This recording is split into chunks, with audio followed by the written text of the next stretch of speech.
Hello everyone, and welcome. Oh, wrong one. To... Why isn't it there? Oh dear. We're starting off strong. Yuri cannibalism. Yes, please. I know, right? Let's move chat up. So I added, I changed chat again. Hello. Welcome to It Gets So Lonely Here. Game's a little loud. So yes, y'all read the title correctly. Yuri cannibalism. What more can you ask for realsies? Turn the game down a little more. There we go. Toxic Yuri save me. I know this is probably not the first time saying this, but you have a nice voice for ASMR. That is my first time hearing that. Anyway, so this is a game by Ebihime. Of course, the link is in the description to the game as always. This is a toxic, terrible, girl-on-girl love story, that also features, yanderes. We love that. So, let's begin. It gets so lonely here.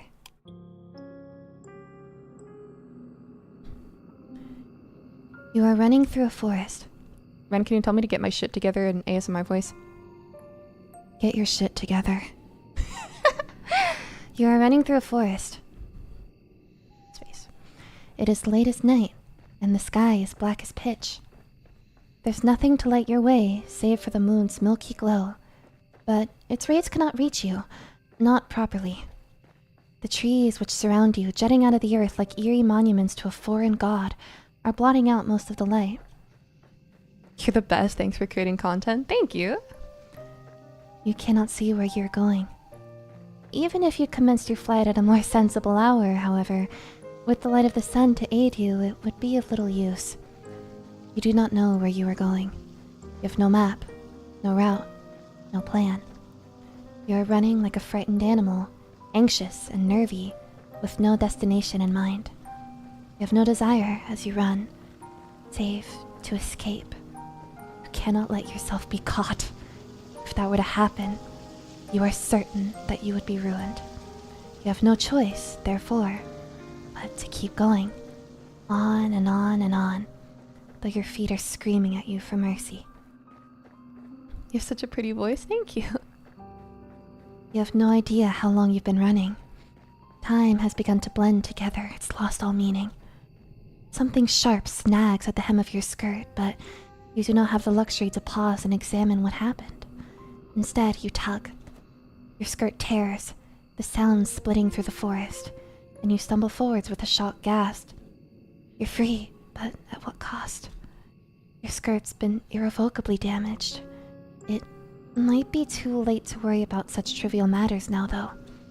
If you do not start running again, and soon, she will catch you. Then, your life will be over. You do not know if she's still following you, but you do not want to risk looking over your shoulder. If you were to see her, silhouetted beneath a tree, looking at you with that sickly sweet smile which once ensnared you, you would lose what little nerve you possess. Your legs would lock up and your blood would freeze in your veins. Then, you would crumple. You would fall, but you would not hit the ground. She would be there to catch you. Did she not promise, when you made that contract, that you would never be alone? You would like to take back that silly wish of yours, but it's too late for that. It's too late for a lot of things. All you can do is run. You run and run and run while icy fog swirls about your feet. It's cold enough to sap the heat from your body, and you shudder from it. It feels as though you're drowning. It feels as though you're being buried alive. Your knees and your shins, meanwhile, are bleeding. You cannot endure much more of this. But if you value your own life, you must. You run and you run and you run until, at long last, you reach a fork in the road. There are 3 paths which split off through the forest. Well, 4, if you count the path down which you came. You cannot exactly double back on yourself, though. Not when you've put so much effort into running forwards. You can only press on. The 3 paths are signposted, which is something of a strange sight given you are so deep in the forest. Dark though it might be, you've grown accustomed to the shadows. You can just about pick out the writing on this old dilapidated signpost, curved and slanted though it is. Your fate, if you will forgive me for sounding cliché, is in your hands. Now, I wonder, which path will you take? Ah, shit, I should have saved. So, how many endings does this game have? 3 exciting ways to die. Oh, that's lovely. This game is super cool. It's like a book. Yeah, I'm digging it so far. So we'll go top to bottom. Shore, village, and then castle. So shore first. So you want to go to the shore? Good idea. How do I go back? Escape. There we go. What will you discover there, I wonder? This night is far from over, and there are any number of adventures still waiting you. I hope that you've prepared yourself in advance, and I do hope, for your sake, that you have learned how to swim. I have a sneaking suspicion that this skill might come in handy. You follow the path which leads to the shore, supporting yourself on weary, aching limbs which feel ready to snap at the knee beneath the burden of your weight.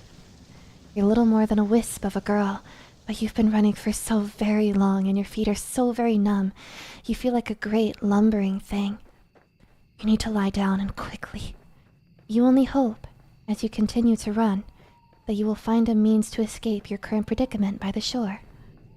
Do not know which awaits you, but you have visions of harbor extending out to the horizon, cradling a fleet of white-sailed fishing vessels.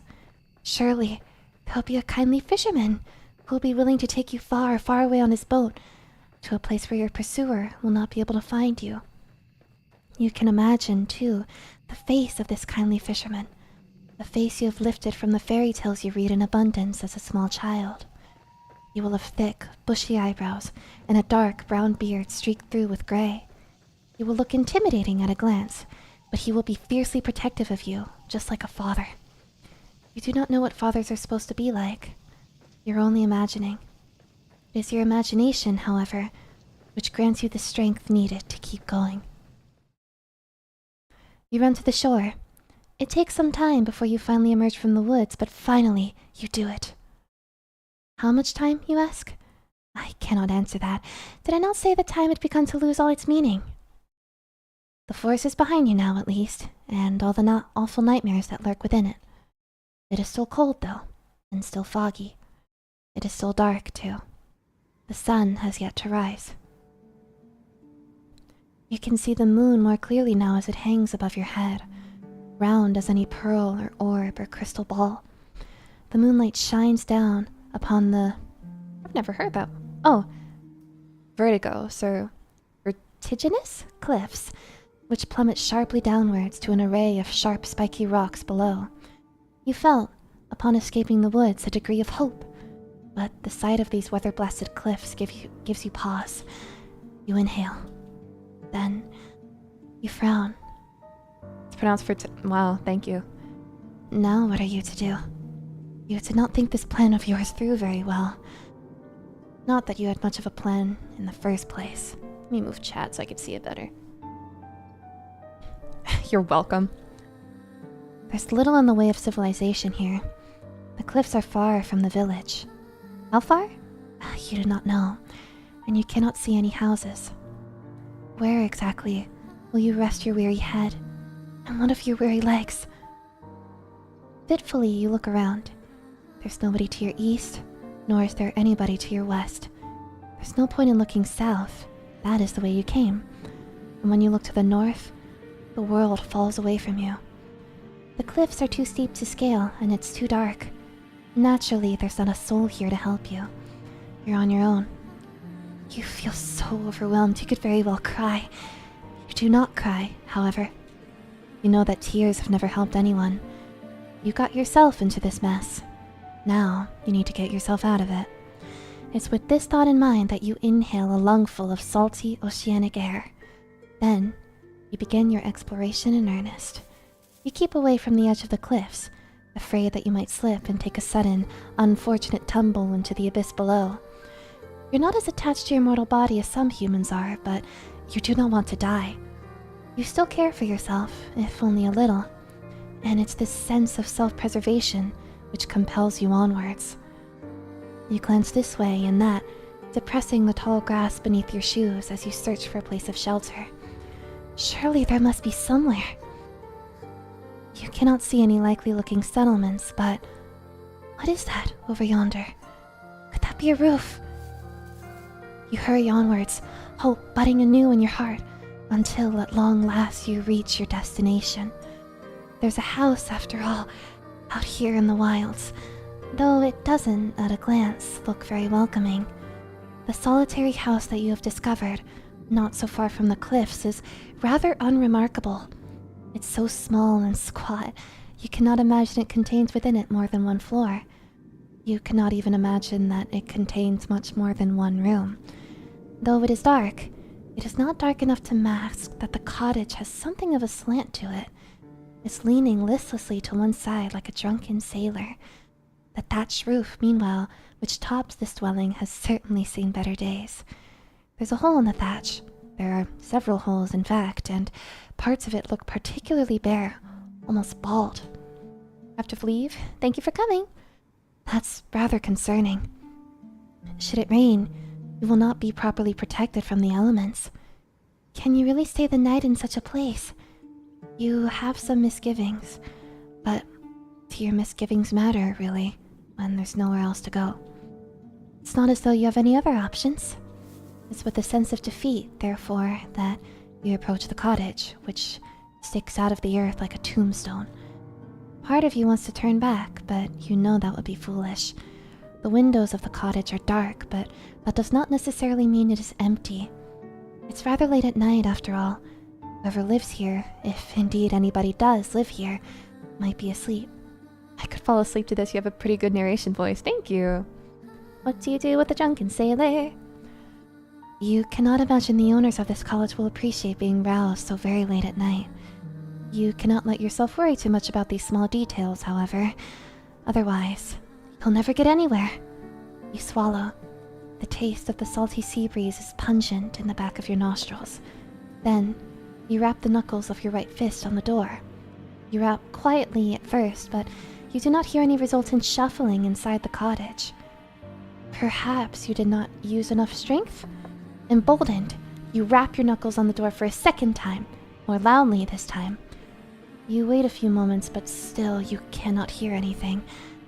Perhaps the cottage is unoccupied after all. You knock for a third time, then wait. The third time is, as they say, the charm, but for all that, your knocking goes unanswered. Well, nobody can say that you did not try. More intrigued now than anxious. I have work in the morning, it's almost 2 a.m. Oh dear, get some sleep. Thank you. More intrigued now than anxious. Your fingers find the handle of the door. You pull it down and, to your surprise, it yields easily. The door swings back for you as if by magic. It almost feels as if this was preordained. Voice work in this game is so well done. Wow, it's like they got a super talented VA. Yeah, it's so sweet. You step foot inside the cottage, which is very dark, and glance around. It's hard to see, given the lateness of the hour, but the cottage's interior is about as inspiring as its exterior, which is to say, not very. It is every bit as small and as cramped as you fancied when you observed it from the outside. There are few cupboards which line the walls, a wood fire which has since been extinguished, and a straw pallet on the floor which must function as a bed. Your search is unsuccessful, however, when it comes to trying to locate other humans. You cannot find another soul. Surely that's to your benefit, though. If nobody else lives here, then you might as well make yourself at home. Or as at home as one can be, I suppose, in a small, cramped cottage such as this, with holes in the roof. You close the door behind you, then approach the straw pallet. All of a sudden, you feel incredibly weary. The tiredness that assails your limbs is absolute. so intense it overcomes the last of your concerns. You settle down upon the straw pallet, yawning as you do. It's not comfortable, but being able to lie down eases some of your aches and pains. Lying down, even on an uncomfortable makeshift bed such as this one, is better than standing. Is far, far better than running. Your eyelids fall shut, your lashes melting together, and soothed by the sounds of the wind and the distant rolling of the waves, you fall asleep. Then, you begin to dream. Let me take some tea, hold on. Love how this is turning into compliment Aster hour. Y'all are so sweet. Peak quality, superb. I love y'all.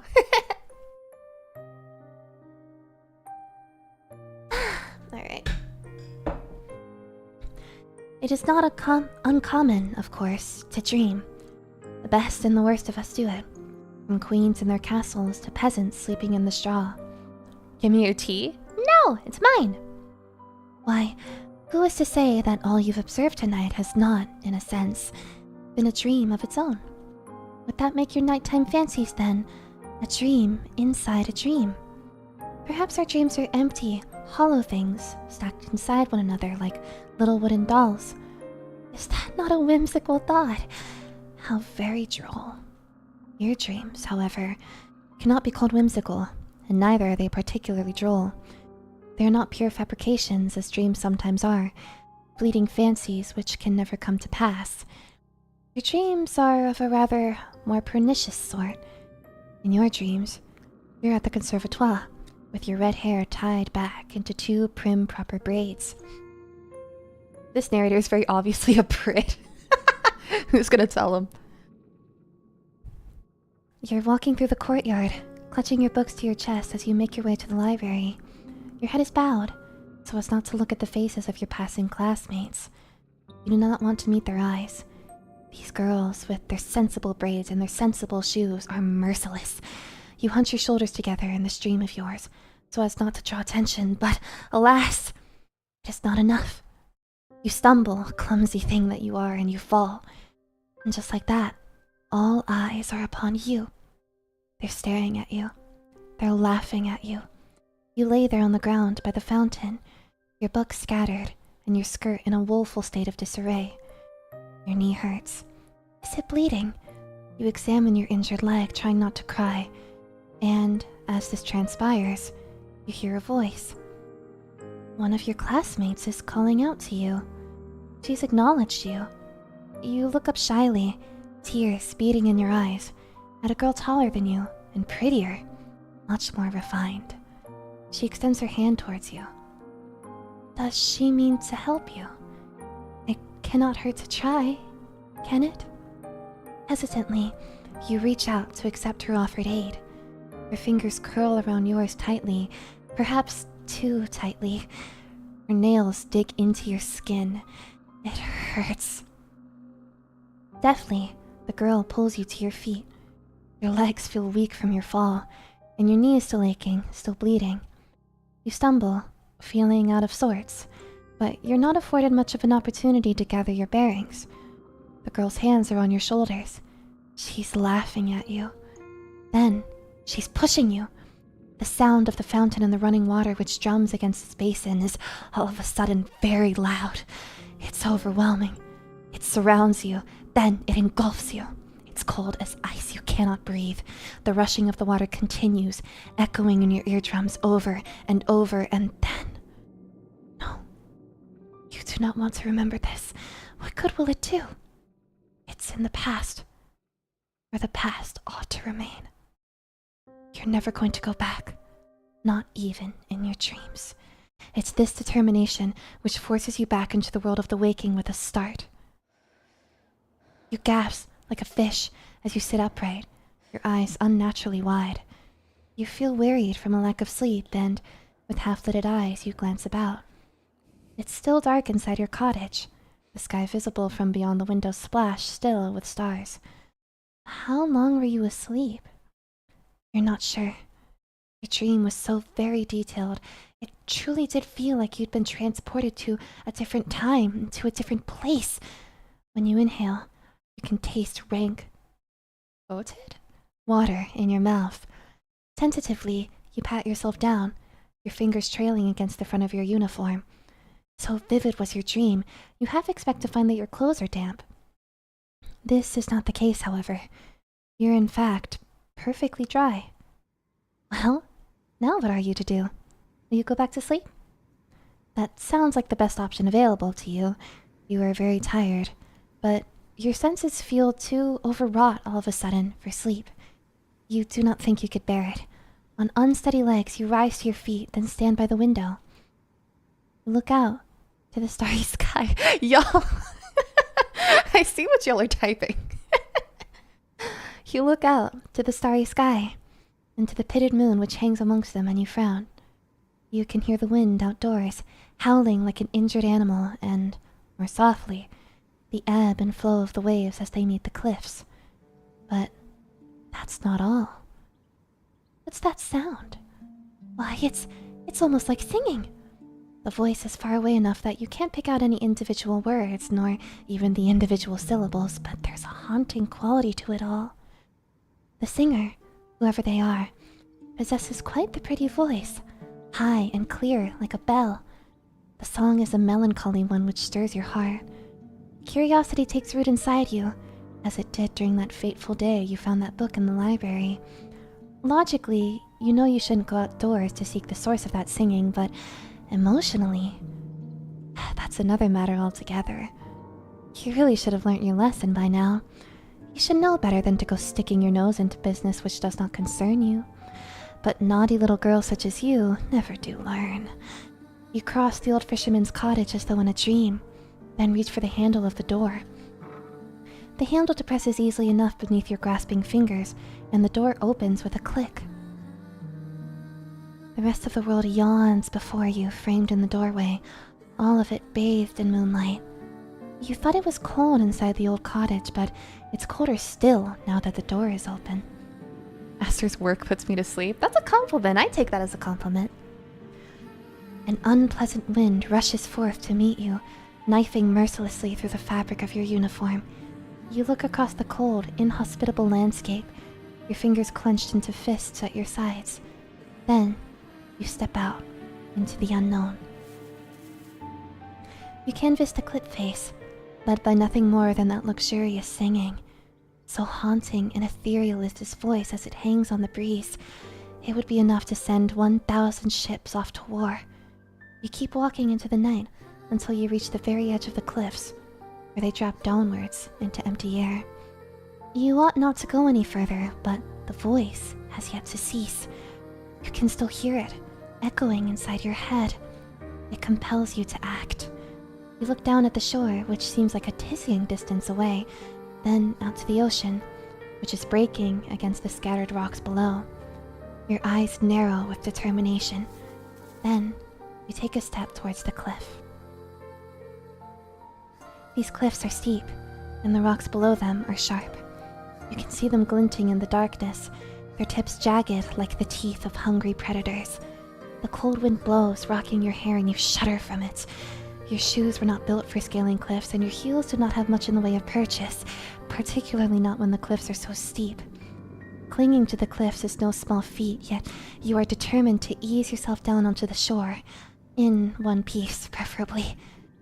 The wind is so powerful, it feels as though there's something deliberately malicious to it. You wonder, during your descent, if it means to knock you off your perch on purpose, to cast you down to the rocks below. Well, if that is what it wants, then you refuse to give it the satisfaction. You can be awfully stubborn at times, and now is one of them. The One Piece is real. You continue to climb. How long have you been at it now, until, at long last, your feet meet the shoreline below? You've made it, and you did not sustain too many injuries. Your palms are throbbing, yes, after gripping those rocks, and you might have a few cuts, but your wounds are of a shallow and superficial sort. Too easy? Yeah, I get it, it's low-hanging fruit. Things could have been worse. You flex your fingers. They feel uncomfortably numb and cold alongside it.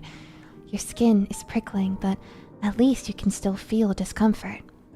At least it's still attached to your bones where it ought to be, your vital organs concealed within the hollow cavity of your body.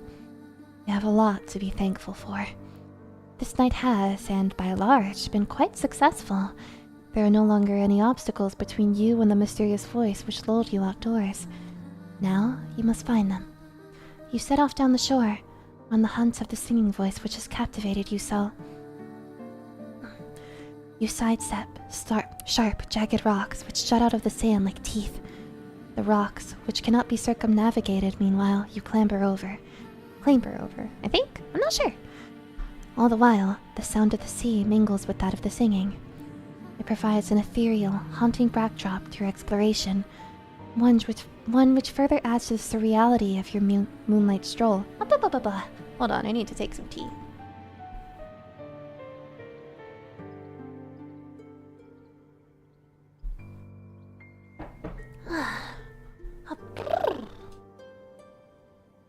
The waves lap against the shore, then recede shyly, pushed and pulled by the bleached white moon which hangs overhead. The oceans that you have seen in your library books were all blue with sapphires, but this ocean is different. It's so late at night it looks black instead. The undulating surface of the water reminds you of a mirror, though its depths are even deeper and much more mysterious. A sense of foreboding settles upon you, but you try to quash it. You will not let yourself be afraid. Oh, it is a siren. Holy, she is beautiful. Ooh! Jeez. You round a corner, your feet unsteady in their sensible brown shoes, and then, at long last, you see her. There's a woman sitting upon a rock out in the ocean. The woman's eyes are closed and her lips are parted, her expression soulful. She's singing. Her hair, which is fair, flutters around her face like a shroud, which adds to her otherworldly aura. Her eyes might be closed, but her lashes are long and luxuriant like a doll's. Her lips, meanwhile, which are parted in song, are soft, like the freshly plucked petals of a flower. Her face is perfect, as are her proportions. Her neck is tall and slender like the stem of a flower. As for the lower half of her body, meanwhile, well, it's nothing like anything you've ever seen before. It's here, and here alone. Ah, Sakaki! It's been forever since I've heard from you! I mean, I guess we interact on Twitter, but hi! I love your voice acting. Thank you for streaming. Thank you for donating. Thank you for the $2. It is here, and here alone, that the woman betrays your narrow human definitions of beauty, for her legs are non-existent. Rather than two awkward appendages, this woman has instead the sleek, shimmering tail of a fish. Is she not then a human? She cannot be, not with a tail like that. This unusual sight makes you gasp, and quite audibly at that. You do not mean to be rude, but you cannot help yourself. Humans tend to react poorly to things they do not understand. At least you do not scream. That would be even ruder. Oh my. You meant to observe the mermaid from a distance, but it would appear that your shocked gasp was loud enough to attract her attention. So I'm going to assume that the singing voice in the background is what she's supposed to sound like, so I'm going to give her a voice like that. No thighs, no legs, I'm out. Honestly, yeah, thighs are pretty good. But also, oof, pretty voice. The fish-tailed vision sitting upon the rock is looking at you. Her gaze is so piercing, it feels almost as if she's looking through you. Your heart seems to stop inside your chest, as if by some manner of magical spell. You thought the mermaid pretty when you first observed her, sitting on that outcrop of rock, her face turned in profile. Now she's looking at you, however. You can see that you were mistaken. She's not just pretty, she's beautiful. So much so it's almost unnerving. She looks as though she stepped out of the pages of a picture book. She's simply too perfect to belong to this world. Perhaps she's some kind of vision, a waking dream, a hallucination. But no, she's none of those things. Her tail might be an impossible thing, but its scales look slick and wet regardless, like those of any fish one might find at the market. These scales are iridescent, and bathed beneath the light of the moon, they seem almost to glow. The sight of her rather takes your breath away. You look at the mermaid. She looks back at you. You prepare yourself, expecting some sort of altercation, but the surprise soon fades from the mermaid's face. Her lips, which once were pursed in a frown, now shift upwards. She's smiling. Then she says, in a refined sort of voice, My, it really is good to see a human again, particularly a human girl. I was beginning to fear that your kind had all disappeared, and I would no longer have anybody left to tell me of the world above the waters. My, this is quite the effusive greeting. The mermaid's introductory speech is positively brimming with excitement of a sweet, girlish variety. She's rather more amicable than the fine polish of her syllables would make one suggest. Ada. You might be a well-bred lady yourself, with an accent to match, but you cannot help but feel overwhelmed. Anxiously, you observe the mermaid, and you ask her what she means. What happened? As to that, I am afraid I cannot say. I have been sitting on these rocks and singing for many, many nights, but nobody has come to see me. There have been no lovely humans for me to play with. I was beginning to wonder whether your kind had disappeared altogether. I feared some manner of calamity had occurred while I was slumbering beneath the water's surface, and your kind had been eradicated. You shudder, then reassure the mermaid to the contrary. You do not know about the humans she used to speak with, but you, at least, have not been eradicated. You are still here. Yes, well, I can see that, the mermaid answers with a light laugh. It really is a relief. My fellow merpeople who live beneath the water told me not to worry so, but I could not help myself. I have always been fond of you humans. It was rather sobering, sitting here night after night, all on my own. This game is Astercore? For real? It gets so lonely here. Title drop. Now that is an interesting turn of phrase. It catches inside your head like a burr. Have you heard it before? Hi, welcome in, Corstead. Title drop. Roll credits.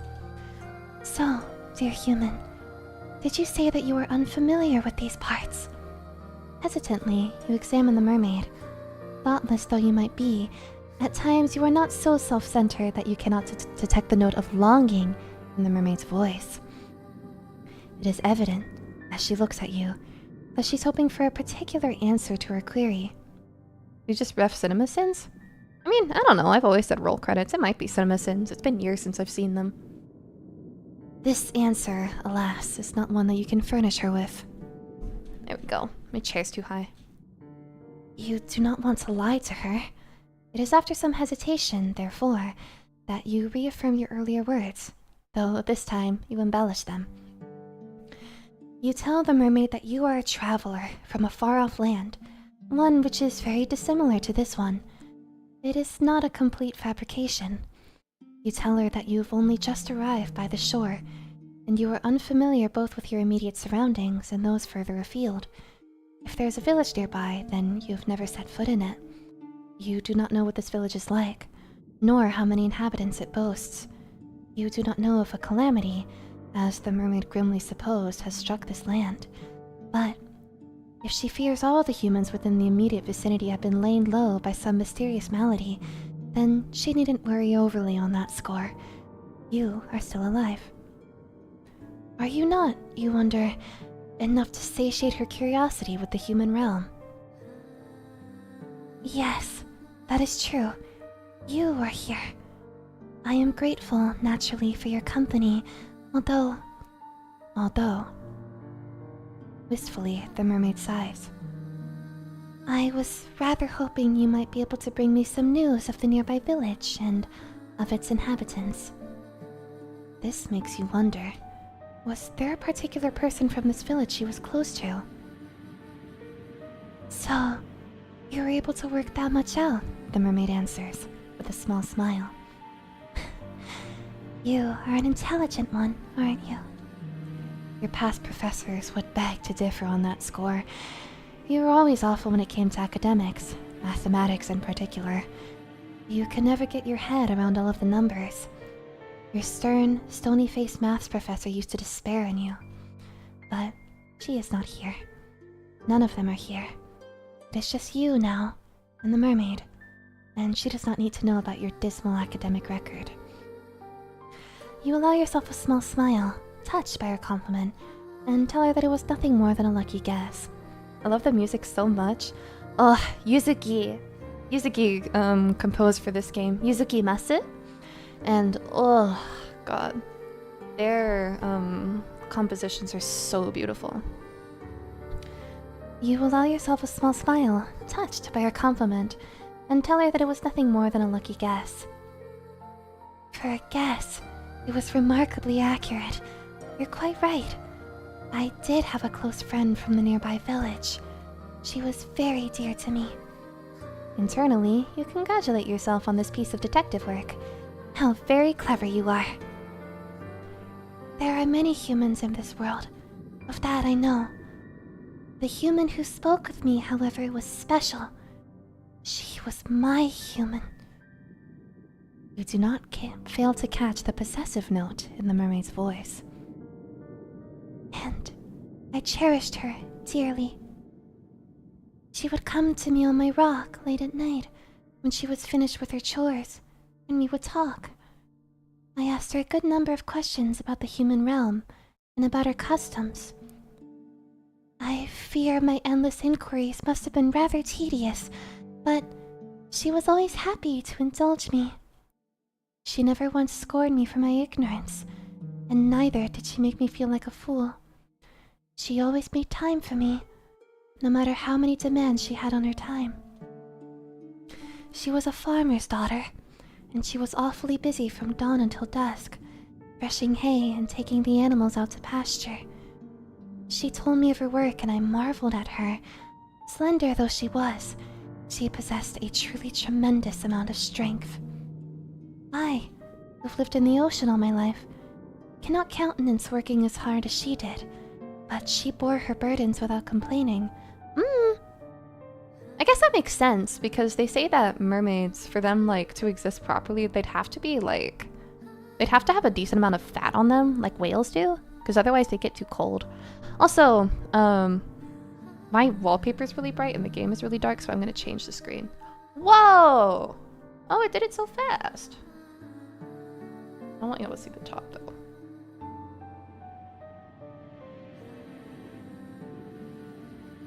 Maybe I could just make the screen bigger?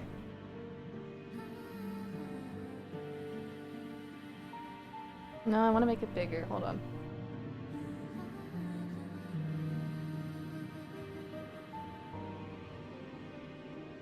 Hold on, y'all. I'm gonna fuck around with this for a second.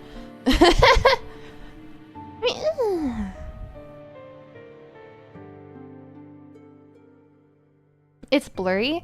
Yeah, that's intentional, actually. The game is 600 by 800, so it's quite small. I can't change the aspect ratio anymore. I can't zoom in. Alright, well, we'll stick with this then. And then I'll center it. Hold on.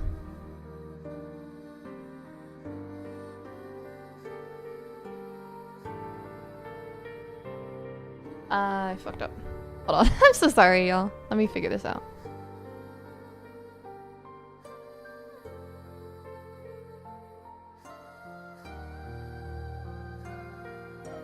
Or here. I got it. Just an excuse to leave the CG on screen. Literal limb. Okay, center horizontally. There we go. Now it's too big. Oh, okay, I already said this.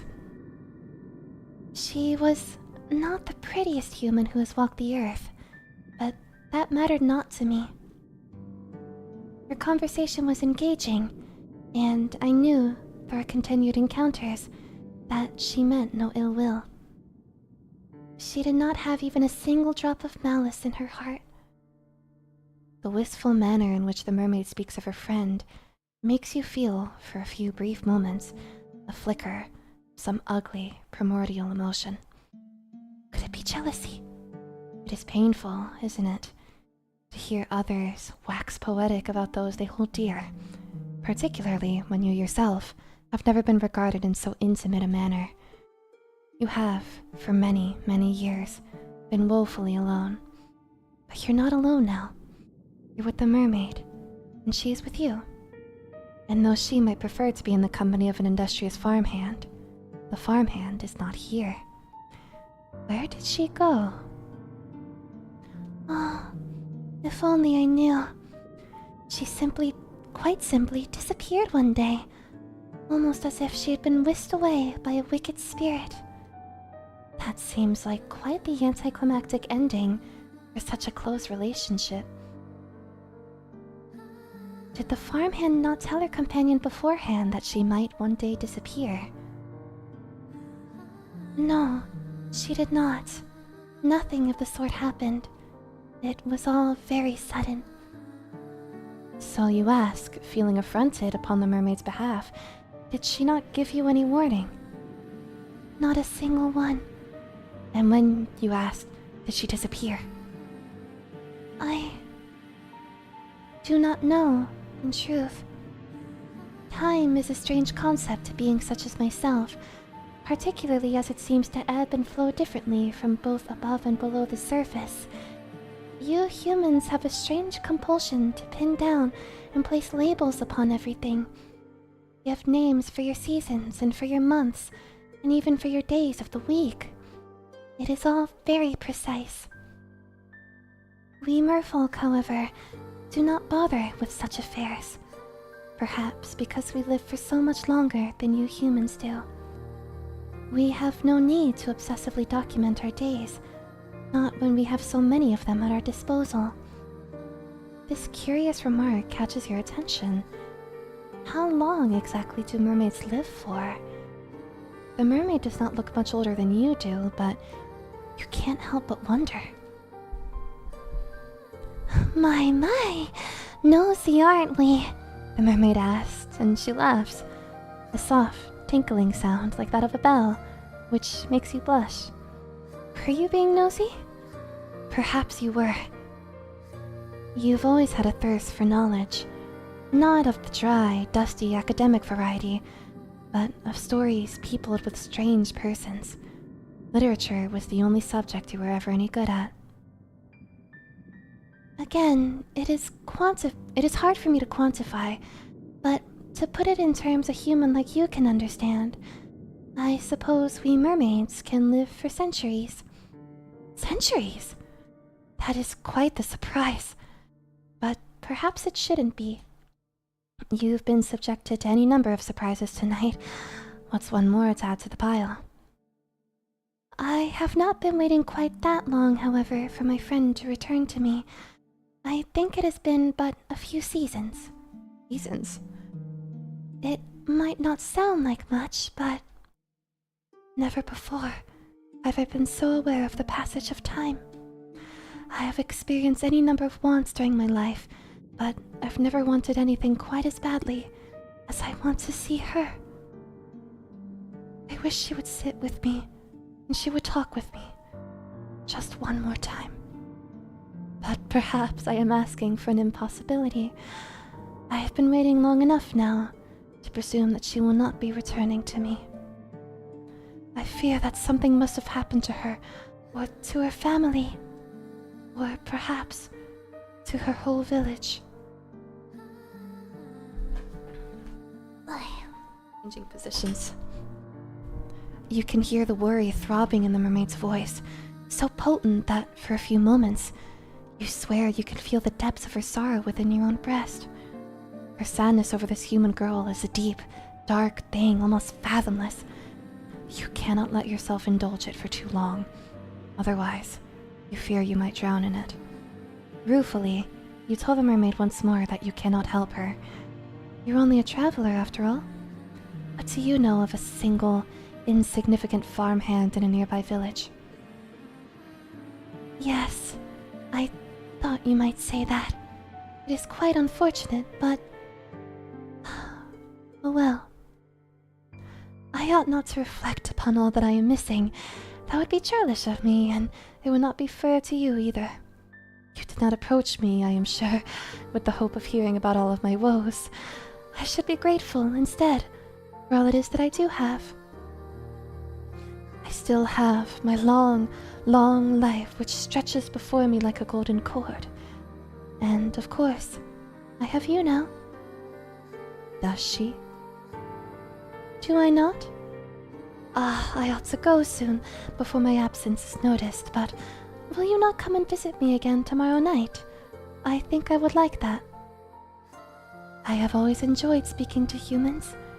You make me feel less alone.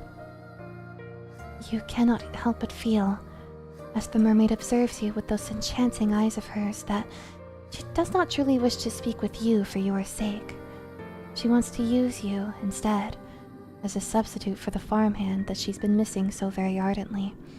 The thought stings, though you really ought to be used to it.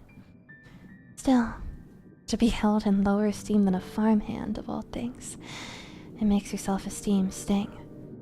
You try not to let the mermaid notice this, though. The woes of your past are not her fault, much as the woes of her past are not yours. It is silly, in any case, to be jealous of a girl who might very well be dead. That is what you tell yourself. It is the only way to prop up your bruised sense of self-worth. You would, you tell the mermaid, after a pause, like to see her again. You would like that very much.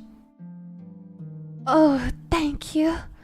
I have been feeling very gloomy for quite some time, but seeing you has invigorated me. Finally, it feels that so I can smile again. Did she not smile, you wonder, after her friend disappeared? 私はアスター先生が大好きです。先生まさか先生に呼ばれ先生で呼ばわれるなんてもういっぱ言えないなんかありがとうね。 I did not have the heart. Without her, the world seemed very dull and drab. Your company has cheered me immensely. This is why I like humans so much. You are not callous and unfeeling, like the merfolk who live beneath the water's surface. You are much kinder than they are. Oh, if only she knew. If the mermaid was aware, I wonder, of how petty you are and how jealous, would she still care for you? Well, that is neither here nor there. Mermaid's kind of fine for realsies. I'm gonna try and fix the screen again. Hold on.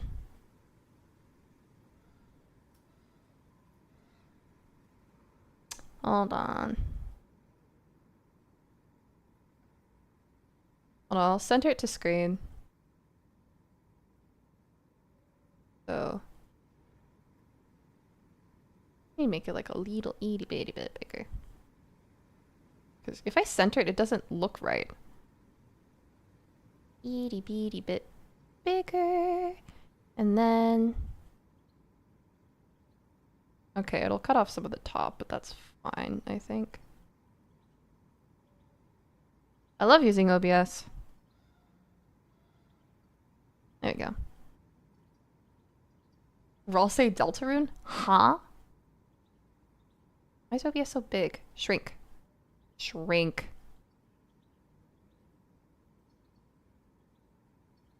Okay. Alright, sorry about that.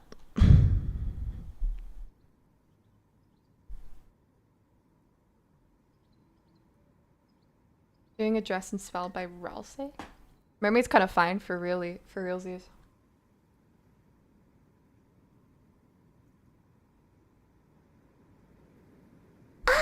You good? Yeah, it's just a lot of reading. Yeah, I'm taking breaks every so often. You agree to meet with the mermaid come sundown the following night, then make your slow, stumbling way back up the cliffs, then to the cottage you've purloined as your own. Oh, I'm not selecting. Here we go. Once indoors, you settle down upon your pallet, then you close your eyes. Make a save.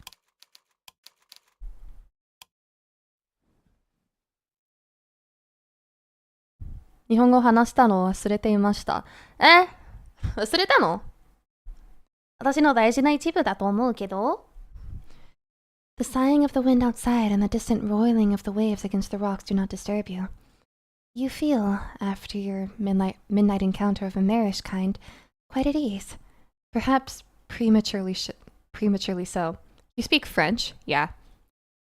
What happened to the icy fear which prompted your frantic flight through the forest? Where's all that gone? Do you not think you're being a bit complacent? No? Oh well. You will. The following morning, when it arrives, is cloudy and overcast. Do you actually speak French? No. It is not a particularly pleasant morning, but at least it's not raining. That is some small consolation. Ugh. I'm gonna look at this cottage. Ugh. This place is gross. You rise from your straw pallet, stretching, then glance about the interior of the fisherman's cottage. It looked dilapidated last night when much of it was obscured by the shadows, but it looks even more so when subjected to the morning's light. The cottage's interior has the distinct, disquieting appearance of having been abandoned in a hurry. There is broken pottery strewn upon the ground, and the singular wooden chair, which once must have stood by the singular wooden table, is lying on the floor. The doors of the cupboards, meanwhile, are ajar, the shelves within depressingly bare. A quick search reveals a handful of edibles, but there's precious little to be getting on with. If you wish to live here comfortably, you'll have to look into foraging. You ate very little last night, and your stomach is empty. And you managed to scale a whole cliff like that? It was the malcontented rumblings of your stomach, in actual fact, which roused you from your slumber. But your body seems to be very far away indeed, much like the grey clouds which choke the sky. You're not thinking of your own physical discomforts. You're dwelling, instead, upon the events of the night prior. You cannot help but think of the mermaid. Did you truly meet an aquatic maiden last night, during your nightly stroll, when you couldn't sleep? It sounds unreal, especially now that the sun has risen, and the shadows from the night prior have dispersed. You cannot quite believe it. It must have been a dream. But why, then, can you recall it so very clearly? You help yourself to the scant food and drink available to you, all the while thinking of your next course of action. Now what are you to do? You plan, of course, to return to the shore come nightfall, so that you might once again see the mermaid, but the night will not arrive for quite some time. You need to find some means of keeping yourself occupied until then. The uninspiring interior of the cottage does not furnish you with any particular ideas, so you decide to go for a walk. Your soul still ache after your exertions last night, but if you go slowly, you ought to be alright. That is what you hope, at least. You do not want to spend much longer than you have to in the fisherman's cottage, no matter how cold it might be outdoors. Try to keep it to English and sometimes Japanese. I can speak it, but we can't moderate any other language, you know? It's almost as cold inside as it is out, and in any case, the cottage is far too small. You leave the cottage behind and you set off. You do not know where exactly you're going, but you suppose it doesn't matter overly much. You do not have any particular destination in mind. Your meanderings lead you to the cliffs, which are steep and sharp.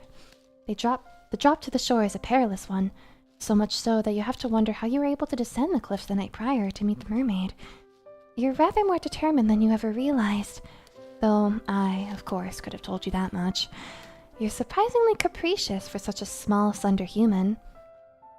You walk along the side of the cliffs, keeping a sensible distance away from the drop to the shore. You might have survived last night's excitement unscathed, but you don't fancy trying your luck. 日本語しています。はい、してるよ。てか, are you using Google Translate? It would be so like you, really, to avoid a drop to your death in the darkness, only to stumble during the morning's light and take an irreversible tumble. Your fortunes have never been the fairest. Your meanderings along the cliff reveal to you all manner of curious flora. Fuck no, my keyboard is ass. You thought, the night prior, that the cliffs were rather weather-blasted, but you can see now that your assumptions were incorrect. There are flowers here, very warm and bright, like the sun's light during the summertime. Or, you think, with a flush of pleasure, the fair hair of the mermaid, whom you are certain you spoke to last night. These flowers are so very like her hair, it's uncanny. You step towards the flowers, drawn towards them, and then sink down to your knees. The tall grass brushes your ankle like a caress, the morning's dew wetting your skirt. Your clothes are getting damp, as are your legs, but you care not for the minor discomfort. Man, couldn't be me. I hate that. You've just had an idea. Why not make a gift for your new friend? You're sure that she'd appreciate it. Why would she not? She told you, in a voice which was steep with dolor, that she'd been feeling lonely. Dolor? You want to see her again. And when you next see her, you'd like to make her smile. It is with this thought in mind that you begin to pick the flowers which are growing upon the cliffside. These flowers do not have any thorns, and their delicate stems snap easily enough between your fingers. Did this game start out by being hunted by a stranger? It did. That's why I'm like, where did all that go? I'm a little confused. I'm sure it'll all like tie in at the end, but like, because I mean, I've played other visual novels from this dev before, and they tend to like, the writing is good. It never really like, they don't leave plot holes or anything. You take care when plucking these flowers to leave a substantial amount of stem intact. You'll need these stems so that you might twine the flowers together. You mean to make for your mermaid a diadem, something she'll be able to wear in her hair. This tiara is certain to suit her. She's so pretty, anything would suit her. You continue to work, slow and steadfast.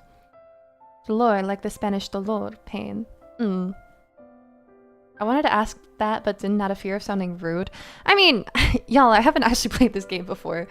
I'm not sure either. You continue to work, slow and steadfast, as the weak sun shines. It takes time, but you're eventually able to fashion something you're satisfied with. You only hope the mermaid will feel similarly. I just realized also, we've been saying the mermaid. What's her name? If, indeed, she really does exist. Carefully, you pocket your makeshift diadem, then decide to forage for some food. You discover during your search some fruit trees whose sweet burdens are enough to fortify your spirits. For the present, at least.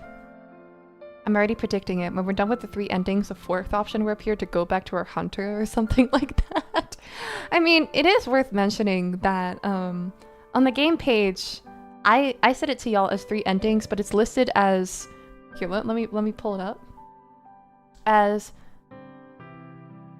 3 exciting ways to die! Exclamation point, exclamation point, exclamation point. And then also 3 question mark pretty girls who will love you to death. So, I'm calling her Siren. It's fortunate, really, that you're so excited about your moonlight rendezvous with the mermaid.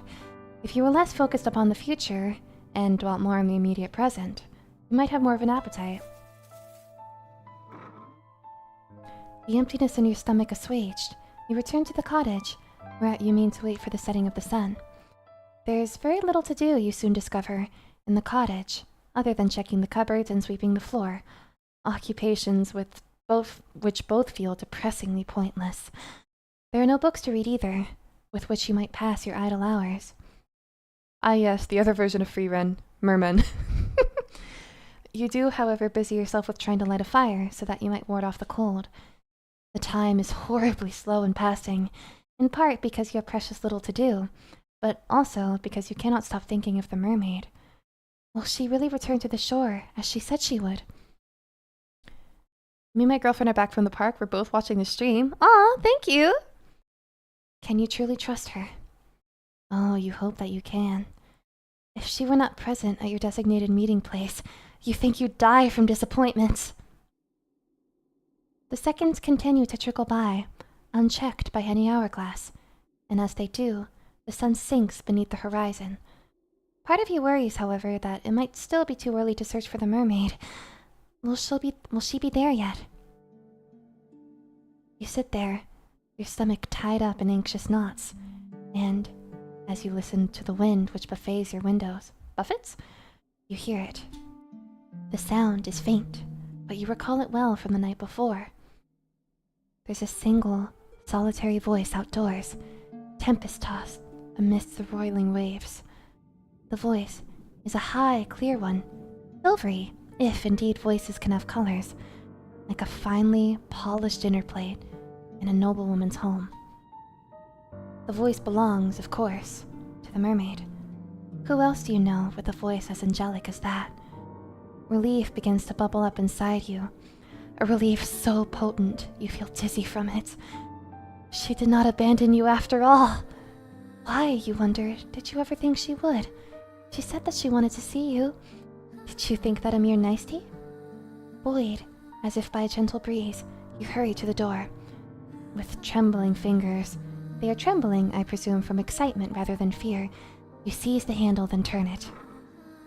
Then you step out into the dark, inky night.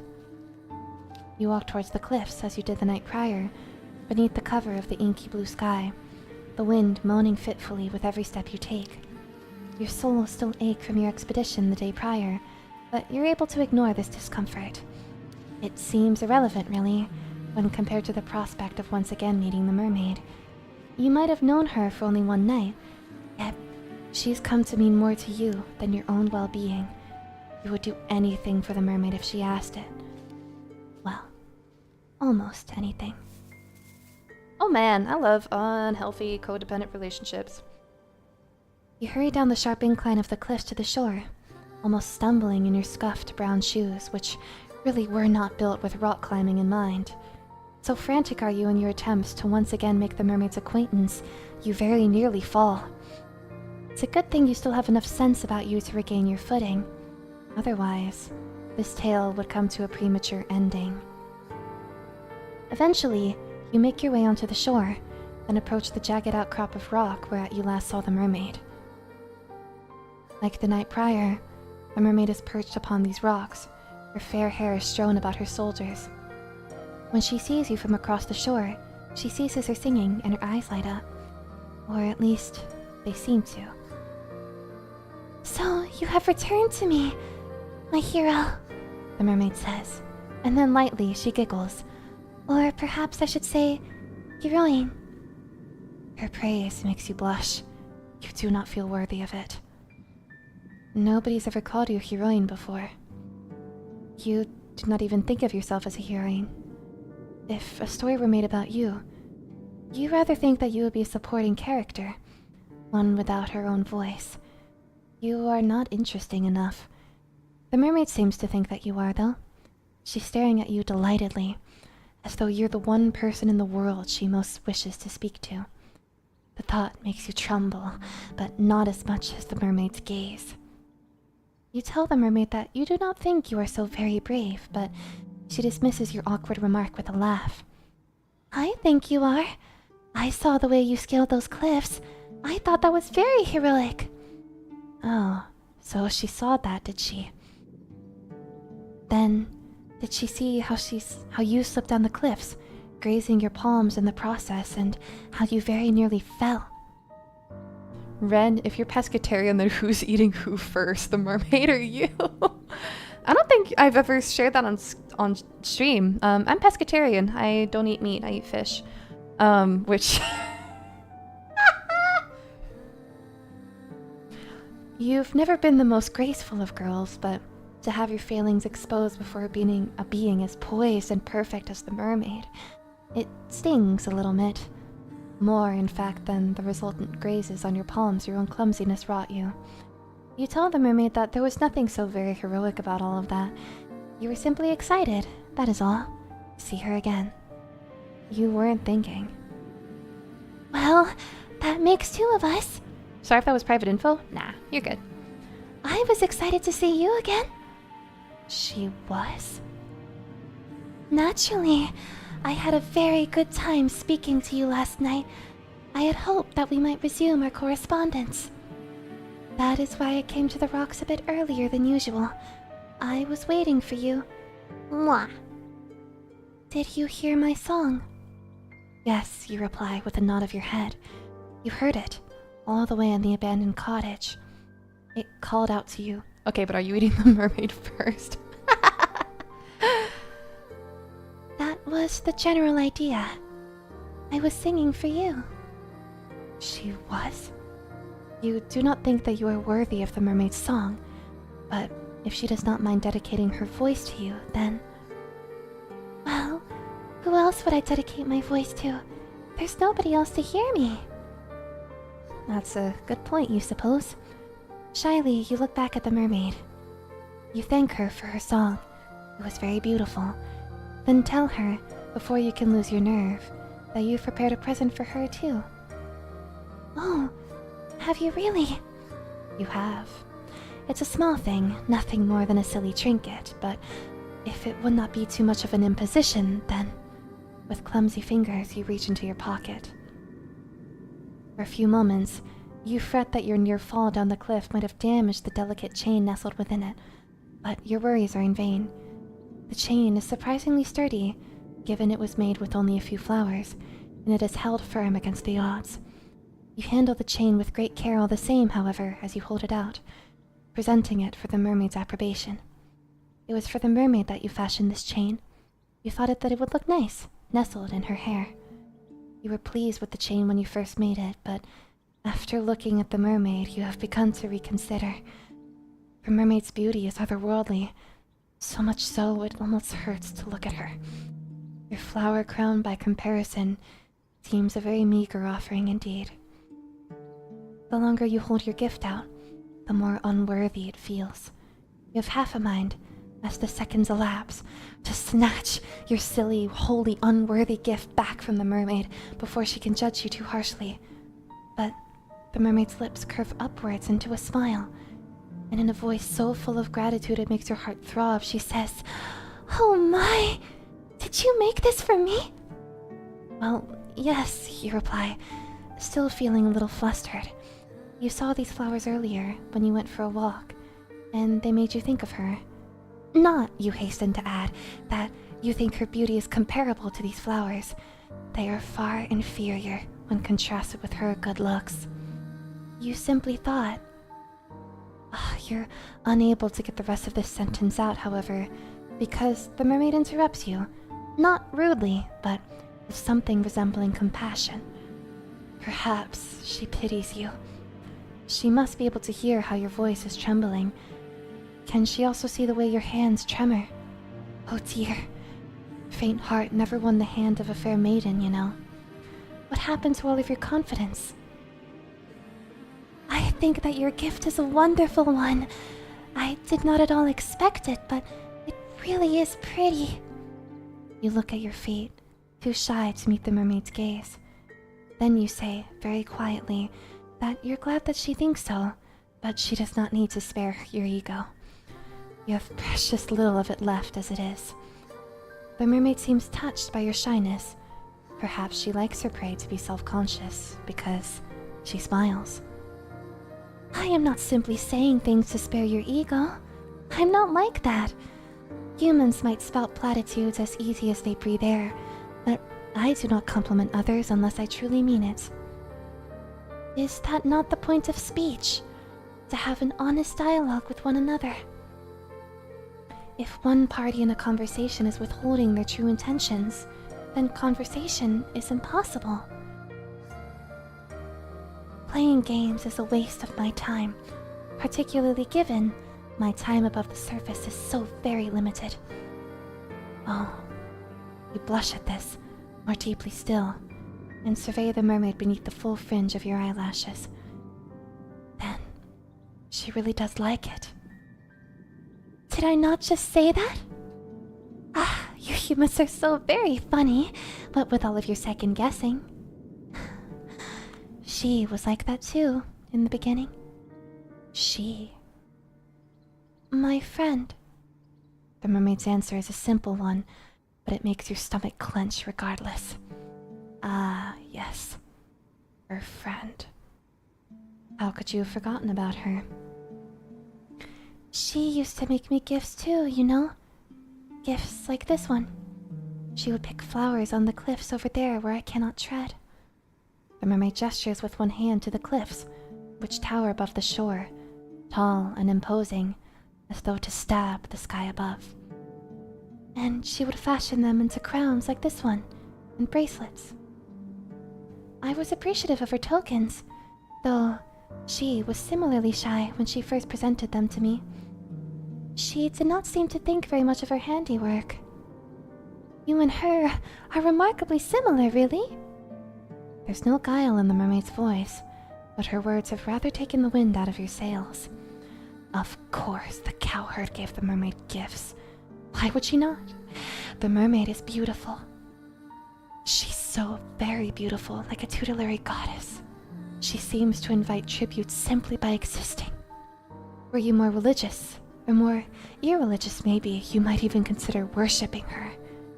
Though, in essence, is that not what you were doing with your flower crown? How silly of you to think that your idea was an original one. I might be accustomed to gifts, but it has been a long time since any human has bequeathed me with anything. This is a pleasant surprise. I am truly thankful for your kindness, dear one. The mermaid leans forwards on a rock, so as to pluck the circlet from your fingers. Her benevolent smile, all the while, is unwavering. And now that I look at your gift more closely, I rather think it is of a superior quality to the gift my old friend once gave me. Now this is enough to make you start, if the touch of the mermaid's fingers upon your own was not. Could your silly gift really be better than those she once accepted? I think so. My friend's trinkets were all rather clumsy in execution, though I cherished them nonetheless. They were very precious to me. They did not last for very long, though. Not when I took them with me to my home beneath the ocean. The waters soon rend the fragile links between the flower stems asunder. Your diadem, however, seems more sturdy, but it is, by the same token, very delicate. You must be very good with your hands.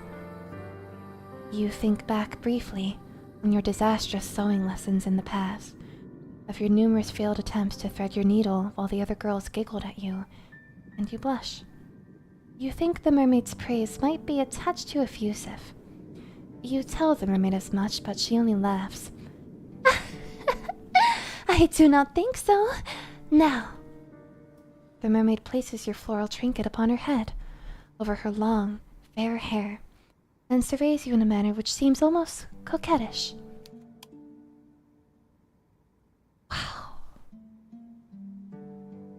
The art in this game is beautiful.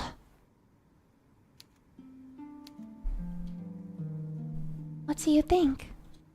You think that the mermaid looks radiant, though that is less because of your gift, and more because of her natural looks. You tell the mermaid this, though not in terms quite this glowing, and she giggles. You are selling yourself too short. I think your gift is lovely, really. The flowers rather match my hair. Yes, you answer, with a nod of your head. That is why you pick those flowers. She's all you've been able to think of. I'm glad that you've been thinking of me. I, in truth, have been thinking of you, though I did not wish to say as much. No? No. It would be embarrassing to confess how much I've been looking forward to our reunion if you did not feel similarly. I do not care to pine for humans from afar. But if you care for me as I do you, then it makes me feel less alone. You hasten to assure the mermaid, your face aflame. Do you ever stop blushing? Goodness gracious, that you do care for her. Very much so. I'm about to go pescatarian, but for different reasons. You have not known her for very long, but she certainly made an impression upon you. She's such an easy conversationalist. The time simply slips by when you're together. And it does not hurt, of course, that she is so pretty. I've heard it said, yes, that my looks are rather appealing. My old friend was similarly complimentary. I cannot blame you humans for being so taken with me, when my form is so very graceful. Wow, she is not holding back. Your legs seem rather cumbersome in comparison to my smooth, sleek tail. It must be so very depressing to lumber about on land as you do, living your days beneath the harsh sun and the cool, unfeeling moon. Sometimes I rather think I pity you. But the surface is a great deal brighter than it is beneath the ocean. I will grant you that much. You agree with the mermaid, still feeling flushed that there are some perks to having legs, an agreement which makes the mermaid giggle. I am certain that there are, though you cannot explore the ocean's depths as I can. I presume you've never tried it? You shake your head, no. You never thought to do so, largely because you've never been so close to the sea before, not in all of your life. You did not have much opportunity for nautical exploration in the past. You were not allowed to go anywhere then, save to the local church. It was quite a lonely existence. Well now, that is a pity. You were kind enough to give me a gift, fashioned from flowers which grow where I cannot reach them. So, perhaps I ought to return the favor. The favor? Yes, that's right. It seems only fitting that I gift you something which can only be found in the ocean's depths. Perhaps we could look at it as a form of cultural exchange. Oh no, you protest, your eyes wide. You couldn't possibly put such a burden upon her. You did not gift her a gift, after all, because you wanted to receive anything in return. Anything other than her friendship, that is. Gotta go again? See you later. Your conversation is more than enough to satisfy you. You do not need any physical presence on top of that. The mermaid does not seem convinced, however, by your naysaying. She raises one eyebrow. Even this gesture is performed elegantly, then says, "If my company is all it takes to satisfy you, then you are easy to please indeed, but please do not rebuff me. I am offering because I wish to do this. Remember what I said? I do not say things for the sake of it." Well, you murmur, if she really doesn't mind. Of course I do not mind. Now, wait there. I will not be very long. It would be rude to abandon my new friend in the midst of a conversation. Let me drink some tea. Hold on. The mermaid turns her attention towards the clear, mirror-like water, which shimmers beneath the moonlight.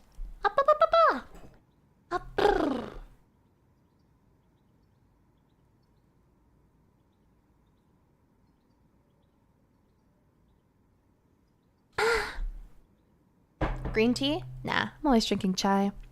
I'm gonna take a small break from doing my silly voices to chat with y'all. But how are we feeling so far?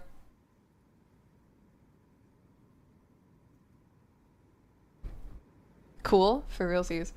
Oh shit! I made a promo tweet on Twitter for It Gets So Lonely Here. And Evie actually replied to it, the dev. That's cool. I'm gonna reply to Evie.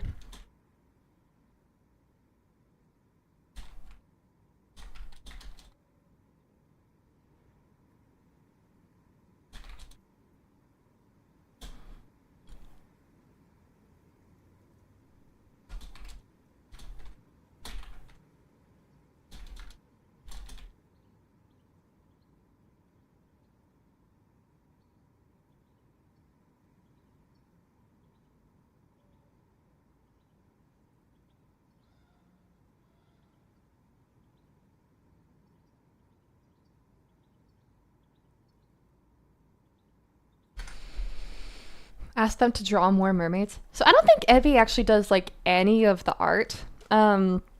Evie pretty much exclusively writes the scenarios. So Evie outsources all of the art because Evie's visual novels are like super successful.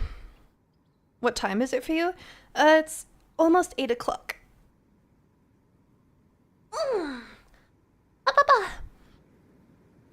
I deadass almost fell asleep. I'm tired.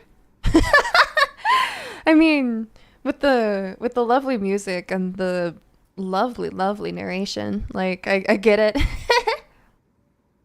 It's very beautiful. Same here. Hey. But this game is so lovely so far. I'm really enjoying it. All right, let me drink some more tea.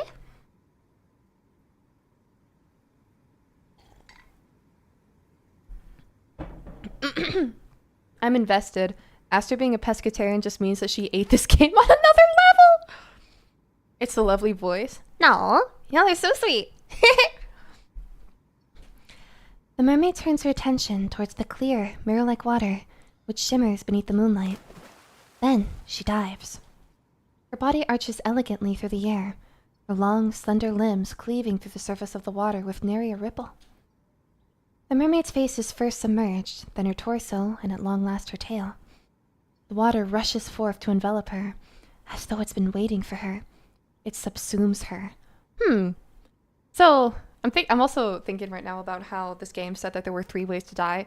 3 ways to die makes me think that in the end this mermaid's gonna kill us. It swallows her.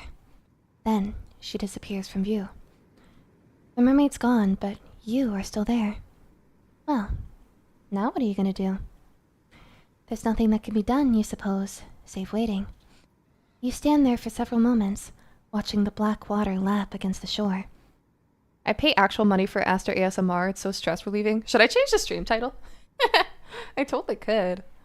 Cause like the more that I think about it, like I'm basically doing ASMR.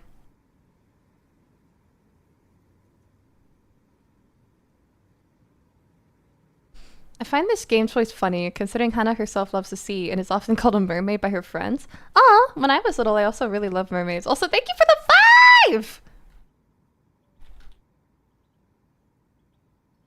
Here, we have changed the stream title to ASMR ? Because at this point, I kind of am doing ASMR. 5, thank you! The breeze howls mournfully, like a wounded animal. I should look up how to pronounce this. As it buffets your hair about your face and your torn skirt around your legs. Did it just unlike it?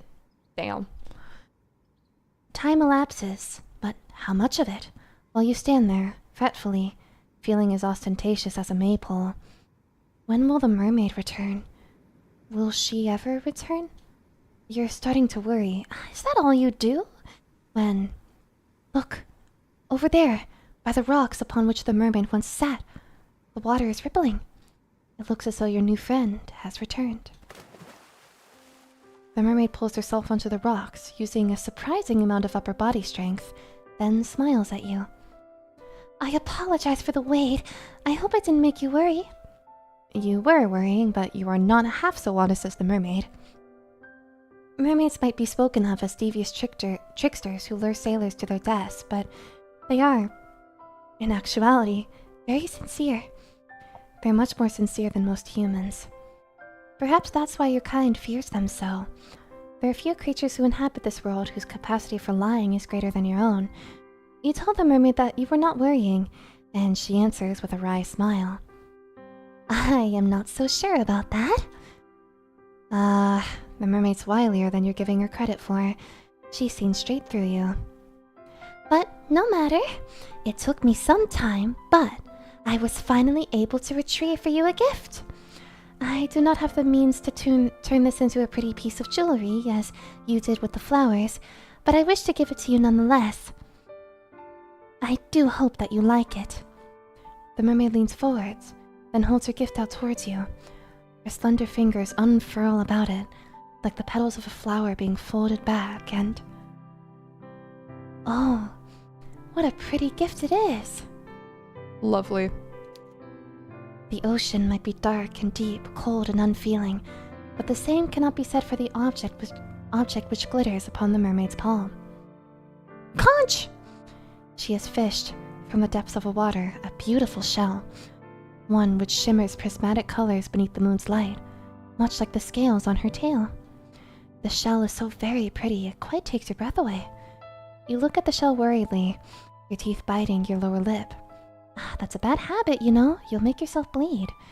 Then ask the mermaid if this is really alright. Would a gift like this not be wasted on you? Of course not! I want you to have the shell because it makes me think of you. It does? How so? I thought it should be obvious. The shell is a lovely find. As are you. Oh. Did she just call you lovely? Surely you must have misheard her. You can scarcely believe it. It is an awful lot for you to take in, but... Now, why are you gawping at me like that? The wind will change, you know, and then your face will be stuck like that, which would be quite the shame. You would waste your good looks, which, for a maiden such as yourself, would be nothing short of a tragedy. It seems as though the mermaid really does think you're pretty, after all. The mermaid, with her smooth skin and her fair, fair hair. I can't tell if the mermaid has I don't know how to pronounce it. The vitiligo? Like the skin condition where like you have like patches of like different colors on your skin. I can't tell if she has that. Cause like these ribs are probably just like gills. But what is this on her neck? Vitiligo. Yeah, that. Yes, I do want to marry you. But yeah, I'm wondering if this mermaid has that or if it's just the art style. I'm not sure. I can scarcely believe it. Maybe tribal paint. Maybe? It could be tattoos. It could be, yeah. There's something almost laughable about the mermaid's compliments. How could she call you pretty when her looks are so immediately obviously superior? Blah! Tongue-tied, you look at your feet. You do not know how to reply to the mermaid. You have half a mind to refute her words, to tell her that you're not that pretty, not really, but you fear that might look rude. You do not want to rebuff the mermaid's well wishes. There's nothing for it then, but to take the shell which the mermaid retrieved from the ocean's depths for you.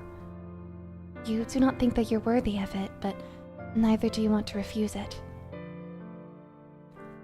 Now that is a surprise, the mermaid says, amused, as you reach for the shell. I did not think you would be bold enough to take it, not without more coaxing on my part. You have exceeded my expectations. What a good girl you are. Your heart flutters with this praise, and it flutters all the more when your trembling fingers brush against the mermaid's palm. She presses the shell into your skin, and your own fingers tighten around it. Oh no, she said the magic words. For realsies. Good girl. Rose is getting called out today. I'm normal. I love y'all.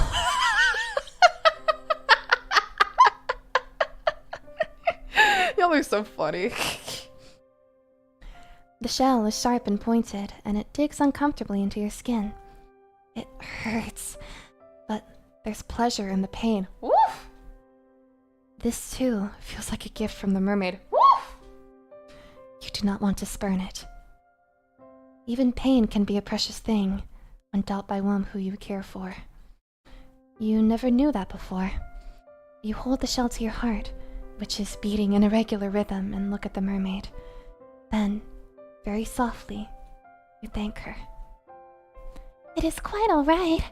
It seems only fair, after you shared part of your world with me. I wish to share part of my world with you, too. I love y'all so much. Humans cannot normally descend beneath the ocean's depths, and even if they do, they cannot remain there for very long. You're far too fragile.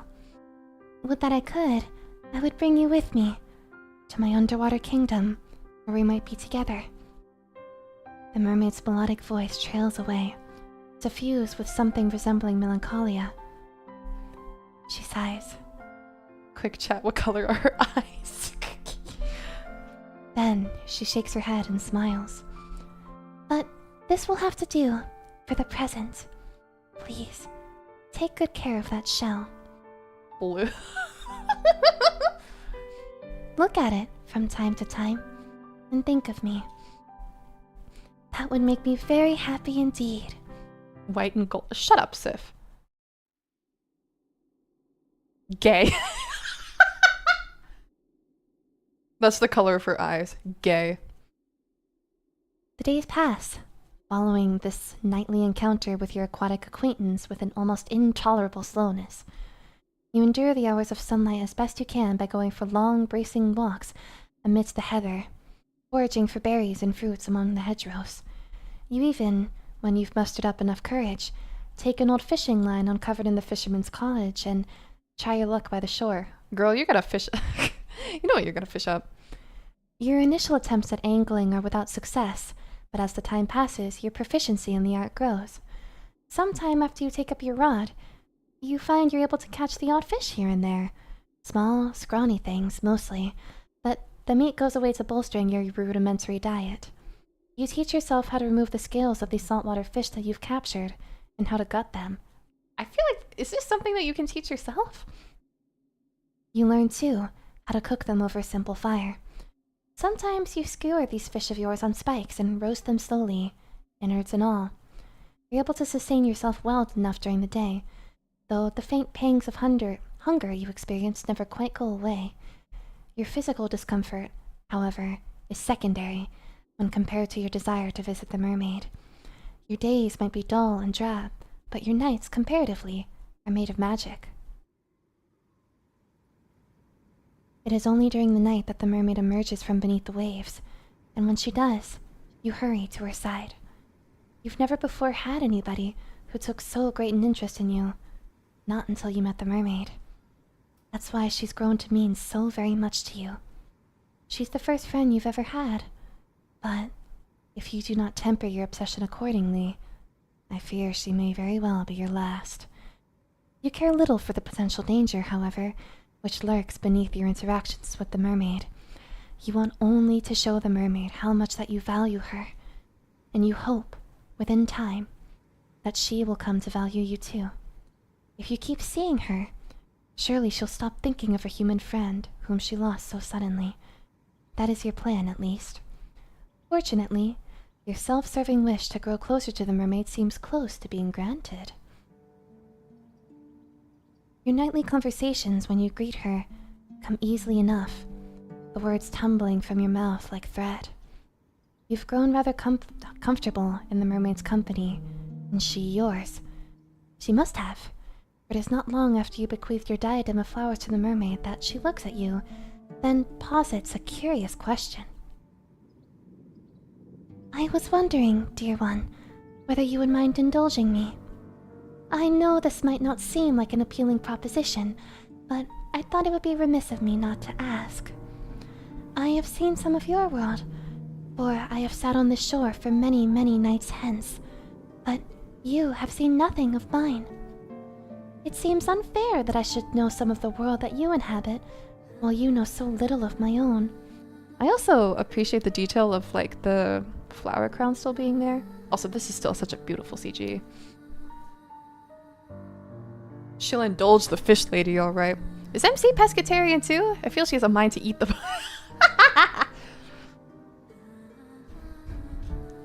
So, would you care to come with me, beneath the ocean's waves? Is she... There's much that I wish to show you. Sights that cannot, I fear, be accurately represented in language alone. Words can be awfully stifling when it comes to the communication of experiences such as this. It is quite the florid speech, but at the heart of it beats a simple enough request. The mermaid wishes to bring you beneath the ocean's surface so that she might show you her home. You're flattered, initially, that the mermaid wishes to show you something so personal, but After this flutter of flattery, there comes an uncomfortable sense of unease. The mermaid might feel at home beneath the water's surface, but what of you? She's gonna drown us, I know. You're a human girl with 2 awkward, ungainly legs, and you were not made to live under the sea. You frown, then, mistrustfully, you look at the ocean. It's late at night, as it always is when you speak to the mermaid, and the water does not look blue. It appears, instead, to be obsidian. The waves moan as they break against the rocks, which jut out of the shore like a mighty dragon's bones. They sound angry, violent almost. Salty sea spray arcs through the air, caught in the moonlight. It shimmers, sharp as knives. Hesitantly, you take a step back. You're a little afraid of the sea. It is so restless, so deep, and so all-consuming. It reminds you of a hungry monster. You've never submerged yourself beneath the ocean before. You never had the opportunity. You do not even know how to swim. You're fearful for your own safety, should you consent to dive beneath the undulating meniscus of the water, but... Do not look so frightened, dear one.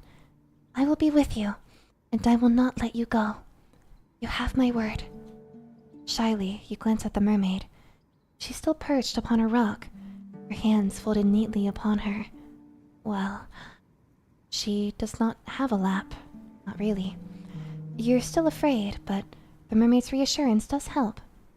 Has she not told you numerous times that she is nothing if not honest? You trust her not to break her word. She will not leave you beneath the waves, abandoning you to a cruel, lonely fate, to become the food of so many fish. Of that you are certain. That is why, despite all of your misgivings, you find yourself nodding your head. If that is what she wants, then you will accompany her. You're interested too in what lies beneath the ocean's surface out of sight. Oh, I knew that you would agree. Thank you very much for humoring me. I will endeavor to make these next few moments the most memorable you've ever experienced. Now, would you care to come with me? I shall be your guide. The ocean's depths might be dark, but I will not let you get away from me, I promise. The mermaid extends her hand towards you, a hand which seems to cut through the moonlight just like a blade. The moon's celestial rays play against the mermaid's upturned palm so that it shimmers. The mermaid's hair, too, is glowing, backlit by Celine's glow, so that she almost looks like an angel. Her beauty is such that, for a few moments, you cannot do anything. Neither step towards her, nor back away. You feel frozen in place, rooted into the sand like some shore-growing tree.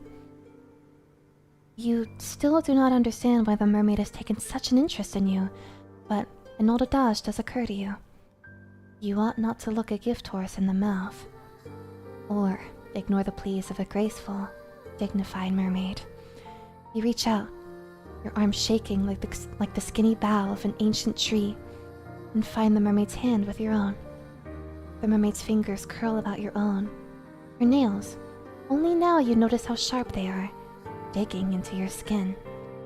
Though the mermaid herself looks very soft, her grip is surprisingly strong. You do not think, if she willed it, you would be able to get away from her. But why would you want to? She does not mean you any harm. Now, let us be on our way. There is much to see in my underwater kingdom. I cannot wait to show it to you. The mermaid turns towards the ocean, as do you. A brief moment passes, wondering would you allow yourself to stand there, your hand claimed by the mermaid's, as the wind buffets your hair and your skirts. You inhale deeply. The smell of the salt is heavy in the back of your nostrils, so much so you could choke on it. It is not a particularly pleasant smell, but you've grown accustomed to it after living in your tumble-down cottage by the shore. It is nostalgic almost. You have a vague feeling, as you stand on the precipice between your world and that of your aquatic companions, that you might never again be able to smell the salt in the air like this. That's just a silly supposition, though. You're being foolish. The mermaid will return you back to the surface in due course, will she not? You hope that she will. You, unlike her, cannot breathe underwater. You open your mouth, meaning to ask the mermaid about this fact, but you are not afforded the opportunity to speak. The mermaid has already shifted, her fingers still twined about yours. She dives forwards, her body slicing through the surface of the water like a knife, and you, inexorably, are dragged along with her. So we finally get to see what our pro tag looks like. And I mean, we knew because she was in the thumbnail. She has pink eyes. She's cute. Also, I think it is, I don't know how to pronounce it, vitiligo? Because there's like specific markings here that don't quite align with the lighting. Also, this is the lighting, this blue. So I think her skin actually does look like that, which is cool. That's what she looks like. Cute. I know, she's super cute. The water rushes forwards to meet you in a sudden, shocking rush. The mermaid's descent might be graceful, but yours is anything but. You do not know how to position your legs, and your limbs feel awfully ungainly. The shock of the water as it touches your skin, meanwhile, is intense. You did not think that the water would be this cold. No. Oh, it's not just cold, it's freezing. Ren, are you lesbian? Mugman's non-binary, so I guess I am? Like, my sexuality is women plus whatever Mugman is. That's just how it is, man. Yay, hypothermia! Yay! I'm checking chat.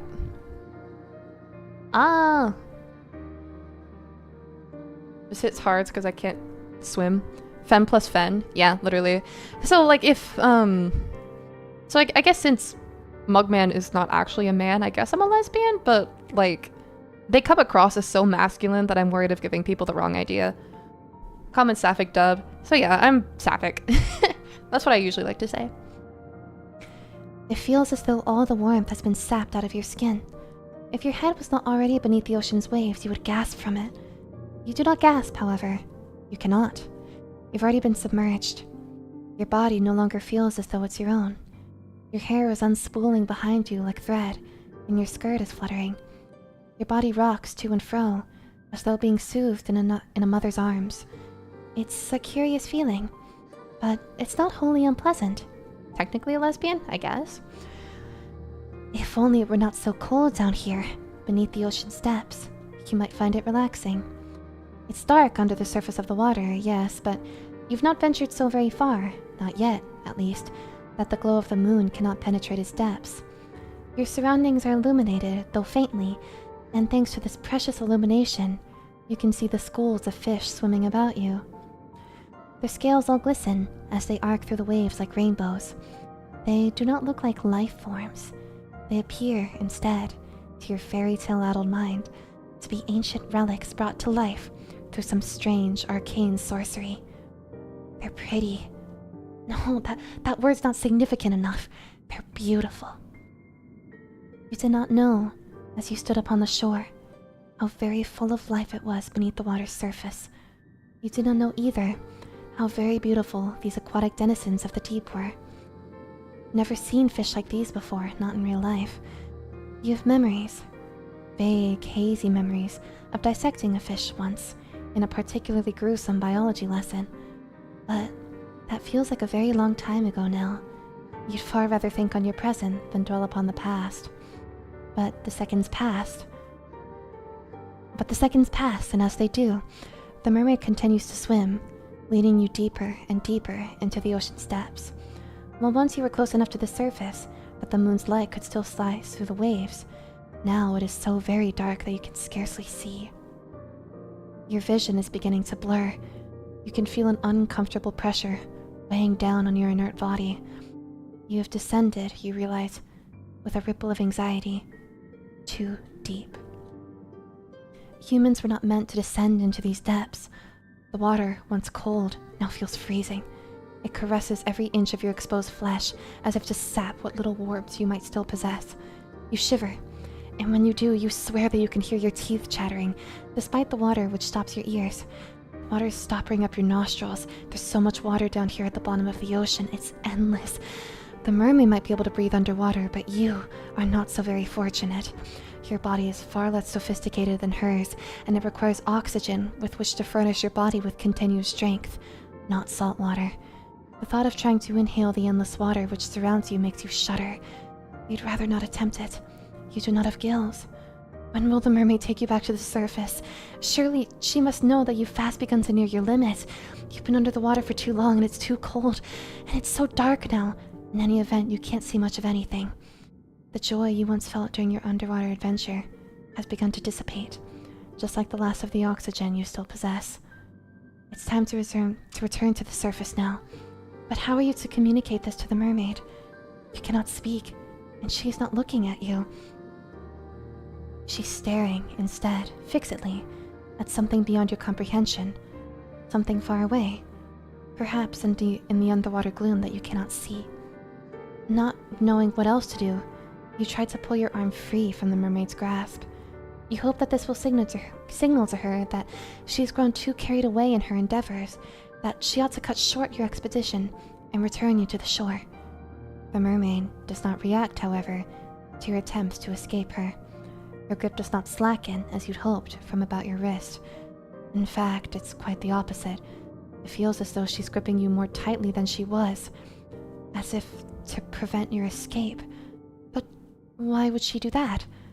You tap on the mermaid's shoulder to get her attention, a gesture which prompts her at long last to turn. Her fair hair billows about her, suspended in the water like a shroud. Then she says, in that calm, measured, incredibly reasonable voice of hers, "Yes, dear one? What is it?" If you could, you'd open your mouth to reply to her, but alas, you're a human girl, not a fish, and you cannot speak underwater. Any attempt to do so would accomplish naught save filling your pretty little mouth with water. The mermaid really ought to have considered that before she started to ask you questions, but your comfort seems to be the last thing on the mermaid's mind. She smiles at you gently, delicately, then says, "I understand. Being underwater for so long must be beginning to take its toll. Do your lungs feel like iron? Are they heavy?" So she does understand your woes. You might not be able to speak, suspended as you are in the dark, murky depths, but communication is not wholly impossible. You nod your head emphatically, hoping that this will be enough to make your distress apparent, but yes, that will happen. It is a natural part, or so I have heard, of drowning. Not that I've ever had the opportunity to experience it for myself. I am incapable, you see, of meeting my demise in such a manner. Now, what was that? What could she mean? I mean, the mermaid answers, can she read minds? That this was a calculated act upon my part. Forgive me, dear one, but the moment you consented to sinking beneath the water with me, your fate was sealed. Your lungs will be flooded with water soon enough. Then you will die. It's not a pretty way to go. You needn't worry about your corpse bloating, disfiguring, or being eaten by fish, though. I will take very good care of it, I promise. In death, you will look lovely, almost angelic. Is that not what you always wanted? Do not know what the mermaid thinks it is exactly that you want, but you think she's laboring under some severe misunderstandings. You'd like to try and correct her. You do not want to die, but of course, you cannot open your mouth. What a pity. Well, at least it saves me the effort of transcribing your dying pleas. I doubt they'd be particularly interesting. If you want to know why I'm doing this, then I would not mind obliging. I have no secrets to keep from you. Other than the secret, perhaps, that, upon your first meeting, she nursed within her cold fish's heart the desire to bring about your watery murder. You might have liked to know that before you agreed to sink beneath the ocean's surface with her. I'm only doing this because I have no choice. The other girl I liked, after all, the one whom I adored, disappeared. She went away, and I was never again afforded the opportunity to see her. You remind me of that girl, though you do not look much alike. You do not act very alike either, but you're both humans who, despite your delicacies, have no shortage of determination. How your kind is able to live when your lifespans are so very short and you're susceptible to so very many diseases is a mystery to me. Though my lifespan far eclipses your own and I am far sturdier, I cannot help but marvel at the tenacity of you humans. I know that if I were as fragile as you are, I would not be able to exist in this world. I would be far too afraid. I would see my own death lurking behind every corner, just as you can see your own death looming before you. It is not so very far away now. You can feel it coming closer and closer, enclosing its cold, icy fingers around your throat. You humans are incredible. I cannot help but respect you, weak and pitiful though you are. She respects your tenacity so very much she wishes to extinguish it. That does not make very much sense. Perhaps my words are confusing you, but it makes perfect sense. To me, at least. My beloved cowherd left me. I do not know where she went or what happened to her. Perhaps she was murdered by bandits. Perhaps she contracted a horrible disease. Perhaps she simply fell and cracked her skull. I do not know. I will never know. For many, many days and many, many nights, her disappearance tormented me. I could not help but wonder how it came about. But there were so many possibilities I could not imagine in all of them. This thought terrified me. It still does. That is why I'm going to take you to my underwater kingdom with me. There, we can be together forever. Nothing will ever be able to tear us apart then. I'll brush your hair, and I will dress you in the finest pearls found from the bottom of the seabed. It'll be lovely. Much, much lovelier than any sort of miserable existence you might be able to eke out above the water. In my citadel, you will never be attacked by bandits, nor ravaged by diseases. You will be quite safe, I promise. Quite safe, yes, and quite dead too, surely. Well, yes, that is the only unfortunate aspect of my plan. She considers your death nothing more than a mere misfortune. The mermaid might be surprisingly cold after all, but perhaps you ought to have predicted this. She is part fish. Are fish not cold-blooded, like lizards? Probably learned this at some point during biology class, but your lessons are beginning to feel very faint and far away now. Your body is beginning to fail you. You cannot take much more of this. It is a necessary sacrifice, though, if we are to be happy. I'm doing this, you know, for both our sakes. I do apologize for tricking you, but please, try to understand. I really have been lonely. You would be more inclined to sympathize with her, perhaps, if her loneliness was not ushering in your inevitable demise. But you are too preoccupied with your dwindling reserves of oxygen to feel much in the way of anything for your captor. You can feel the pressure of the water against your eyes, beginning to ache. Perhaps you're crying. Do not know. The water masks much of your anguish. You've been drifting underwater for almost 3 minutes. That is a remarkably long time to go without any air. Your vision is beginning to cloud. Your surroundings, already dark, look darker still, unpleasant and obscure, and not at all like the paradise the mermaid promised you. The pain of being suffocated, slowly, is far stronger and far more oppressive than the sensation of the mermaid's hand wound tightly about your arm. Is there no escape for you? The prognosis, I'm sorry to say, is grim. Your fate, as the mermaid said, really was sealed the moment you met her, luxuriating on those rocks beneath the moonlight. But you'll forgive me if my sympathy is limited. You did bring this upon yourself, you know. You reap what you sow. And in this case, you made a series of bad decisions, which led to your untimely demise. Now what do you want to do? Will you accept this fate of yours and rest in peace? Or will you try to fight against it?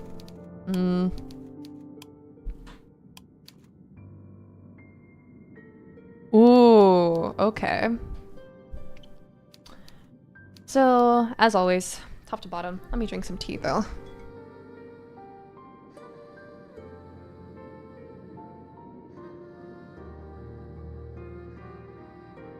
Fight? We're accepting it first. That's a bit of an anticlimactic answer at this juncture in your life story, but I suppose it'd be remiss of me to lecture you too much. I'm sure you're well aware of what a terrible series of decisions you've made. There's no need for me to belabor the point. That'd be boorish, not to mention tedious. I'm rather tired of scolding you, so instead, I think I will content myself with loving you. What? You thought in your death the mermaid was the only one who'd be able to cassette you? Cassette? I know I've said this before, but you really are naive. You cannot escape me, even if you're at the bottom of the deepest, darkest ocean. So, I wonder if the narrator is the one that was chasing us at the beginning. If the narrator truly is like a stalker who's like watching our every move. The world might have forsaken you, but I never will. I will never leave you. You will never be lonely again.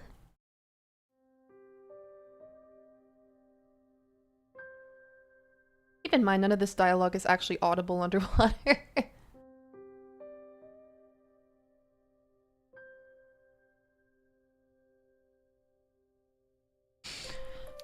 So, extras. Can we see the CGs? Yeah. We get to see all of them. Oh, man.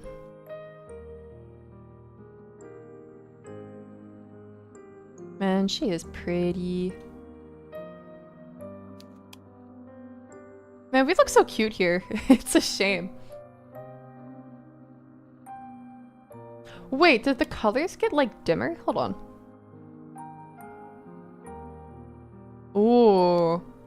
Wife, look at her.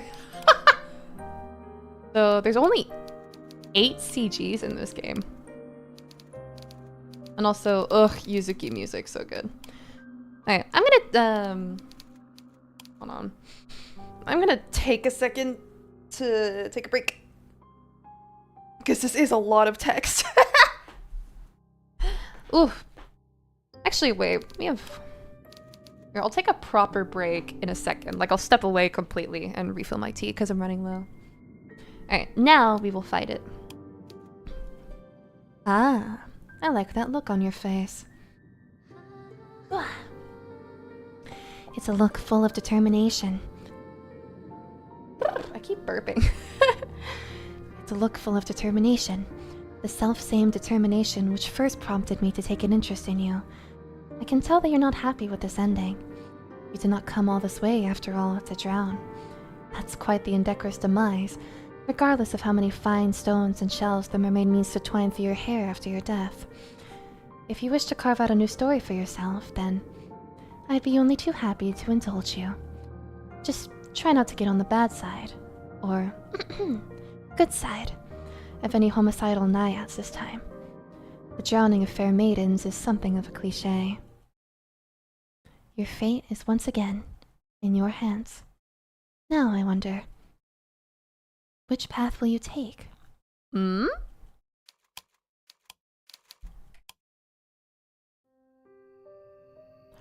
Ooh, okay. So we've got a little bit of a time loop thing going too. Ooh, that's funky. Alright. That said, I'm gonna go take my break. I'll be back in like 10 minutes.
I return.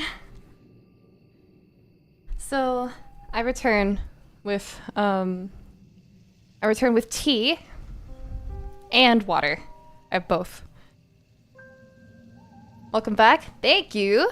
Okay, and now we continue with terrible girls doing terrible things.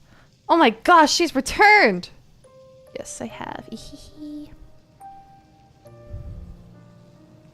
want to make chat bigger. I think it's a bit small.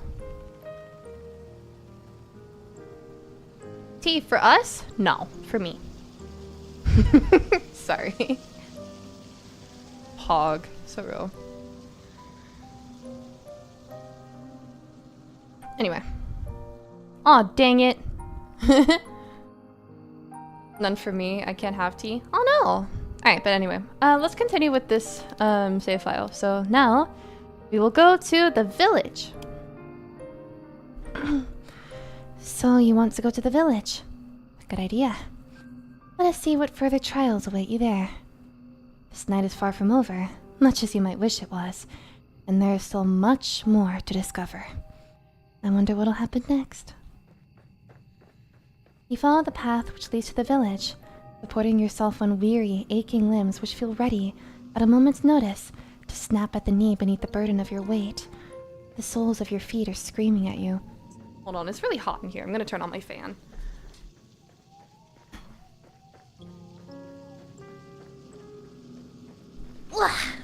Alright, I'm back. You need to lie down, and quickly. You only hope, as you continue to run, that you'll find a suitable residence in which to rest at the village. You do not know what will await you at the village, but you have visions, as you run, of a quaint, scenic settlement, all thatched cottages with sloping roofs. Surely there will be a kindly peasant who will be willing to put up a young runaway for a few nights. You can imagine, too, the face of this kindly peasant from the fairy tales you read in abundance as a small child. She'll be broad-shouldered and ruddy-faced, with dull brown hair crammed beneath a cap. Her arms will be sturdy from many years of washing clothes and milking cows, but she'll be kind to you and compassionate, just like a mother. I'm wondering what the significance of these descriptions are, because obviously, like, the people that she meets end up nothing like this. You do not know what mothers are like. You hardly ever spoke to yours. You're only guessing. You're not a complete fool, however, despite your tendency to daydream, and you do have a few reservations. Peasants do not, as you know from your voracious reading, have much money, nor do they have much food. It might be hard to convince a resident of the village, even the kindly washerwoman of your fantasies, to take in a complete stranger. Ah, so she has more. Also, chat's a bit too wide. There we go. Still, you must try. That is all you can do, really. So you run to the village. It takes some time before you finally emerge from the woods, but finally you manage it. How much time, you ask? I cannot answer that. Did I not say that time had begun to lose all its meaning? The forest is behind you now, at least, and all the awful nightmares which dwelt within it.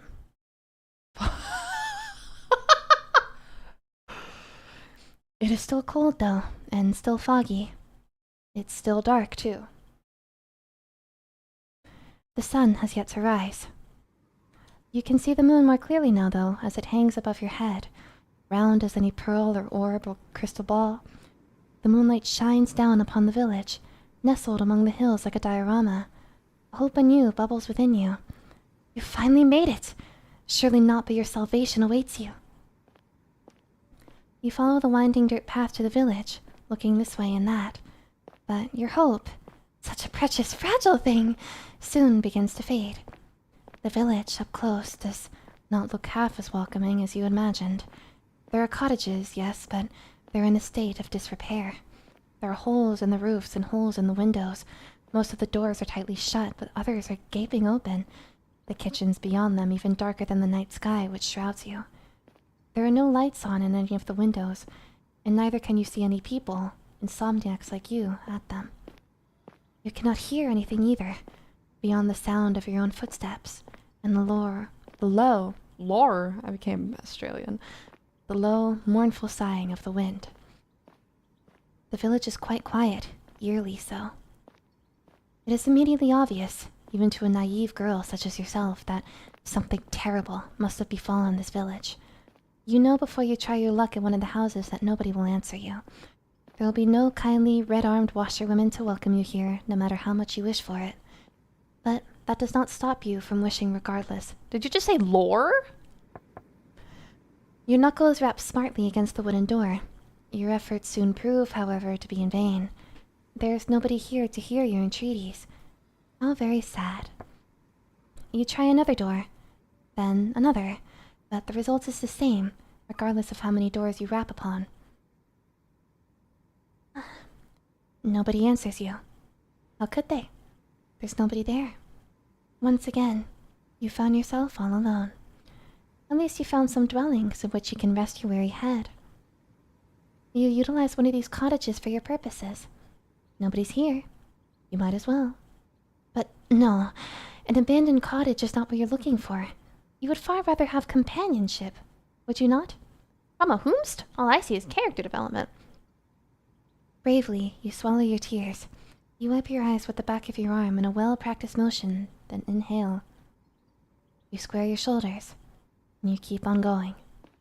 Surely the village can't be completely deserted. There must be one person here at the very least who can help you. That's what you're thinking as you resume your search. You flit from cottage to cottage, with precious little to show for your determination, until you make yet another discovery. This village, with its squat thatched cottages bathed in the moon's glow, has a church. Well, of course it has a church. The villagers who once dwelt here were not godless heathens. Not that their faith did them all that much good in the end. Still, the sight of the church soothes your overtaxed heart. You were so focused on your fantasies of a kindly washerwoman taking you in, man, that you did not pause to entertain the fancy of a kindly nun doing much the same. All hope is not lost. You approach the church, which seems to tower over you despite it being so humble. The church is a small one, but it's stout and sturdy. It must be, for it has withstood centuries, forever standing sentinel on this hill, like a relic from a bygone era. The church does not have any stained glass windows, but it does not need them. Even without more luxurious trappings, the church still exudes an aura of dignified solemnity. The stone building is fringed by a sizable graveyard, one which occupies the rest of the hilltop and some of its sloping sides. The graves, which have been planted by generations of wardens, are hewn from a similar stone to that which the church's walls are made of. Some of the gravestones are shaped like lozenges, while others are shaped like crosses. A handful of headstones are even shaped like angels, but these are few and far between. There are very few people, in a village such as this one, who can afford such luxurious final resting places. First stream, welcome in! You look at the tombstones with an almost childlike curiosity, forgetting, in your examination, the visceral, heart-rending fear which gripped you as you ran through the forest. You're out of the woods now, and you have subconsciously already begun to relax. You try to read the names hewn into the myriad tombstones, but it's dark, and you're tired, and some of these graves are very, very old indeed. You strain your eyes, but you do not have much luck in this endeavor. Oh well. Hewn? Thank you. Such superfluous details are not important. You eventually tire of examining the graves in turn. This graveyard is an expansive one. Unusually so, given the village itself is so small. How can it boast so many corpses? And there's much to explore. You walk about the perimeter of the church, casting your gaze first here, then there, then everywhere, consumed as you are by your immense, all-encompassing curiosity. And as you do, you see her. Oh my god. Wow. I wonder how she's gonna kill me. Look at the bones. Is she just like protecting this village to like keep outsiders from coming in? Those eyes, for real. Nice shovel, I know. Actually, wait, is that... That's distinctly... The shape. She looks like an ordinary girl, small and scrawny, just like yourself. But she is much, much more than her unremarkable appearance might suggest. For some moments you observe her, hiding all the while in a shadow cast by the church, like a furtive lizard clinging against a rocky edifice to shroud itself from the sun. There is no sunlight here, though. There's only the night sky, and the stars, and the moon. Beneath the moon's light, a silvery implement the girl is clutching shimmers. It takes you a few moments to see what it is that the girl is clutching in her hands. It is not until you see her manipulate it, its sharp edge biting into the earth, that you understand. It is a shovel. This girl is standing in an isolated corner of the churchyard. Oh dear. Late at night, and she is digging a grave. Well, you suppose she could always be digging a hole for the sake of it, but her work seems much too precise for this to be the result of mere whimsy. It's hard for you to see her face, given the distance between the pair of you, but her posture is one that speaks of supreme concentration. She moves slowly, mechanically, like a woman on a mission, driving the end of her shovel into the earth over and over. Her motions are regular enough to be repetitive. There's something hypnotic, almost, in the manner in which she attends this task. Should you risk interrupting her? I doubt there's a choice here, but I'm going to save anyway. Do you dare? You get the feeling that she would not appreciate it. The shovel in her hands, meanwhile, is rather hefty. If she wished it, she could cause you no small amount of damage with it. Cold anxiety makes your skin prickle. You do not know if you should risk speaking to her when she, in her dark cloak with her shovel, looks so very strange. But what do you have left to lose? You've come this far. It'd be folly to turn back now. It is with this thought in your mind that you decide to approach the strange girl. Your footsteps are quiet. You've grown accustomed to slinking around like a cat, but they are not quiet enough. The girl's senses must be finely tuned because she blinks. Then, she turns. Your eyes meet, and once they do, you feel your breath catch in your throat. You did not have a clear view of the girl before, concealed as you were in the shadows, but now that she's looking at you, you can tell she's pretty. Her skin is very smooth, and her hair, though obscured by a dark hood, is very fair. Her eyes, meanwhile, are a clear, cool blue like ice. Those eyes of her, which are large with unease, are fringed with very long, fair eyelashes. You mean the boys going to the grave? Oh no, not the wackest bunkus. She looks as though she stepped out of the pages of a picture book. She is simply too perfect to belong to this world. Now that I'm thinking about it, imagine she makes us dig our own grave. Crazy. Now that I think about it, the mermaid also was a blondie with blue eyes. So I'm like, kinda gay, not gonna lie. Perhaps she's some kind of vision, a waking dream, a hallucination. But no, she's none of those things. The shovel she's clutching in her hands looks solid enough, its pointed tip glittering wickedly in the moonlight. You steel yourself, expecting perhaps some sort of outburst, but the tension soon drains from the girl's slender shoulders. Her fingers, which once were gripping the handle of her shovel tightly, relax. Her lips curve upwards at the edges. She's smiling, and what a smile it is. It's transformative. When she smiles, she looks radiant, angelic almost. Hers is a smile that is so suffused with light that your eyes begin to prickle from it. Let me drink some water.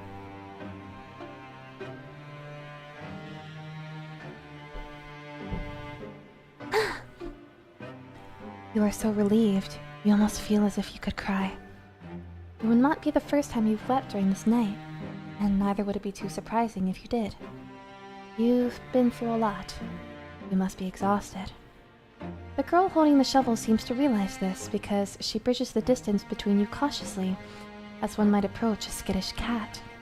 Then she says, in a rough voice which does not match her dainty appearance, well, she does live in a rural village. What were you expecting? Oh, it's so good to see another person. I was afraid I was the only person left alive. The only one in the whole world. No, this is quite the effusive greeting. Her introductory speech is riddled with exclamation marks. She's rather more personable than her apparel would make one suggest. You, a well-bred young lady, cannot help but feel overwhelmed. It is your turn now to be on your guard. Anxiously, you observe the girl with the shovel, and you ask her what she means. What happened? Oh, do you not know? There's an awful lot you do not know. So much, in fact, it would fill a whole encyclopedia. So is she like a country accent type of thing? No, a whole library. You shake your head, ashamed at your ignorance, and the girl frowns. Ah, you mustn't be from around these parts. Guess I should have known. This village is a small one, and everybody knows everybody else. The girl's expression falls. At least, they used to. Back when there were still people to know. It ain't the case now, though. Not after the plague. There was a plague. That would certainly explain why the village, when you walked through it, was so quiet. So it was the plague that took, the farmhand. Did everybody else succumb to this mysterious illness? That's right. Just me here now. Not seen another human in a long, long time. It gets so lonely here. Now that is an interesting turn of phrase. It catches inside your head like a burr. Have you heard it before? You do not have much time to ponder this, however, because the girl takes a step towards you. Ah, but where are my manners? They must have gone rusty after being on my own for so long. My apologies, miss. You look like you've come a long way. You said you were a traveler, yes? And your hands are very cold, just like ice. Would you like to come inside? Maybe have something warm to eat and to drink? My home's small, I'm afraid, and my food ain't nothing fancy, but I'd be more than willing to share. It's not every day another girl stops by, especially not one as pretty as yourself. I'm feeling very blessed. The girl laughs, a carefree, airy sort of laugh, which does not match your initial impression of her. You thought, when you saw her among the graves, that she'd be more distant somehow, and more mysterious. Frankly, so did I. Perhaps you're mixing her up with somebody else. You're still unsure if you can trust this girl, but her invitation is an appealing one. It's much more appealing, certainly, than spending the night outdoors in the cold, kipping on the graves. Is she eating corpses to survive? I think that's a bit of a stretch. Cowgirl asked her, best asked her. Place your bets? What are you, a romantic poet? Please. You make a show of pondering the girl's invitation, at the very least. You do not want to appear too eager, but your acquiescence is, alas, an inevitability. Why would you ever refuse her? She's the first friendly face you've seen all night. Without her, you'd be all alone. Honestly, I think she's just gonna whack us to death with the shovel. Like, bang, bang, bang, like that. Or, hold on.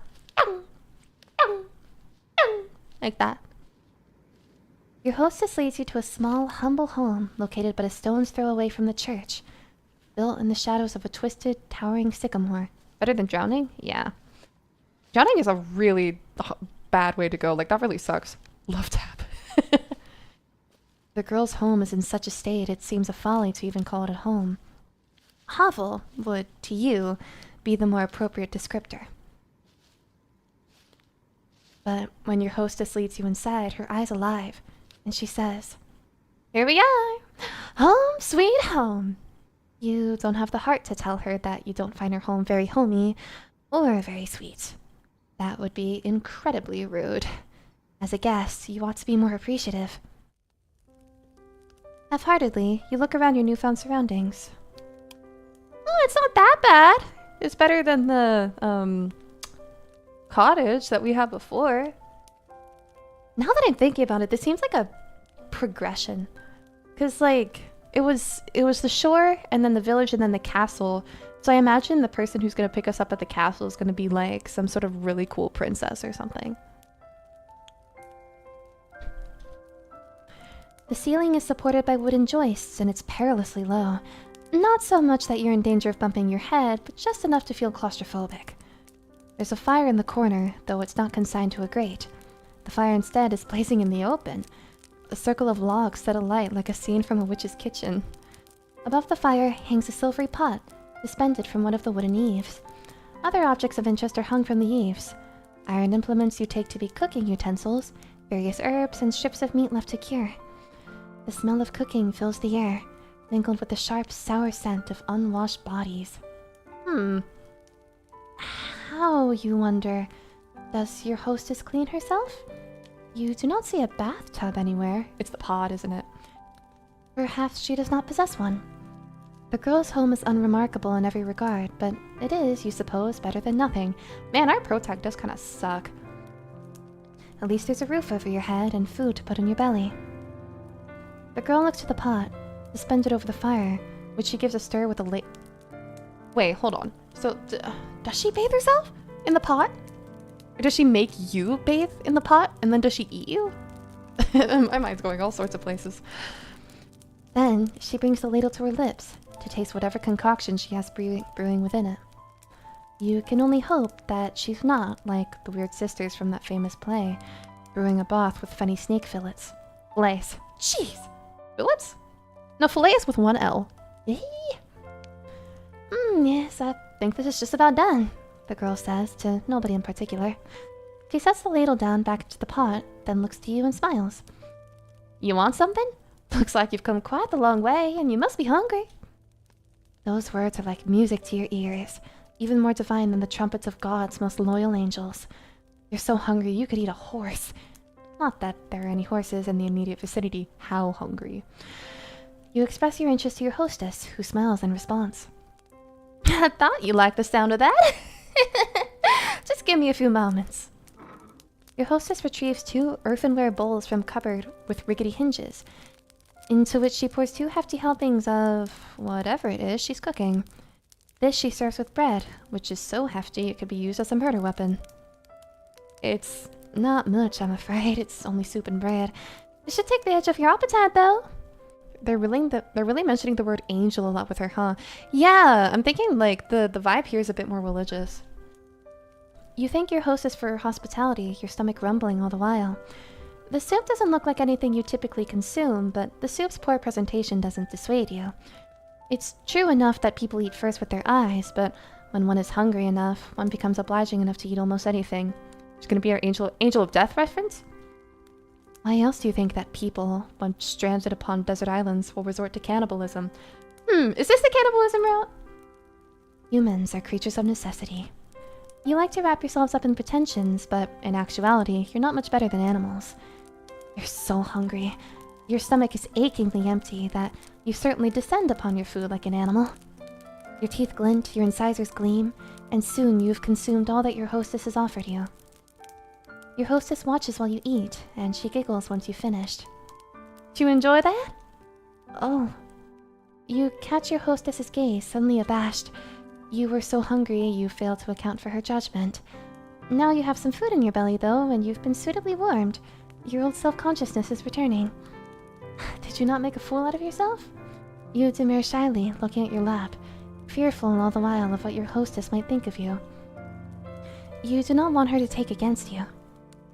Fortunately for you, however, and for your fragile ego, your hostess is not the judgmental sort. She's not like the girls you grew up with. Well, I'm glad you enjoyed it. It's nice to see my food being appreciated so heartily. No, I'm not the best, but I've been practicing for a long while. I used to cook for my father all the time, see? This remark catches your attention. Quizzically, you look at your hostess, your abashment over your animalistic eating habits suspended. What happened to her father? It seems a grim thing to contemplate after having eaten, but didn't your hostess mention something about a plague? Yes, your hostess says, her voice soft now and serious. That's right, there was a plague. And what of the villagers? What of her father? They're all gone now. Gone. Yes, you see... Your hostess rearranges herself upon her chair, one slender leg folded over the other. Then, she begins her tale in earnest. My family has a history. We've lived here for centuries by the church so as we can tend to the graveyard. Ah, so this abode is centuries old then. It would certainly explain the dirt. My father used to prepare bodies for burial, back when he was alive.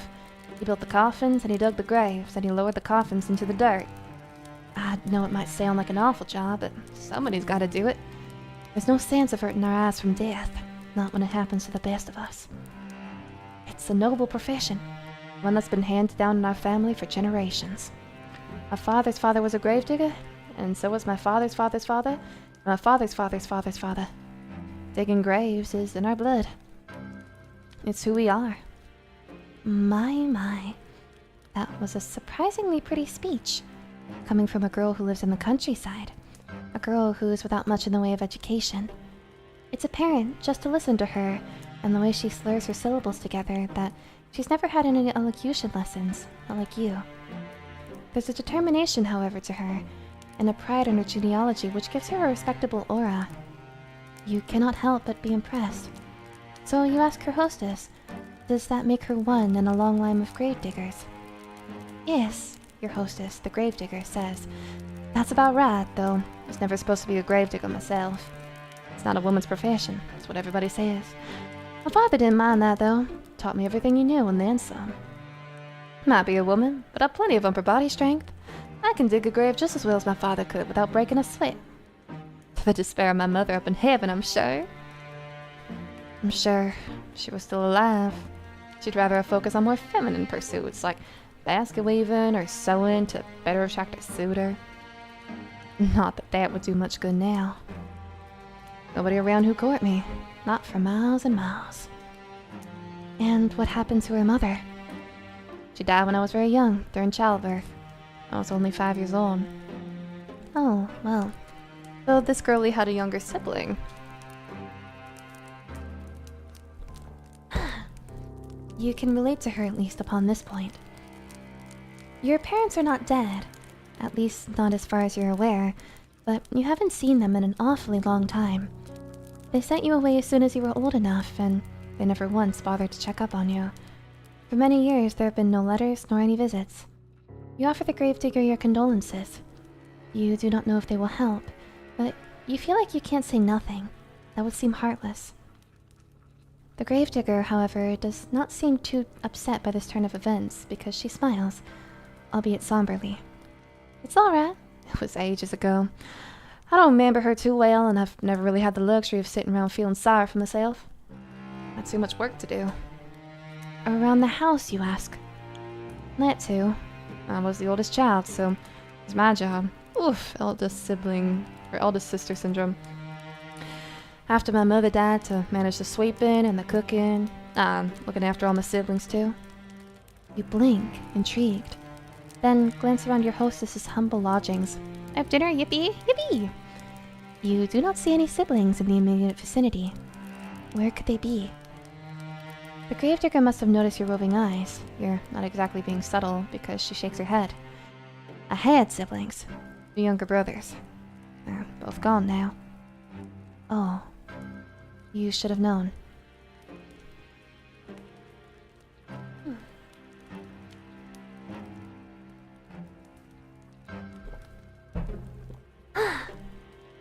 You apologize to the gravedigger for your lack of tact, but she does not seem upset by this faux pas. Don't apologize, not your fault. My brothers weren't long for this world anyway. The youngest died when he was still a babe, and the oldest, he died before he reached double digits. I was upset about it at the time, of course, but I've come to terms with it. Life's a fleeting thing in this wicked old world. That's something you That's something you learn in this trade. Digging graves, I mean. And I've dug graves for the elderly and the infirm, but I've also dug graves for young babes still in their swaddling clothes. That's the nature of death. It comes for all of us in the end, no matter how old we are. No matter how much money we have, no matter how good or bad we've been. The great equalizer. Or so I've heard. A chill creeps down your spine as you listen to your hostess's speech. She's not wrong, but the inherent mortality of all humankind is not something you wish to contemplate. It's too disturbing. For the longest of times, my family was a small one. It was just like my father and me, but that was fun. That was how I liked it. I was very happy, even if our lives weren't the best. Never had any fancy clothes to wear, and we can't dine on the finest of foods. In the grand scheme of things, we ain't anything that special, but I've always felt otherwise. I thought that I was blessed. We knew hardship, of course, and famine, but that's just the way life is around here. When food supplies were low, we always helped each other out. I'm a father, but I also had the rest of the village. We all looked after one another, and things always worked out in the end. At least, they did. Till the plague happened. Yes, she had mentioned the plague. You'd been wondering when she was going to return to that topic. You suppose that the plague is the reason that the village, as you traversed it, was so very empty. You'd suppose right.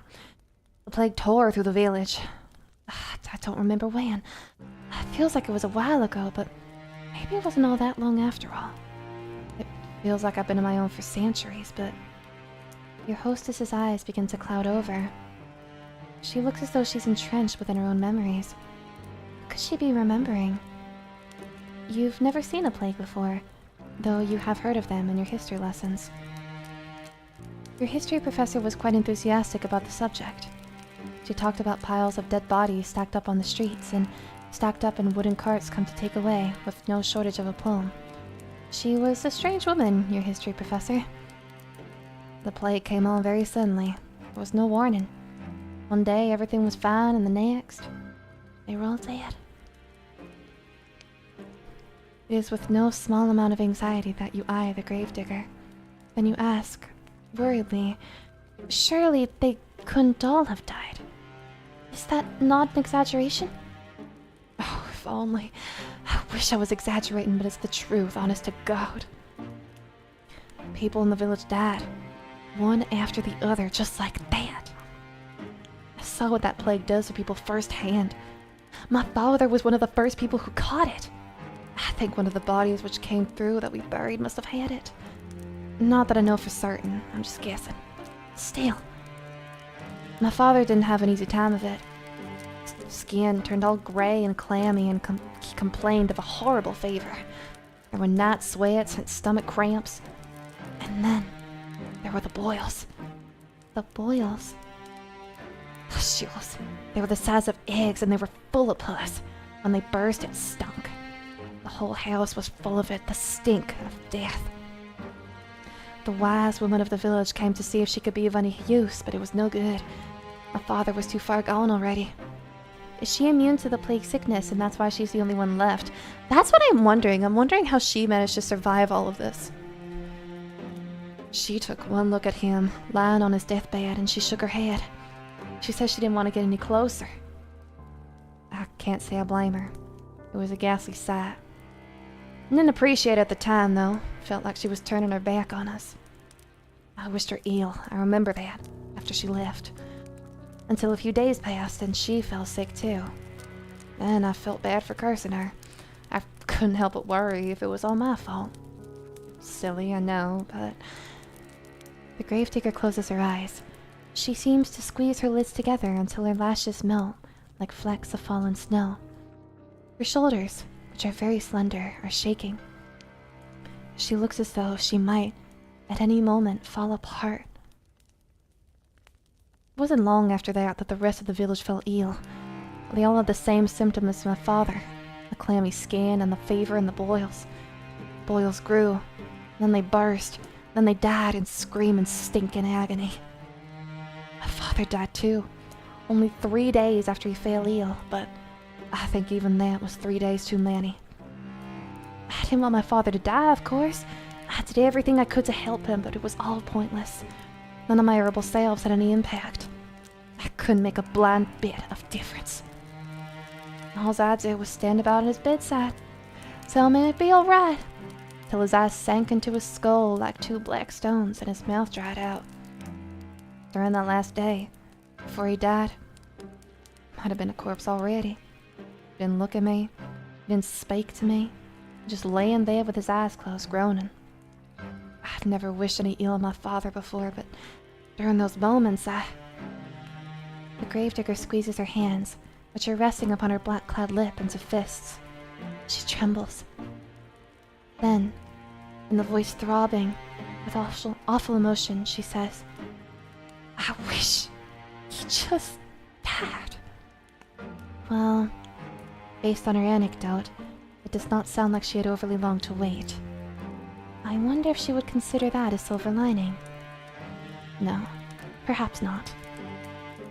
The gravedigger is still shaking. She will not cry, will she? You hope not. Awkwardly, you look at the gravedigger. You're not sure how to soothe her, but you know you must make some sort of an effort, even if it is a token one. You shift upon your chair, which feels very cold and hard beneath your thighs. Then you say, very softly, that you're sorry. It's not much, but it's all you can think of saying. You thought initially that your situation was comparable to that of the gravedigger, but now you can see that this is not the case. Your suffering has far outstripped your own. Not that suffering is a competition, of course. Hold on, y'all.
Alright, sorry about that.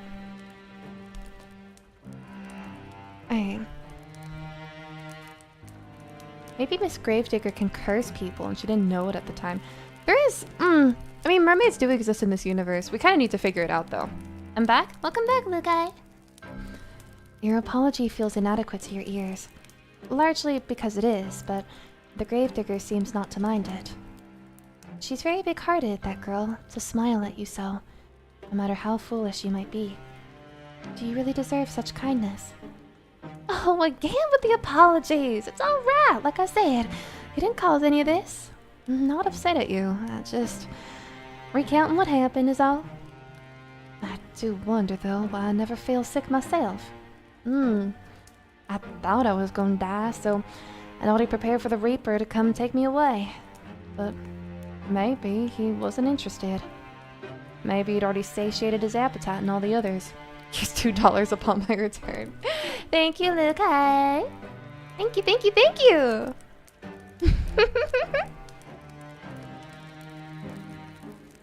That, or maybe... Oh, shit. That, or Maybe he thought he'd have to leave me alive for practicality's sake. With my father gone, who else would tend to the dead?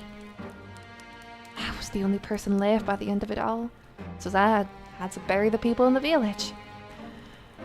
They're all resting peacefully now, under the earth, where the plague can't reach them. On the one hand, I'm happy for them. They're able to escape from all their suffering. When I think about all the people I've lost, though. The gravedigger tenses. Then, she sniffs.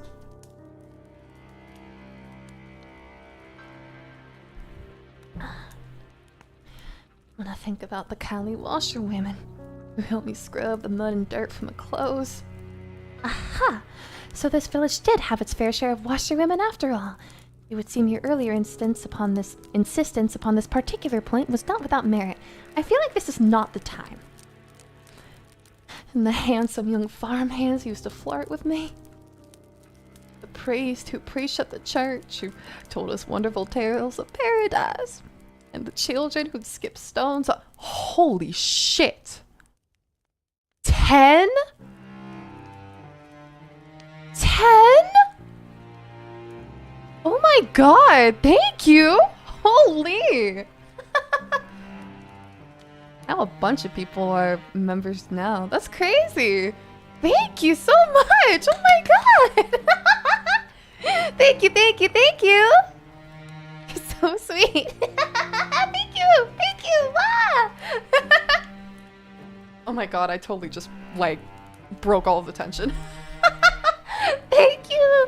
Thank you. Thank you. Thank you. Thank you. Lots of love. Lots of love.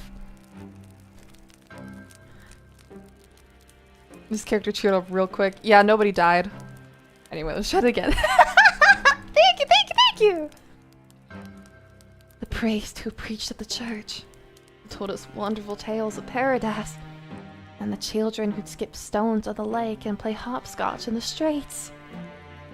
I can't help but feel so lonely.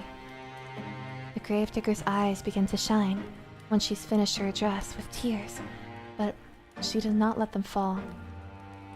MC, such a sad story, Gravedigger, but can I get a let's go membership reign? She's being very brave, much more so than you are. Anxiously, you extend a hand towards her, meaning to... what? Give her a hug? You do not know her well enough. Pat her head? That'd be infantilizing. Squeeze her hand? Perhaps that could be misconstrued as a romantic overture, and that is the last thing you want. Hearing that cheery, happy voice always makes me smile. What if I cry? Thank you! I appreciate the donations every time. Thank you, thank you, thank you! You endured more than your fair share of teasing over that.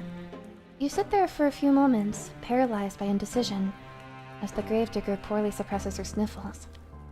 In the end, you let your arm drop back to your side. Your hand rests upon your lap, as useful as damp kindling. Hello, welcome in. You do not know what to do with it. You do know that you ought to say something, though, to show that you heard her plight, and that you care. You do not know what this something should be, however. No words could ever console the gravedigger. They'd never be enough. They can offer some balm, however, to the bereaved. And so, after a pause just long enough to be awkward, you offer your condolences. What else can you say? Oh no, the gravedigger replies, wiping a few stray tears away with the back of her arm. It's alright. I've grown used to it, really. Being on my own, I mean, it ain't so bad, really. And I'm not alone now, at least. I've met you. You'll keep me company, won't you? Well, what can you say to that? You aren't callous enough to trample this poor girl's hopes, are you? You know full well yourself how awful that feels. You can do nothing but nod, a response which makes the girl smile more widely still. Ah, that's wonderful! I know you're just travelers passing through, but I can offer you bread and butter till you leave. I have food enough and a spare bedroom. I can make it up for you right now. You must be tired after your long journey. Just give me a moment. The gravedigger rises to her feet in a flurry of excitement, then retreats. What kind of game is this? Girls fall in love and then they die. That's the game. You watch as she departs, a little too eager to please, and frown. The girl's home is a small, humble one with a low ceiling and slanted walls. You cannot imagine such a small dwelling possessing a spare bedroom. This so-called spare bedroom is, in all likelihood, the room her father slept in before the plague carried him off. You do not much think that you'd like to spend the night in the room of a dead man, but what choice do you have? You're tired. Wretchedly so. Why, it's all you can do to keep your eyes open. While you're running through the forest, desperate to escape your pursuer, you had no thought in mind beyond finding some safe sanctuary in which you could recuperate. Now that you have found said sanctuary, it would be unreasonable to find faults with it. MC is rude. No, for realsies. Like...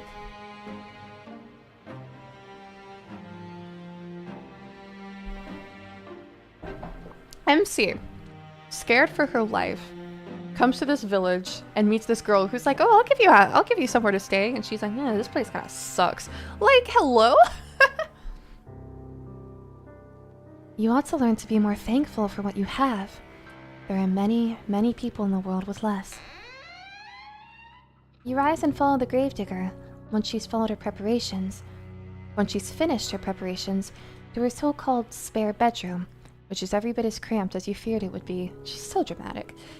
At least there's a bed, which comes as something as a relief. The rest of these lodgings are so humble you were half expecting a straw pallet. As tired as you might be, you cannot lie to yourself. You have no desire to sleep among the hay like an animal. The sheets of the bed are clean too, a fact you discern with a cursory glance. Though you will not be expected to sleep upon the sweat-soaked linen of a plague-ridden man after all. This really is your lucky day. I got you this too, the gravedigger says somewhat shyly, as she hands you a folded gown. To sleep in.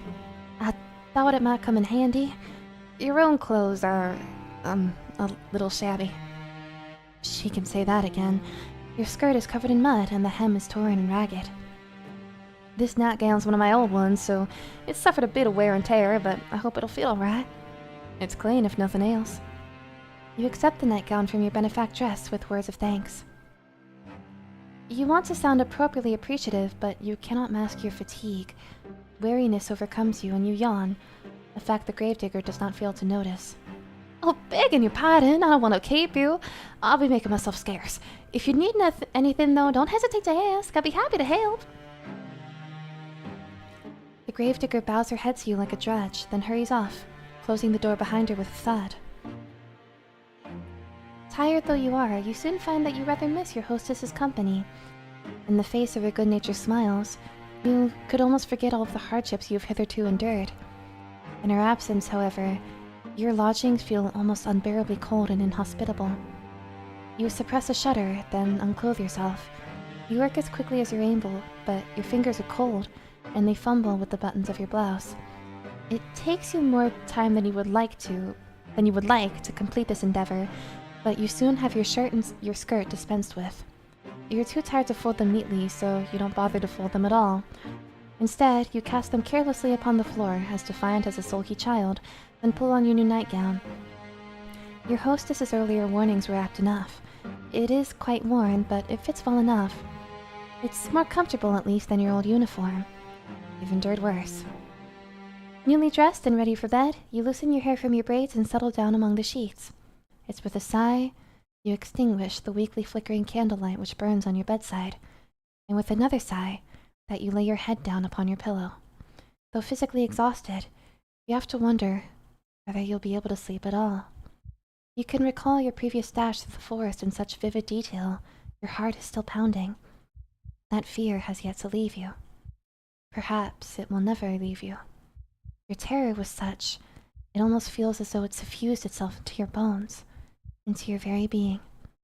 But your exhaustion is greater than your worldly anxieties, and soon it claims you. Your eyelids fall shut, and your breathing inevitably begins to even out. I will be right back, 'cause I need to use the restroom.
I'm back.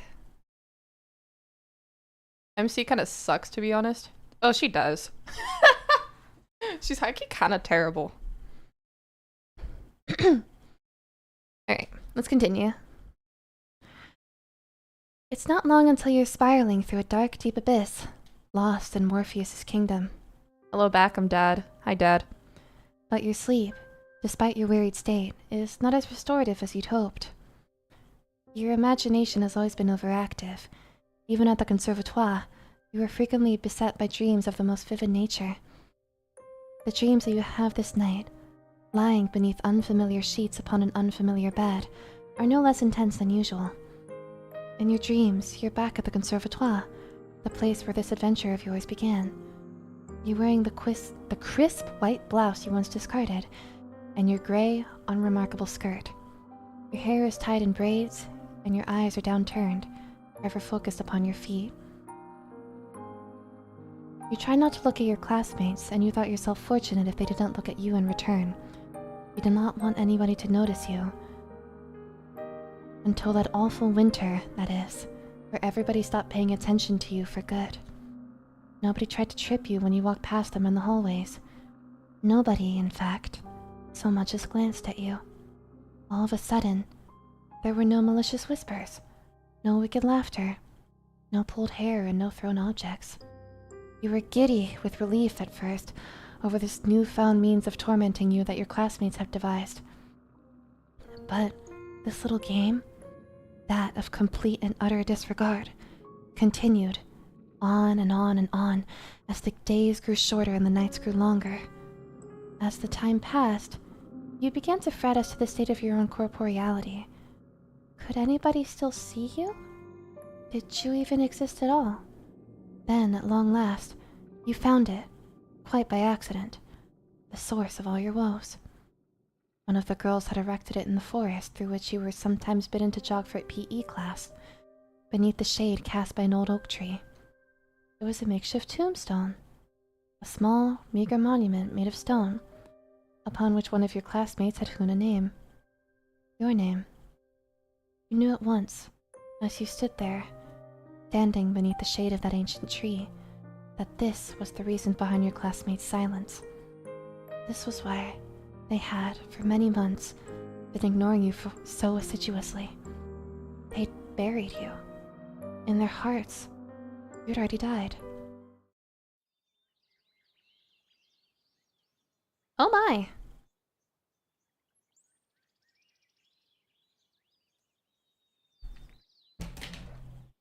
Alright. Your eerie dreams notwithstanding, you sleep more comfortably than you'd anticipated. When you awake the following morning to the sweet chirping of birdsong, you feel well rested, albeit woozy. Your head is aching. It's nothing, however, that a cup of hot tea cannot fix. So real. You stumble into the kitchen in your nightclothes, your hair loose and your feet bare, and the gravedigger turns to you. She looks at your face, which is pasty, and your under eyes, which are dark, and exclaims, in the manner of one accustomed to solving problems and not complaining about them, "Oh, you look awful!" That's not her voice at all. I was thinking of the mermaid. I guess I was thinking, like, I'm trying to think, right? Like, dead in their hearts. Because, like, that's for literally everyone to be united in, like, ignoring one person takes, like, high-key a lot of coordination. So I'm wondering, like, maybe she actually did die, and the people that can see her, like, special? But I don't know. I'm just spitballing here. Big L, she doesn't deserve all these girls. "Oh, you look awful! I think you need something warm to drink. And maybe you need something to eat too? Let me get started on breakfast." And that is exactly what she does. She gets started on breakfast, which proves to be quite the simple affair. Nothing like the luxurious food you were accustomed to in your past life. The bread is hard enough to break your teeth on, and the cheese is a bit too strong. Stop complaining, MC. It's food all the same, though, and you do not complain. Mm-hmm. Your stomach was beginning to grumble. The tea is Jesus! The tea is inoffensive, at least, and you drink it gratefully. You thank the gravedigger girl for her hospitality, and she smiles at you in return. A sunny smile, like a field of blooming bellflowers. It's no problem. Don't hesitate to ask me if you need anything else, she says. Words which come to symbolize your relationship. You stay with the gravedigger for many, many more days, and though limited though her means might be, she always tries to help you. So this relationship lasted much longer than the one with the mermaid. Because that one only lasted for like 3 days. Just bourgeois girly things. The gravedigger sets you chores about the house to keep you occupied, a fact for which you're grateful. You need to do something to keep your mind off your frantic flight through the forest. You can almost forget about it now during the day. During the night, however, it returns to you, the sound of your feet against the foliage and the swirling fog. When you sleep, you are assailed by nightmares. Sometimes you awake after midnight, the sheets twisted around your body, and your mouth gaping open in a paroxysm of terror. I don't know if that's how you say it. Though you try to tell yourself otherwise, you're still afraid. I do have to say, it's pretty refreshing to, like, play a game that I'm, like, learning new words as I play. Being with the gravedigger makes you feel less so, though. Particularly when you're sweeping the floor, keeping an eye on the bread loaves so they don't burn. You attend to most of the domestic chores, while the gravedigger concerns herself with the work she knows best. That is, digging graves. Her dogged persistence when it comes to this pursuit intrigues you. So much so that you cannot help but posit a question to her on one particular morning, when the sky is festooned with clouds. Why, you ask her, perhaps a touch insensitively, do you continue to dig graves? There's nobody left, after all, to dig them for. You've always been practical, and you can't see the point in it.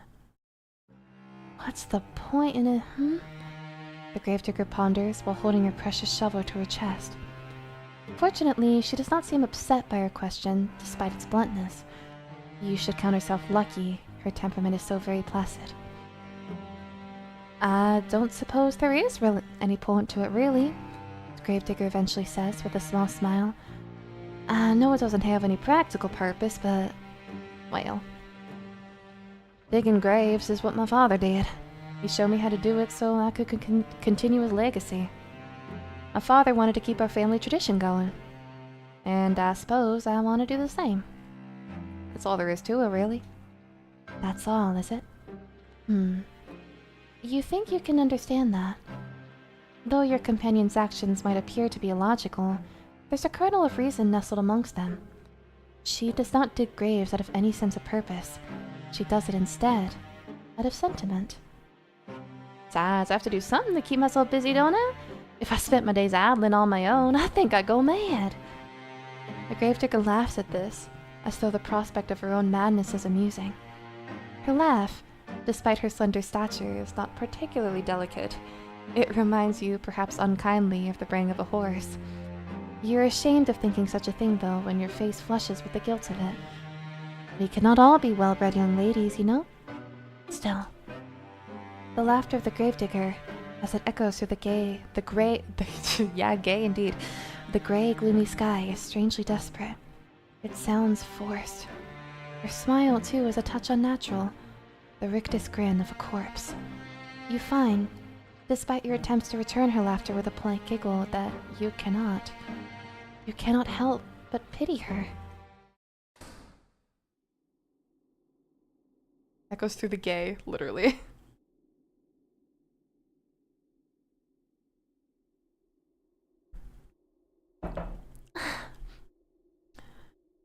You retreat indoors briefly after your talk with the gravedigger, then set about some simple chores. The gravedigger trusts you well enough to manage sweeping the floor, a task which does not take particularly long, and the preparing of the meals, a task which takes slightly longer. It's not until much later, however, once the sun has already sunk beneath the horizon and the moon is high in the sky, that the gravedigger returns from the outdoors. She's windswept, after many hours spent exposed to the elements, and there's dirt caked beneath her fingernails. Oh dear, let me get some water.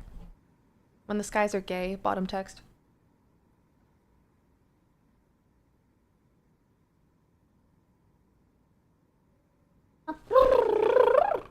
There we go. Alright, mental reset. I smell a homosexual. The gravedigger removes her cloak, which she hangs by the door, then looks to the pot suspended over the fire, a fire which you stoked with your own fair hands. Oof! The scent of cooking food, that of garlic and onions, fills the air. Where are they getting this food? Diffusing the interior of the kitchen in a homey aroma which makes your stomach rumble. Taking stock of this, the gravedigger smiles at you, a toothy smile which, despite her status as a lowly peasant, is surprisingly clean and bright and white. Thank you so much, dear one. There's nothing like returning home after a hard day's work to find dinner already prepared. Now let me give it a taste. I bought them the food. The gravedigger dips a spoon into the soup, then brings it to her lips. She blows upon it. Then she places the spoon into her mouth, the wooden utensil clacking against her teeth. You observe this with a touch of anxiety. Will she like the food which you've prepared for her? You've cooked for her before in the past, and she was always very complimentary of your efforts. Cooking is not your forte, however. You never had to concern yourself with it, really, growing up in relative comfort as you did. You think that you enjoy this rural, rustic mode of existence more than you did any of the privileges of your past life. Really? You're not acting like it. At least now, with the gravedigger, you have a steadfast friend, a staunch ally. When you're with her, you're not alone, and that is worth its weight in gold. Mmm! The gravedigger exclaims, after drawing the spoon from her lips, her smile a bright, guileless one. It's delicious! Your face flushes at this compliment. You're unaccustomed to receiving them, and it makes you feel good. Shyly, you ask the gravedigger if she truly means that, a query which makes the gravedigger smile. Of course I mean it. You've become quite good at cooking, really. That is a relief. You were not very good at all of this cooking malarkey in the beginning. Didn't the mermaid also call MC Dear One? Now that you mention it, at the end, I think she did. Seems wholesome so far. I know, right? I'm waiting for things to go wrong. You did not know how to handle a knife, nor how to peel a vegetable, and you cut yourself more than once. You bled into the soup on several occasions, oof, but never once did you throw the sullied soup out. The gravedigger lives a humble existence, and she cannot afford to waste her precious ingredients. Your soups during your stay have all been seasoned with the slightest hint of iron. Today's soup, however, is a marked step above all the rest. You did not cut yourself with a knife even once. Maybe your companion's compliments are not empty fluff. Maybe you really are improving. This soup should be ready to serve. I have some bread, too, that we can eat it with, but I should brew some tea, too. Let me. Yes, the tea. You knew that you were forgetting something. You were so focused on the soup, it must have slipped your mind. Your face flushes yet again at this oversight, and shyly you offer to correct it. The gravedigger, however, waves your request aside. Oh, no, it's all right. You made the dinner, so I'll brew the tea. It's only fair, and it won't take all that long. Would you mind serving up the soup while I'm busy? Of course you wouldn't mind. You do enjoy making yourself useful. For a lady, you're awfully domestic. You work alongside the gravedigger to finish your nightly meal, and together you serve it. Soup and bread alongside 2 cups of piping hot tea, prepared by your hostess's own 2 hands. You sit together at the table, then partake in the simple fare after saying grace. The soup really is quite good, despite it being made from only the most commonplace of ingredients. There's a bit of a kick to it, and it warms you from the inside out. The tea, meanwhile, is very soothing. So much so, it makes you feel rather sleepy. You'd like to sit with the gravedigger for a little while longer and tell stories, as you have sometimes in the past. That, or play cards. The nights are long, and there's no better way to pass them than spending time with her. Games of Old Maid, alas, will have to wait. You're too tired for it. You do not know what has happened, but after consuming your victuals, you feel utterly fatigued. Did she put something in the tea? You explain your predicament to the gravedigger between your yawns, and she nods in response. That's all right. You don't need to stay up with me, not if you ain't up to it. You should head off to bed and rest that pretty head of yours. You do not think you're particularly pretty, but you presume that the gravedigger is just oh dear. Hold on.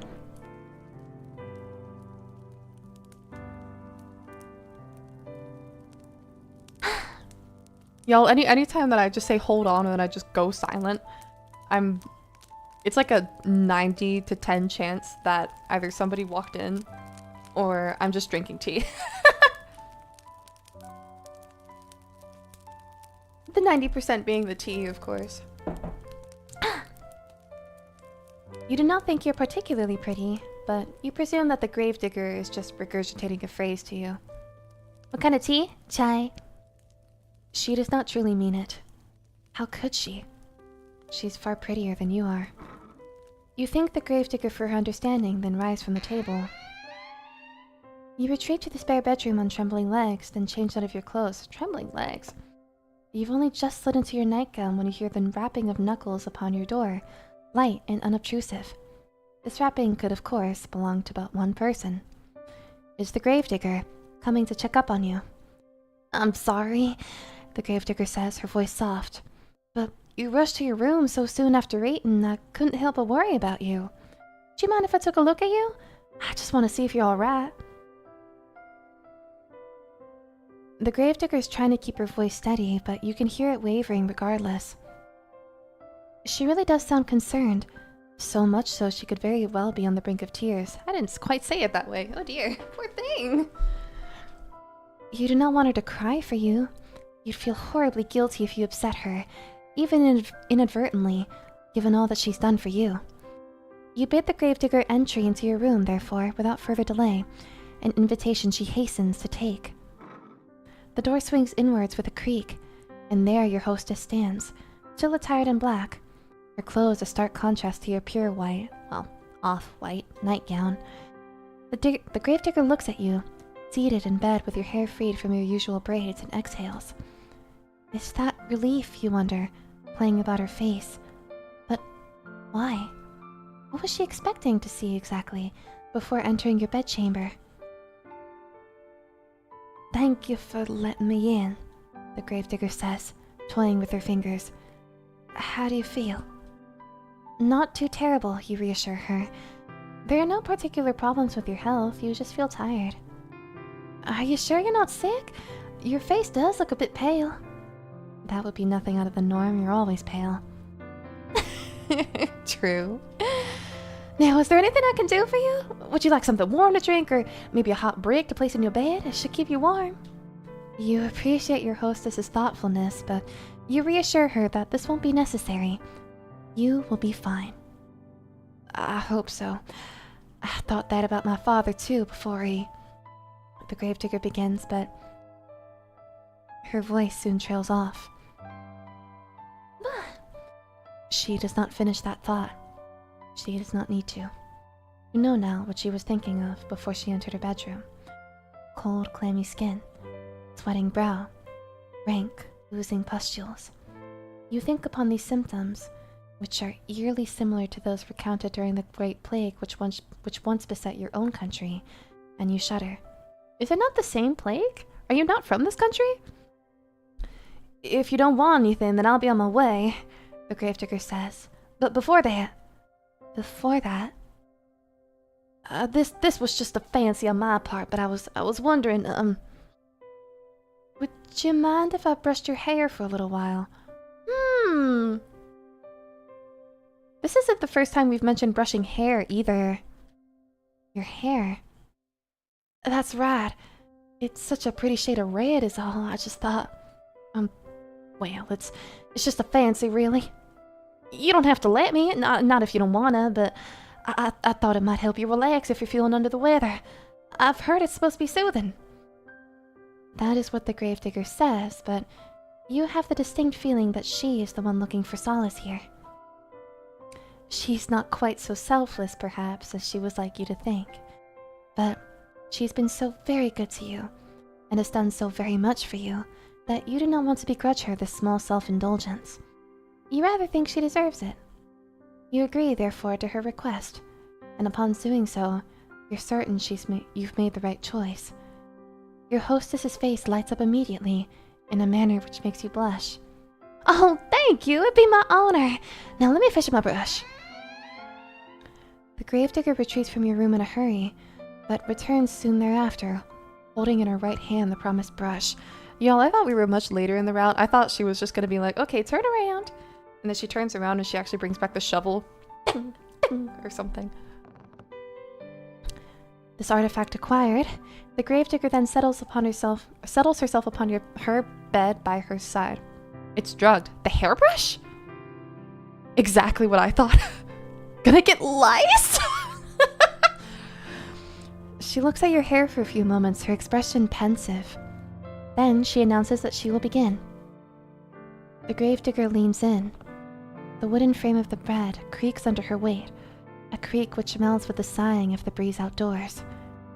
How does one drug a hairbrush? No, literally, right? You can feel the bristles of the brush running through your hair. It's soothing enough, so much so it makes you shiver. The sensation is a pleasant one, and somewhat nostalgic. Did your mother do this for you, you wonder, when you were a little girl? In Snow White, there was a poison comb. There was, I guess, but I don't think she's gonna poison us just yet. I'm like trying to make parallels between each of the routes, and I think that this is like the part where like you know, like the mermaid brought us a gift. I wonder if this is like the equivalent. Holy shit, you've been live a while. How are you? Hi, we're playing Toxic Yuri game. How are you doing, darling? If she did, it must have been when you were a very little girl. You've not seen your mother in quite some time. Not after you enrolled at the conservatoire. Oh, you have such lovely hair, dear one. It's soft, just like silk. Not at all like mine. Mine is so coarse. This gentle voice draws you out of your vague, half-formed reminiscences. It sounds as though the gravedigger has lost a nostalgia of her own, because her voice, when she next speaks, is dreamy. I think my mother used to brush my hair like this for me, back when she were still alive. That must have been a long time, though. It's funny, you think, as the bristles of the brush continue to slide through your tresses, that you and the gravedigger should be both reminiscing in tandem about your respective mothers. Perhaps there's something maternal in the act of brushing one's hair, which is wont to summoning forth such images. I would not know, personally. I cannot remember my own mother at all. I don't think I like having my hair brushed very much, the gravedigger continues, her breath warm against the exposed nape of your neck. My mother used to complain that I squirmed too much. I can remember that. Ugh, I used to as well. I have real thick hair. I mean, not super thick, but it's thick, I guess, for a white girl. And I'm also tender-headed, so whenever like anyone brushes my hair, I'm just like, this hurts. She always told me to sit still, but it wasn't my fault I squirmed. She used too much force. Now, this is curious. It sounds as though the reminiscences of the gravedigger are not particularly fond after all. Did she not get along well with her mother? I can't rightly say, the gravedigger replies, in a somber sort of a voice. I was young, like I said, when she died. I don't really remember her too well. I don't think she ever had that much time for me. She was too busy with all the cooking, the cleaning, and looking after my baby brothers. But she had enough time despite that. Wrong voice. But she had time enough, despite that, to brush your hair. She did what she felt she had to make me look presentable. Not that it really worked. I wasn't like the other girls in the village, you see. Like to sit indoors with their mothers and sew. I'd always loved the outdoors. My father said I inherited that from him. Ruefully, the gravedigger smiled. Not that you can see it with her back facing her. My mother said I wasn't very, well, maidenly. She didn't like that I always traipsed around outside after my father, watching as he dug graves. She said it wasn't appropriate, like I was some sort of a princess wearing a fine dress. The gravedigger snorts. I used to get a bit muddy, yes, and maybe I did get burrs in my clothes and knots in my hair, but it shouldn't have mattered. It's not like I ever had any hopes of marrying a prince, no matter what my mother said. But still, she hoped. She had a lot of hopes, my mother. High hopes. I think she might have resented my father, maybe, for working such a menial job.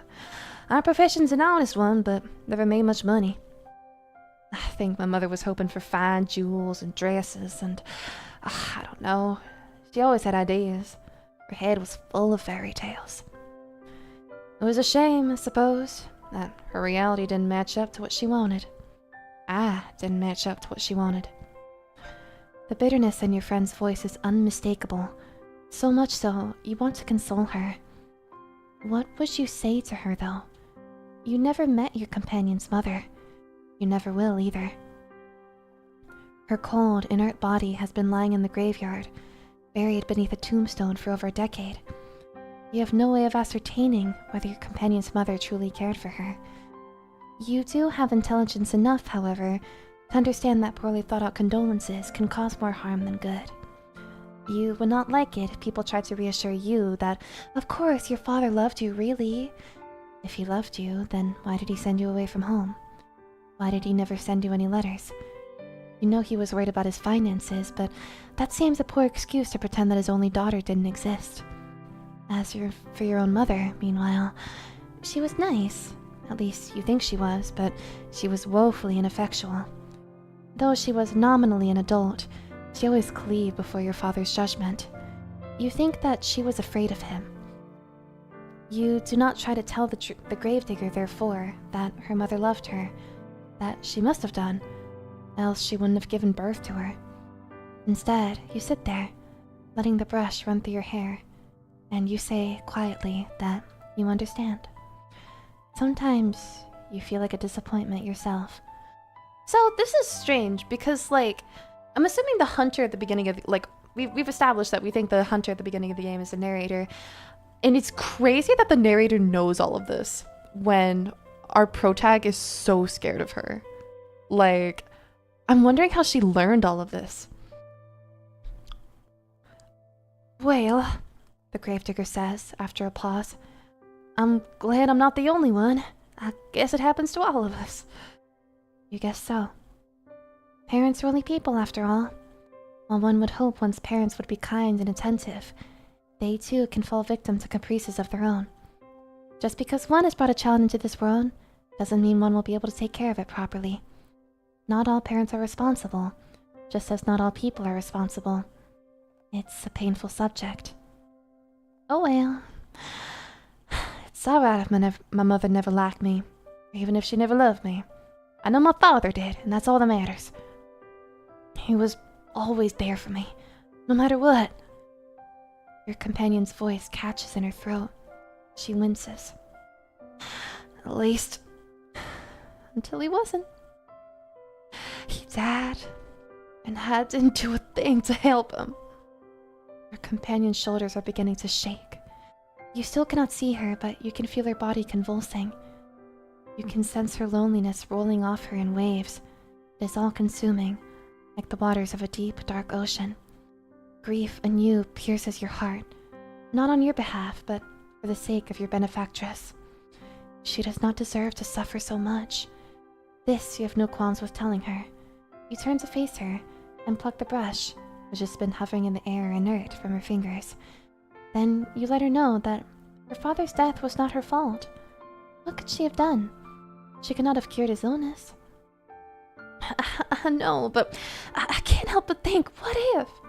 I keep racking my head over and over trying to come up with something. But I can't think of anything. And even if I could, it's too late. He's already dead. He's dead and buried. I buried him.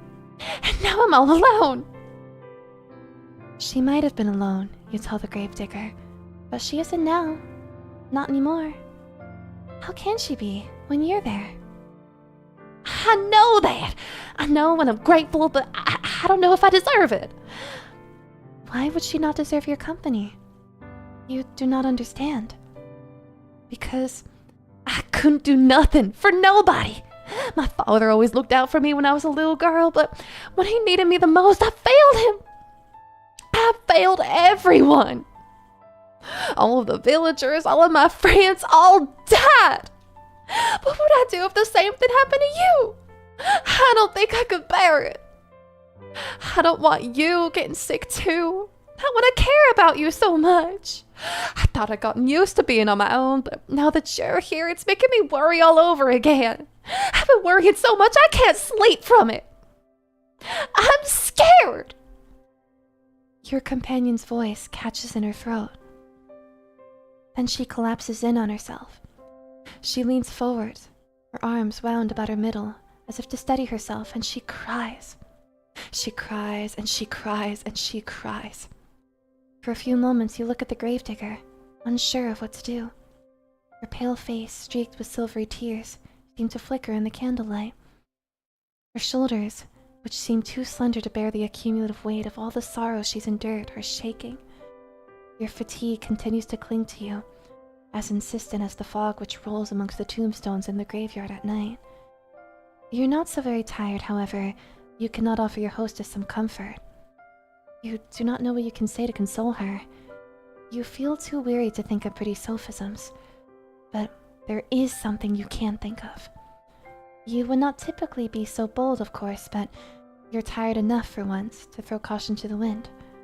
That, and the tears of the gravedigger, are awfully arresting. You open your arms, and before the gravedigger can pass comment, you pull her to your chest. Oh. God.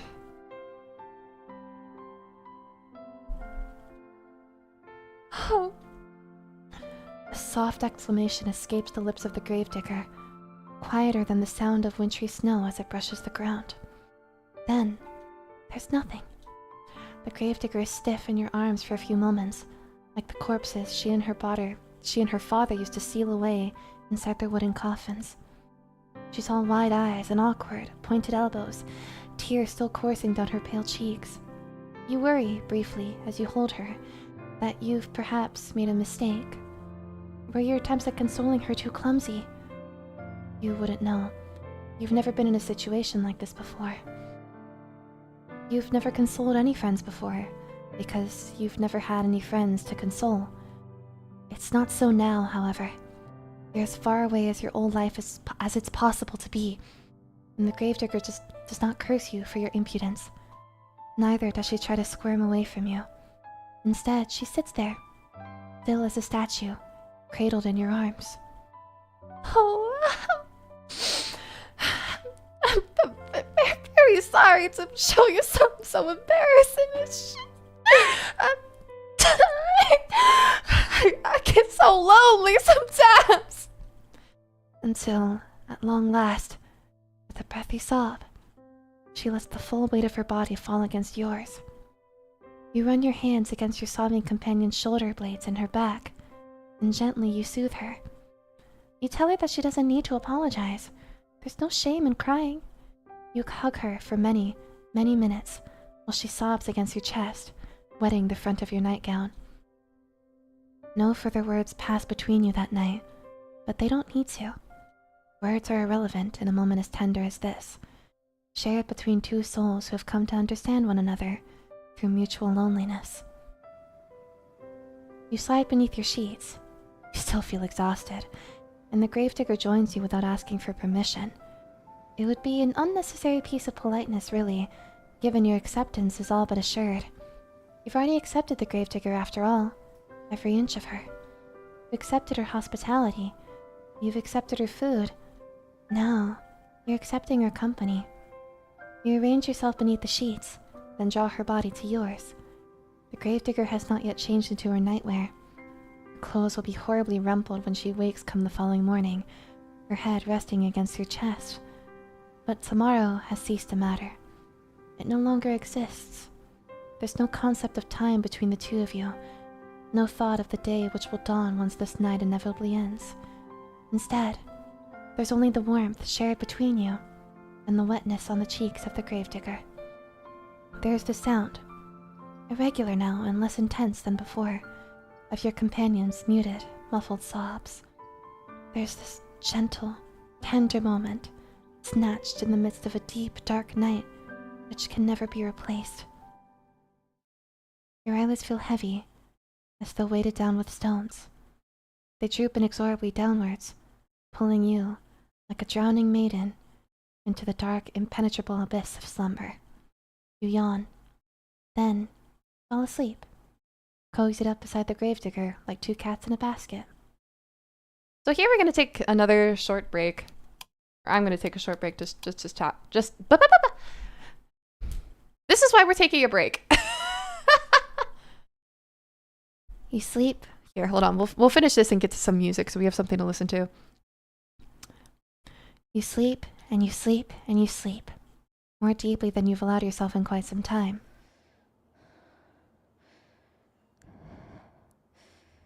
No way! Are we already at the death scene? That's crazy.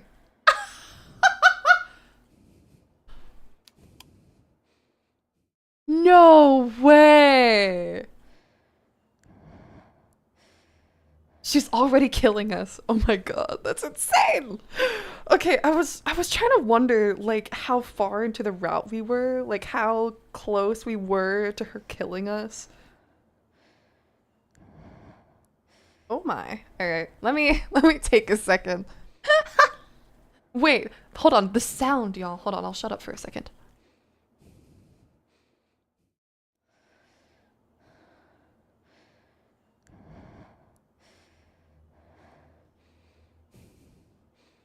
That is the sound of dirt moving by a shovel. That's crazy.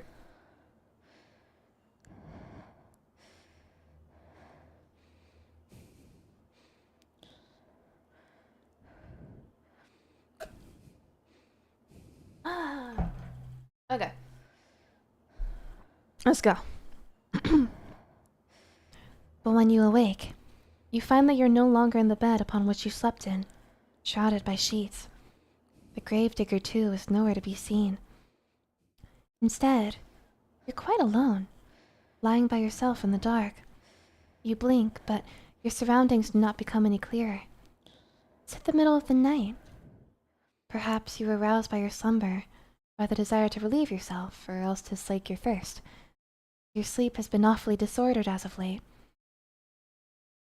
and the smallest of noises has been enough to disturb you.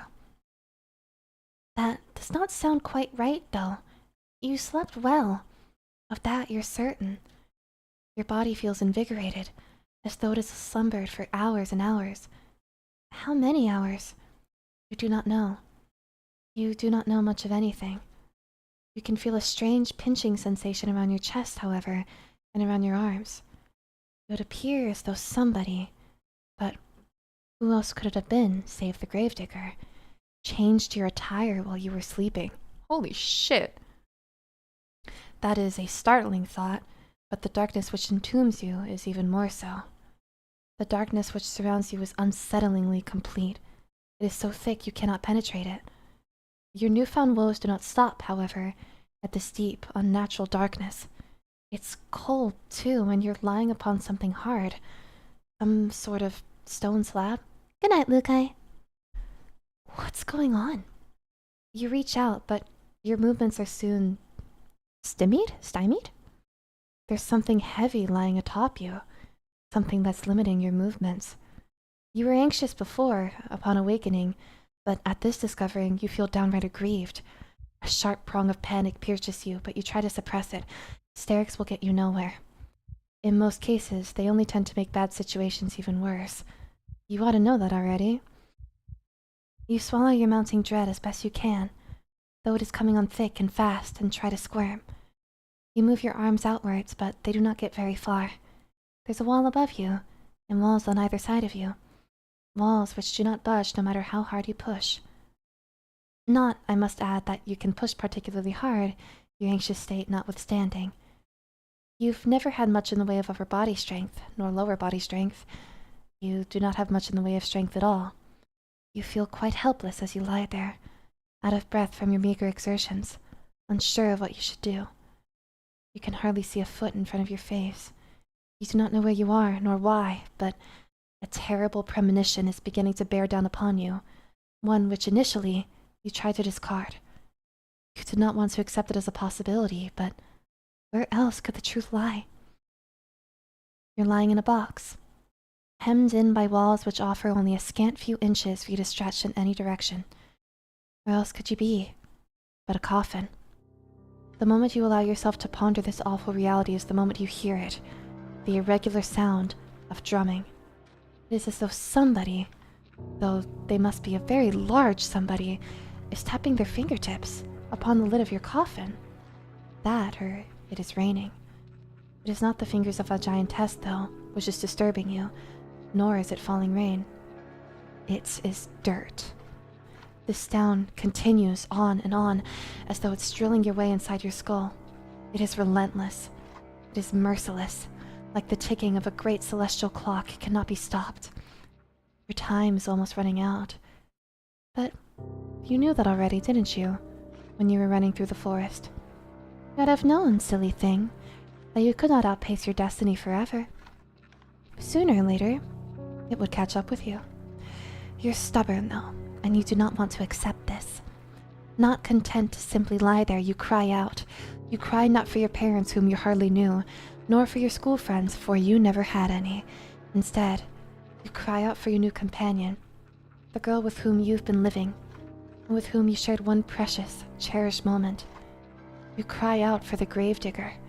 Surely this is some manner of mistake. Once she realizes that you are in fact entombed in one of the coffins she's currently filling, for who else would be moving the dirt above you? She will cease her operations at once. She'll pull you out of the darkness back into the world of the living, and then she will hold you close. She will embrace you. She cannot mean to cause you any harm, not when she was so good to you and so kind. Why would she bury you? You cry to her so loudly you fear your vocal cords might tear, all while banging against the roof of your compact prison. You cry desperately, helplessly, and to your relief, your cries do not fall upon deaf ears. The sound of the falling soil stops, albeit briefly. Then, you hear a voice. The voice is very faint, given it's being filtered through your coffin's sturdy lid, but you recognize it. So, you're awake then, are you, dear one? The gravedigger says. She sighs. Then she says, in a perplexed sort of voice, "Now, that is a pickle. I was hoping you'd be asleep a couple hours more, so the last time we spoke could have been on better terms.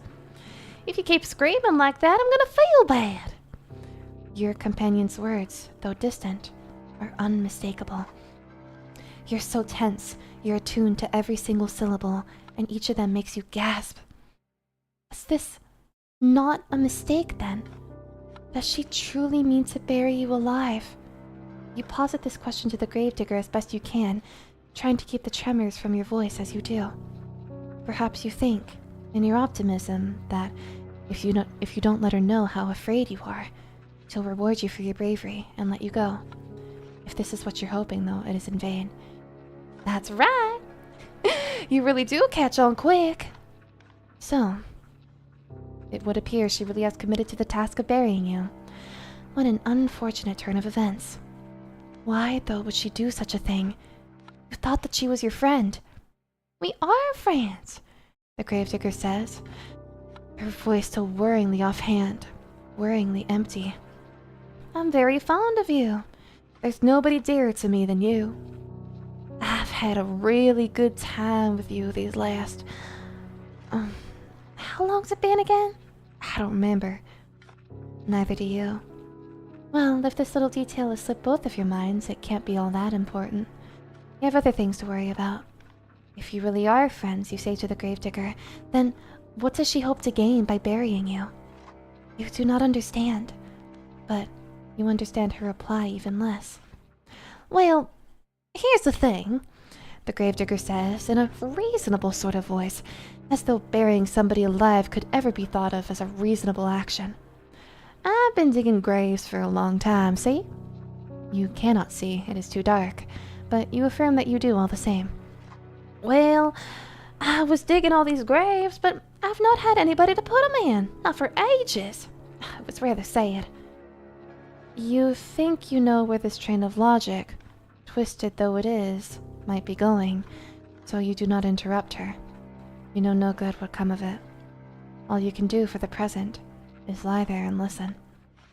I was thinking I'd never find another person to bury in this godforsaken village, not after the plague messed everything up. I was getting desperate. Until you came along, that is. Now that I have somebody I can bury, I'm not going to let the opportunity pass me by. I'm sorry, but this is just part of my job. It's what my father taught me to do. It's all I know how to do. I buried my mother, and I buried my father. I buried all my friends. Now, I'm gonna bury you too. It is sound logic, in a sense. As the daughter of a gravedigger, digging graves is her job, but something about it rankles you. If only you could put your finger on it. Ah, yes. There's a bit of a flaw with her reasoning, is there not? You are not dead, after all. You might not be dead now, the gravedigger says in response to your ingenuity, but you will be, if given enough time. I mean, everyone else I've ever known's died. Who's to say you wouldn't be next? It seems rather more likely that you will die, and quickly, if she persists with her poorly thought-out plan to bury you. Your coffin is not very large. It affords you precious little space. Eventually, if trapped within it for long enough, you'll run out of oxygen, and you'll suffocate, which is a terrible way to go. Oof. That, or you'll starve to death, which is also a terrible way to go. Either way, your demise will be a slow, painful one. You're unsure which death would be worse, though, given how precarious your situation is, you do not wish to expend the necessary energy needed to ponder it. You need to plead with the gravedigger, and quickly, while she's still here. You tell her, tearfully, that you wouldn't leave her. Why would you? You try to sound as convincing as your disordered nerves will allow, but the gravedigger remains unmoved. You say that, she says, but how can I know you're telling the truth?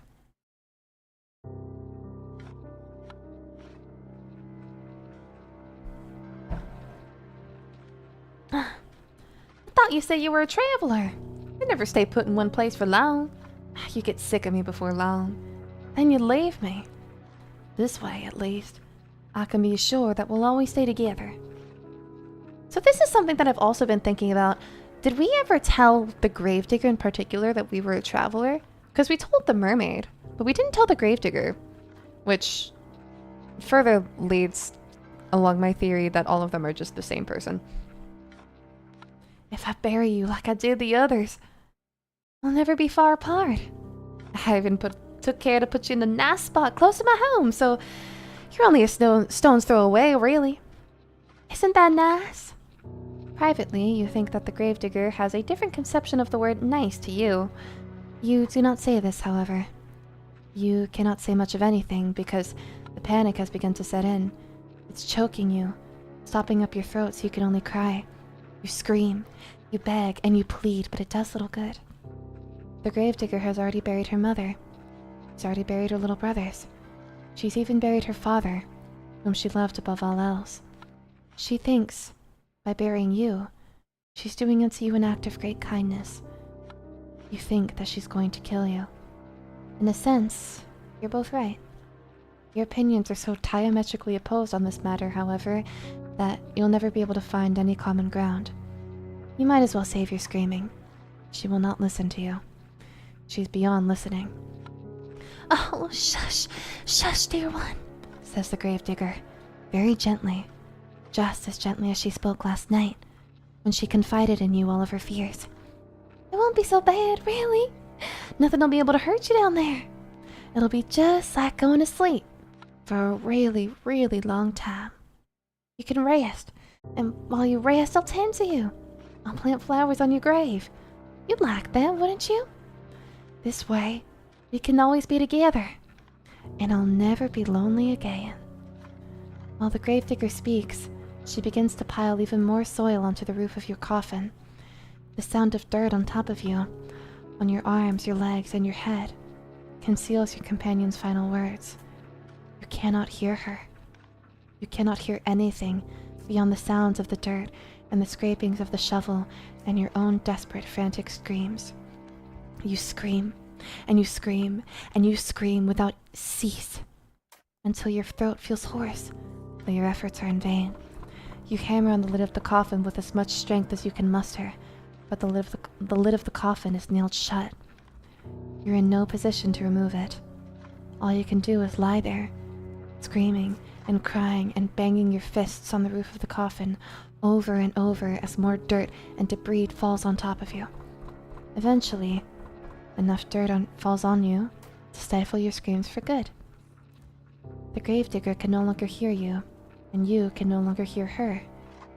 You're all alone, trapped in a narrow wooden box which, regardless of what you want, is now your new home. You can smell the soil in the backs of your nostrils when you inhale. It's so potent you can taste it on your tongue. You can taste the eventual, inevitable decay of your own body. You'll remain trapped here, underground, forever and ever. Or, to use less melodramatic terms, until the last of your energy escapes you, and you succumb to your own slow suffocation. It isn't a very pleasant way to go, but you'll forgive me if my sympathy is limited. You did bring this upon yourself, you know? You reap what you sow. And in this case, you made a series of bad decisions which led to your untimely demise. Now, what do you want to do? Will you accept this fate of yours and rest in peace?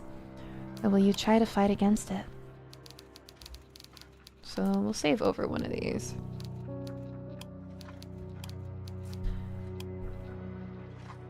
Trust is worth more than gold. Hold on, y'all. I need to use the restroom again.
We could still hear her dig. I mean, that's... Alright, so we've saved. So we're gonna accept our fate first. You think her friends were other people she tricked? I don't know. It's kind of hard to tell. Very well then. Enjoy your eternal slumber. I suppose this is good night for now, but it's not goodbye. You cannot escape from me, even if you're buried deep beneath the earth. Where there is a will, there's a way. And even if the whole world has forsaken you, I never will. I will never leave you. You will never be lonely again.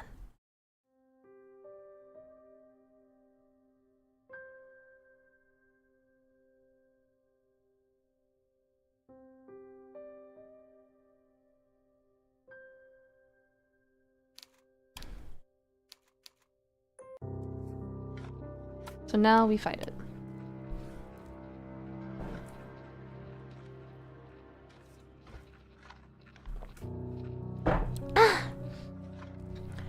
Are you not happy with the hand that fate has dealt you?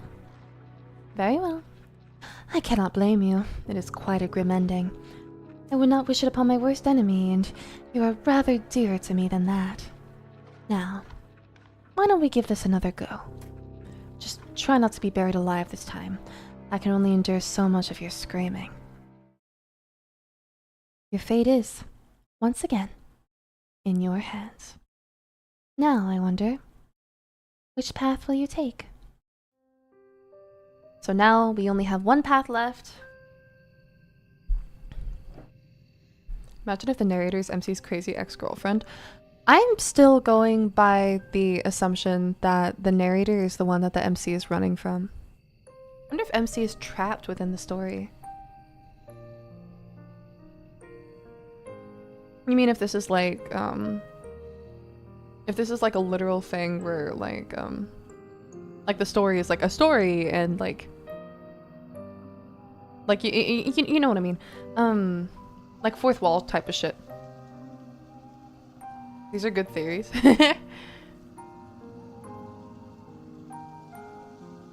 Oh, this is lovely music.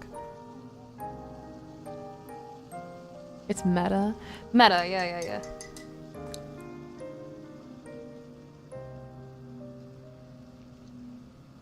But yeah, I mean, they have to be doing some, like, meta thing. If it's like... I mean, we are doing, like, time reversing shit. So, I mean... I don't know, that could just be, like, magic. Because we do have mermaids in this universe, but then again, we don't know much.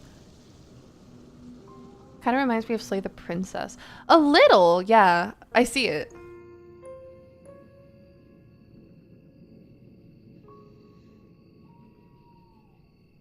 The narrator says it's not the end when you die, as if they know you'll restart. Also, like... The way that the narrator talks about the protagonist makes it sound like it's a separate person, who I really do think is just, like, a stalker. Because, like... I don't know. It's really weird to me that the narrator... Because, I mean, the narrator is, like, you know, like, story narrator. But... It's also weird that, like, the narrator knows all of these, like, childhood things about our protagonist. It's a little strange. Anyway. MC will always go back to the narrator, always going back to her because she's lonely. Always going back to her ex because she's lonely. Oof. Is everyone within the story crazy? I think everyone in here is a little fucked up, yeah. Crazy theory time. What if all the girls are a part/identity of her and her biggest insecurities? Kind of like MC created these people for escapism.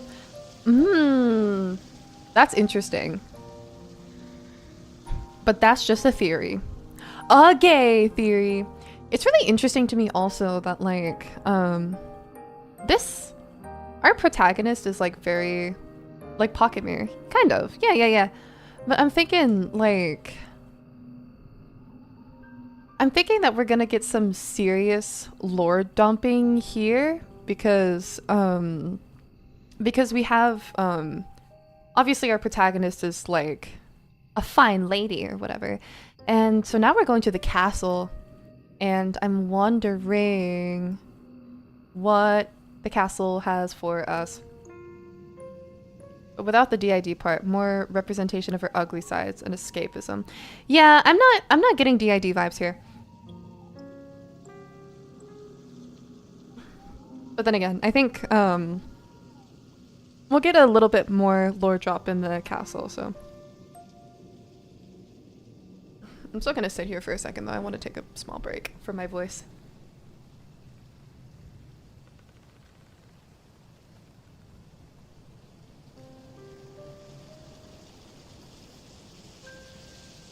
We can just sit here and enjoy Yuzuki's music. Beautiful composer.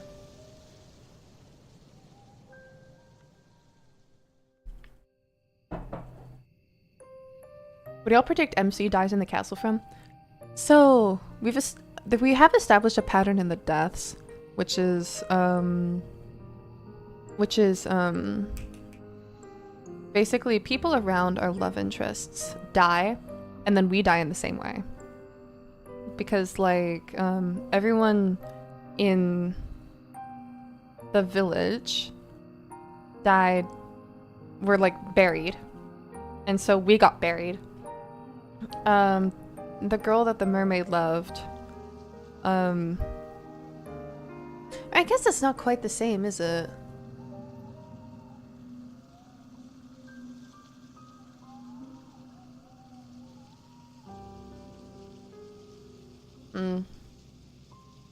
New challenger approaches. I feel like, yeah. So, I mean, the villager was definitely, like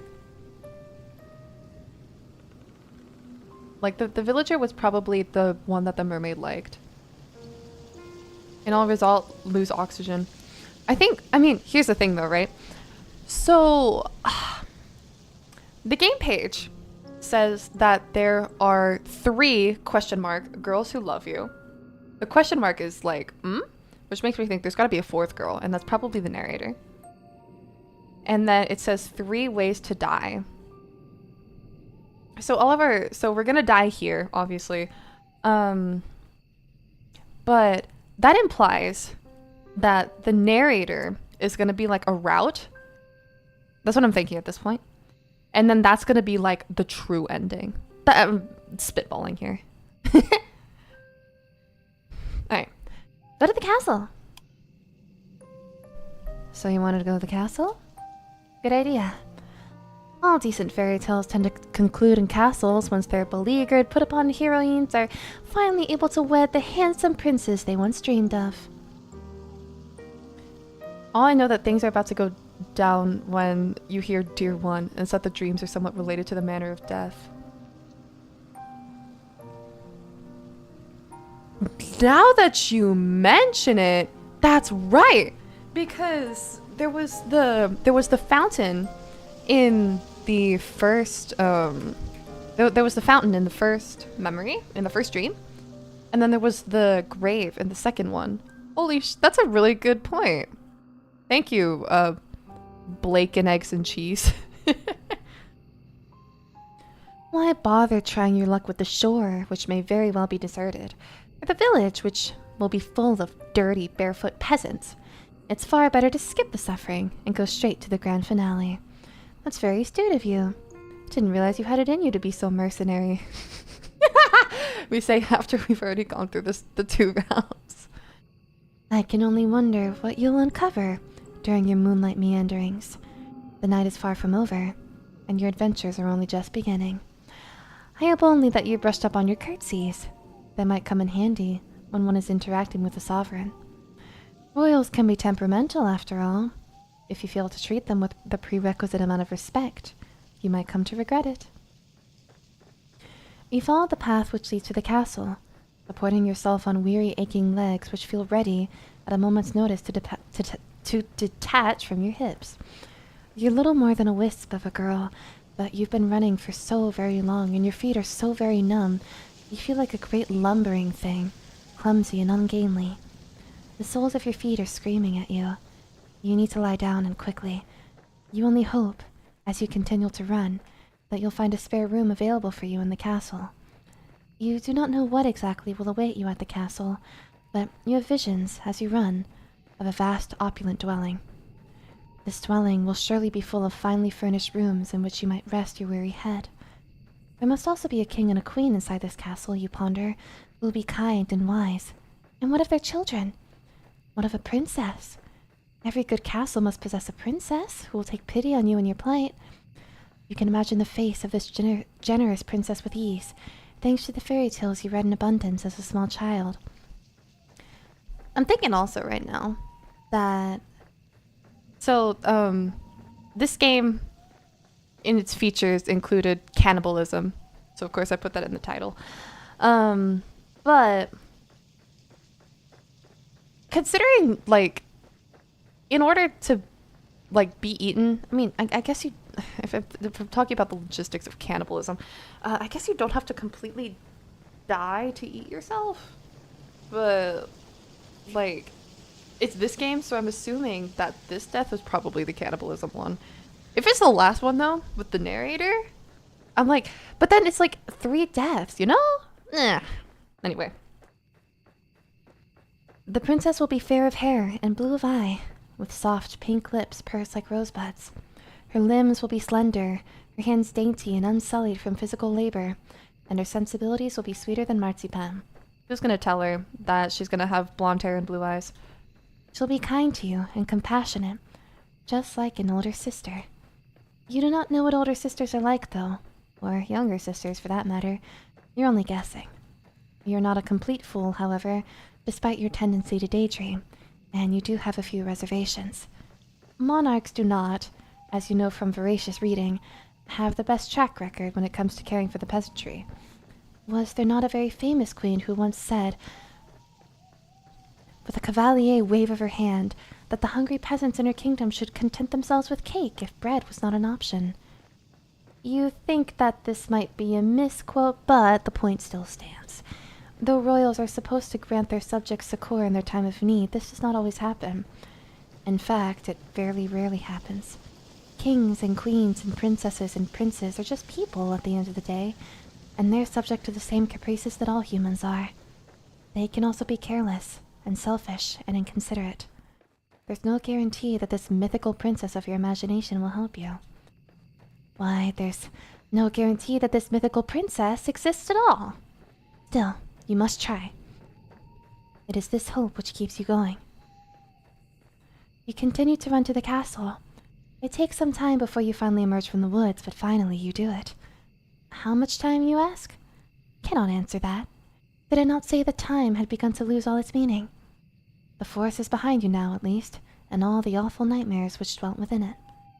It's still cold, though, and foggy, and very, very dark.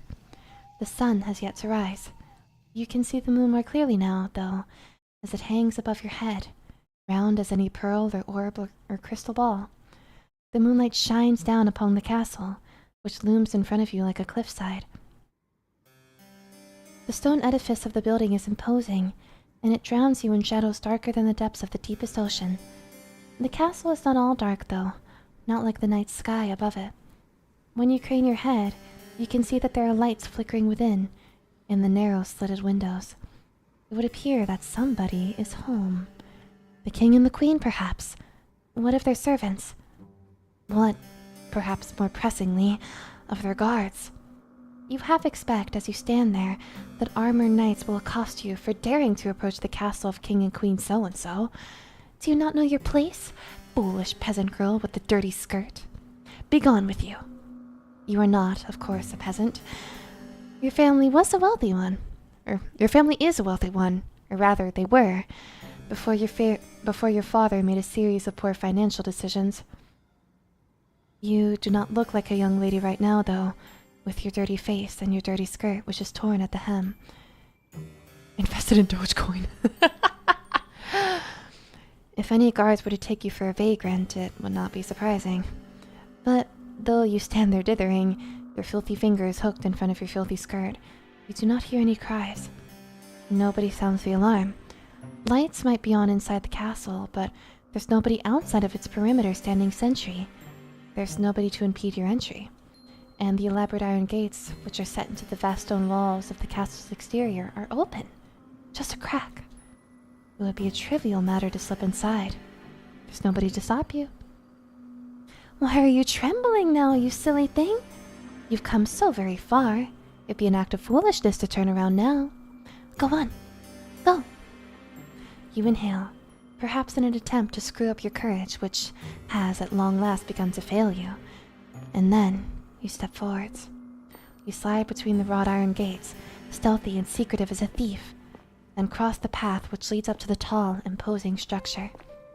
The domed doorway which leads into the castle itself, hewn from stone, is closed, but at a push of your palm it swings inwards. The door creaks alarmingly as it opens, the sound loud enough to split the silence like a thunderclap. You inhale at this and glance around, your eyes darting hither and thither. Oh. Wow. God, this is creepy. If there are any guards posted about the castle's grounds, They should have all been alerted by that sound. Will they come for you at long last? Be our guest, be our guest! What will happen should they catch you? Will they throw you in the dungeons? That doesn't sound like a pleasant way to spend a night. At least you'd have a roof over your head, though, and you wouldn't have to keep walking. Your feet really do ache. You stand there for an indeterminable amount of time, your heart pounding a panicked, irregular rhythm in the base of your throat. But no matter how much time elapses, no guards come. You're thankful for your good luck, though it does make you wonder. Where is everybody? Why, it's almost as if all the people in the world have disappeared. Could you be the very last human left alive? You frown, then press your palm against the back of the door. You push less cautiously this time, heedless of the loud sound which splits the silence. There's no point in worrying about the guards, not when they might very well be non-existent.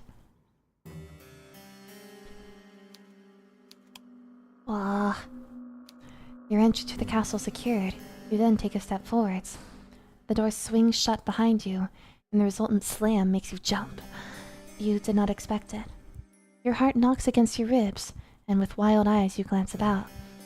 You're standing in a vast entrance hall made of stone, which splits off into any number of passages.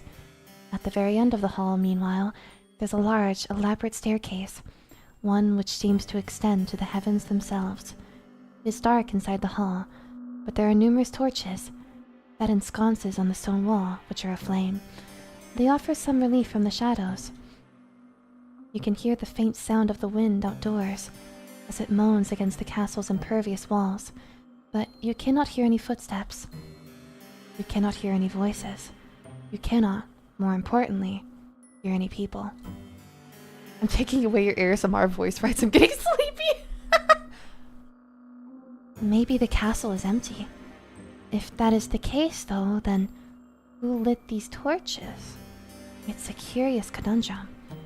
You muster up what remains of your courage, then cry out, addressing the empty hall in a timorous voice which fails to properly fill up the space. "Hello," you say, your eyes wide. "Is anybody there?" Your voice echoes throughout the vast, empty hall, but it is met, yet again, with silence. You cannot say you're too surprised, but it's somewhat disappointing. Not one to be deterred, you try again and again, your voice growing louder with each subsequent attempt. No matter how loud your voice, however, it fails to reach any ears. Aster, the goddess of sleepiness. If anybody is here, they do not seem to be particularly sociable. That, or perhaps they simply cannot hear you. Could they be in another room? Yes, that must be it. You'll never find that pretty fairy tale princess of your imagination if you stand idle, you know? It's time to get to work. Put those legs of yours to good use. Not knowing what else to do. Is there anything else to do? You begin to explore. You examine the rooms first on the ground floor of the castle, which are of a similar scale to the impressive entrance hall, large and richly furnished, but utterly unoccupied.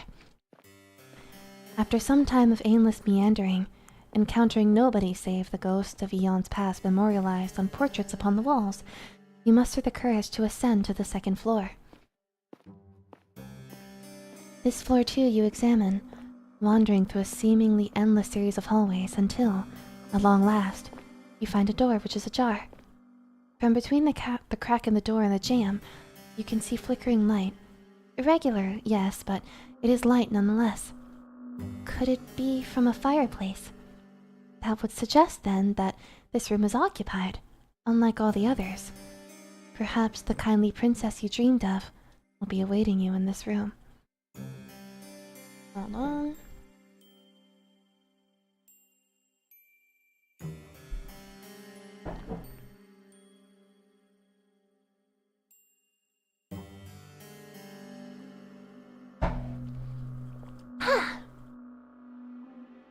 It is with a trembling hand that you press your palm against the door. You push it.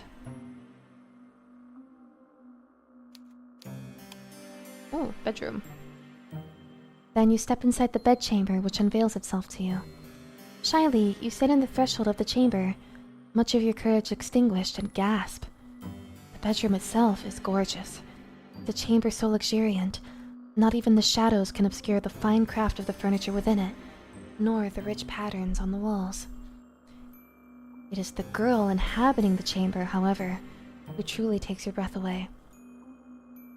Whoa, you look very different than I expected you to. Sitting upon the velveteen sheets of the towering four-poster is a girl in a sumptuous red gown who seems to be of a like age to you. Holy shit, look at that dress. Half of it is like transparent. I kind of dig it.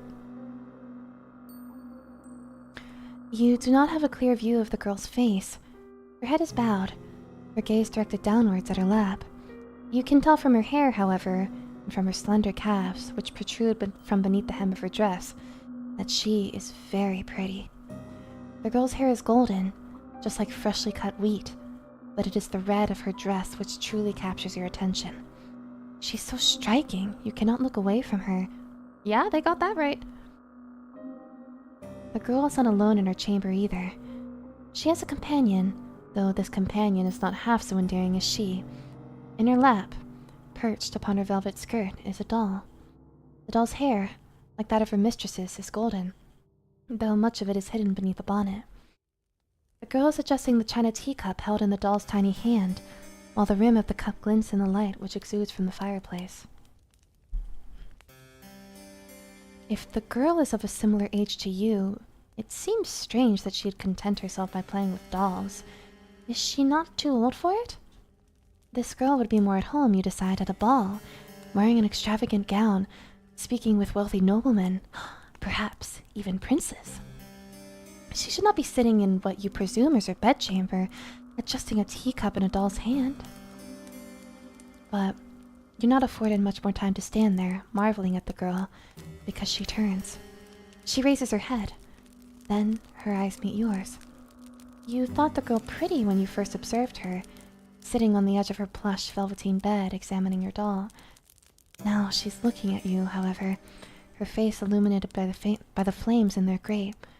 You can see that you were mistaken. She is not just pretty. She's beautiful. So much so it's breathtaking. She looks as though she stepped out of the pages of a picture book. She's simply too perfect to belong to this world. Perhaps she's some kind of vision, a waking dream, a hallucination. But no, she's none of those things.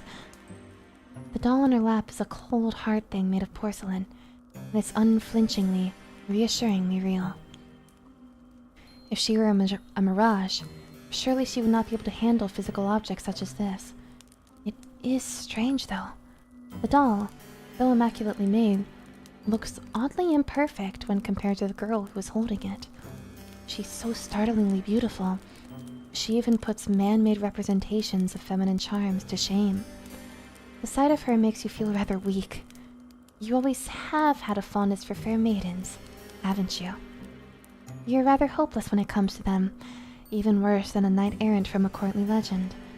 Your aesthetic appreciation is not particularly ladylike, but, well, it's not every day a girl encounters an elegant beauty like this, attired in red, illuminated by the firelight.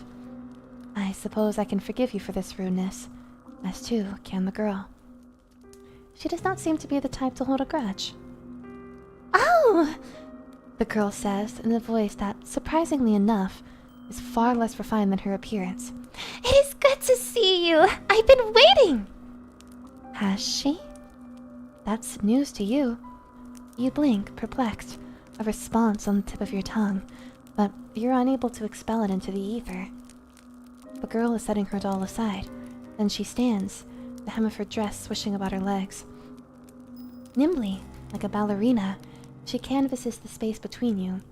Her room is so very large, there's quite a lot of space. Then, takes your hands in her own. "You must," the girl says, her eyes aglow with excitement, "be my new lady's maid. Oh, it's been a while, but it's such a relief that you finally arrived. I knew that you would. You never leave me alone, not when you knew how long I was waiting. I'm so happy." girl's good mood is contagious. So much so, you find yourself being swept away in it. You're tempted to accept any identity she might press upon you. You've never been a maid before, but you might not mind being this girl's maid. God, we're so down bad. She does not seem like a poor mistress to serve. Not if she's always this kind. You cannot mask the confusion, however, which flickers across your face. You're not a good enough actress. And in any case, this is all happening too quickly. Why, you barely know this girl.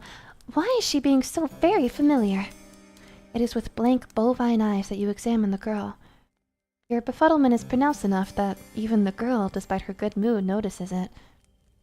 She frowns. Then she says, her fingers sliding away from your own. Or am I mistaken? Are you not my new lady's maid after all? The disappointment in the girl's face is abundant, so much so your heart clenches. You do not know her. She's still a stranger, but you're struck all of a sudden with the intense desire to appease her. You do not want to let her down. The thought is devastating.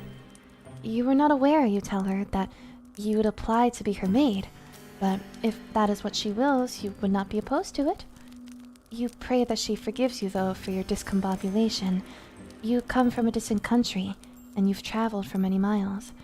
You know not where you are, and you do not know who she is. What? You don't know who I am? It is regrettable, you tell her, but no, you do not know her, though that is no fault of her own. Why, you've spent such a long time running, you hardly even know yourself.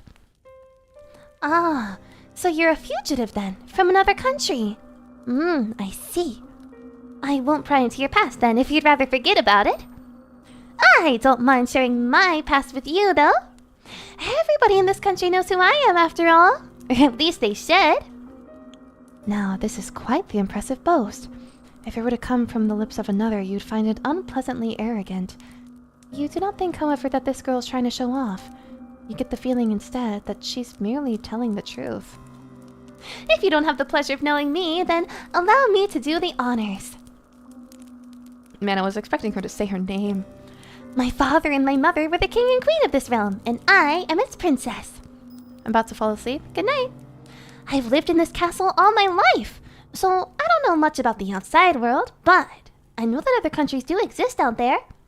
I presume it's from one of these foreign countries that you come from? It's very good to meet you. I've always wanted to talk to somebody from overseas. It feels like quite the opportunity. The girl giggles at this, and you smile in response. You tell her, unthinkingly, that it is your pleasure, really, to meet her. Or at least you mean to. You only get halfway through this remark when the full gravity of what the girl has told you sinks in. You come to a stop. Then you stare. Did she just say she was a princess? Yes, that's right. I'm a princess. And one day, I'll be a queen, after I've done a little bit of growing up.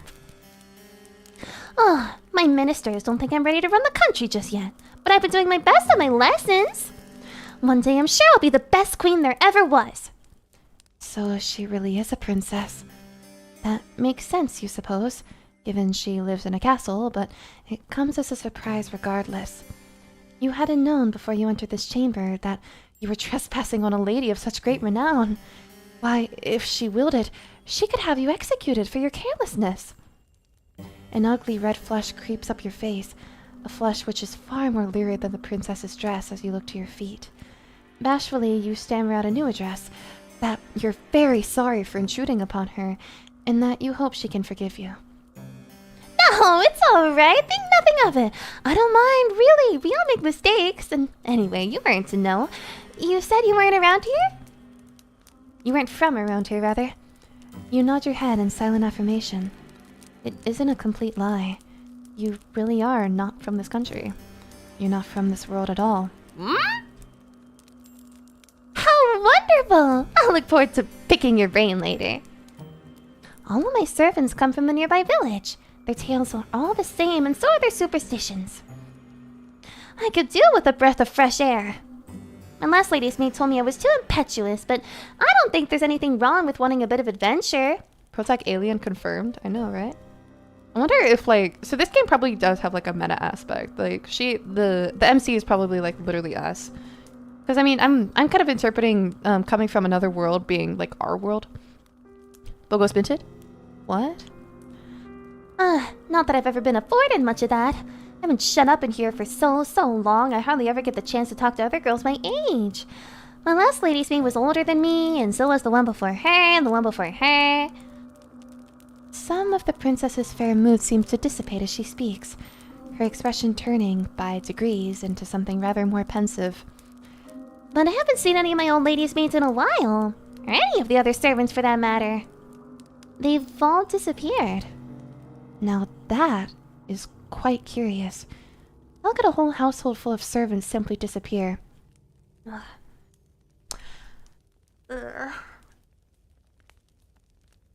Sorry, y'all. I'm feeling pretty, like, if I'm being so real with y'all, I feel like a little unwell. Like, not unwell enough to, like, sit here and do my silly little voices, but, I feel bad because I've taken lots of breaks already. Sick? No. It's a... I don't really want to get into it, but, I hope y'all don't mind that I'm like taking a bunch of breaks. I'm gonna take a couple more. I will be right back. I'm so sorry, but I will continue taking breaks as well. Thank you everyone for your patience.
It's been 4 hours. Yeah, it has.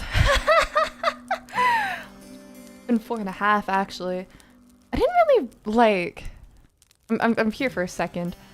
Don't be afraid to finish a game tomorrow. That's not the first chat message I've seen like that. Which everyone, y'all are so kind. I've been I took a couple minutes to just like lay down, and I felt a lot better after doing that. But I think I'm just like super tired. I mean, it's been 4.5 hours of just like straight in your spine. Don't worry, I've been paying lots of attention to my back. But it has been like 4.5 hours of me like straight talking and also doing silly little voices. And on top of that, we'll probably like, not only do we have this route, but we also have the possible like narrator route. So I may have to. Time for Aster's turn to go eat. Yeah, don't worry, I'll sleep in a proper bed, not a coffin. Honestly, yeah, I think yeah, the more I think about it, the more I'm just like, oh, I'm so tired. I'm very frustrated though, because I really did want to finish this game today. Like, I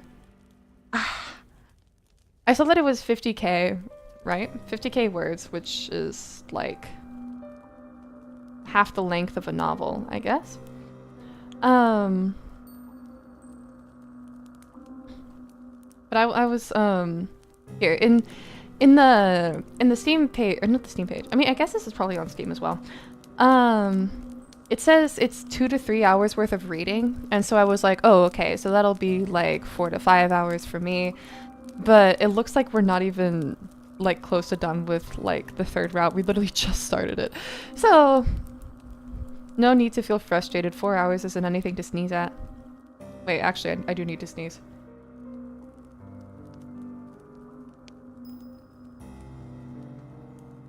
I thought I did. Okay. Ugh.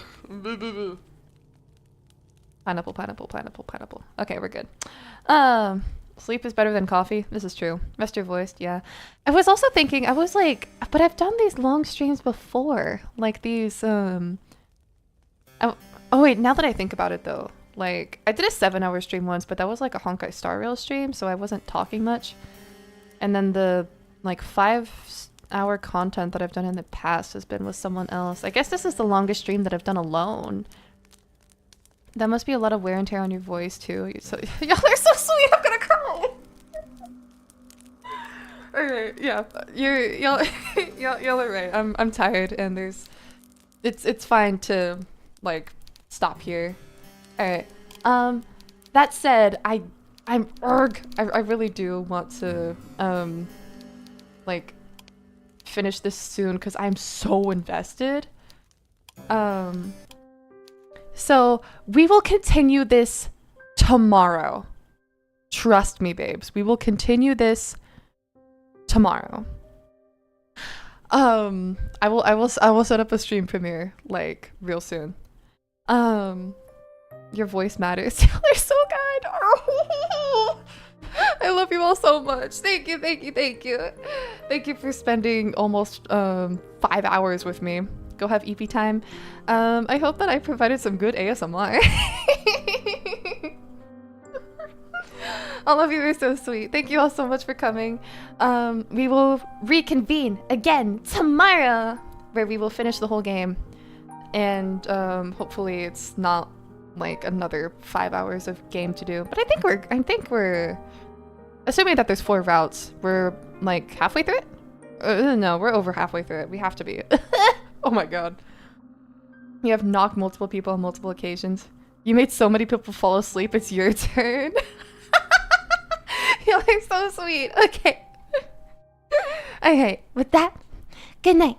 Good night, good night, good night. Thank you all so much.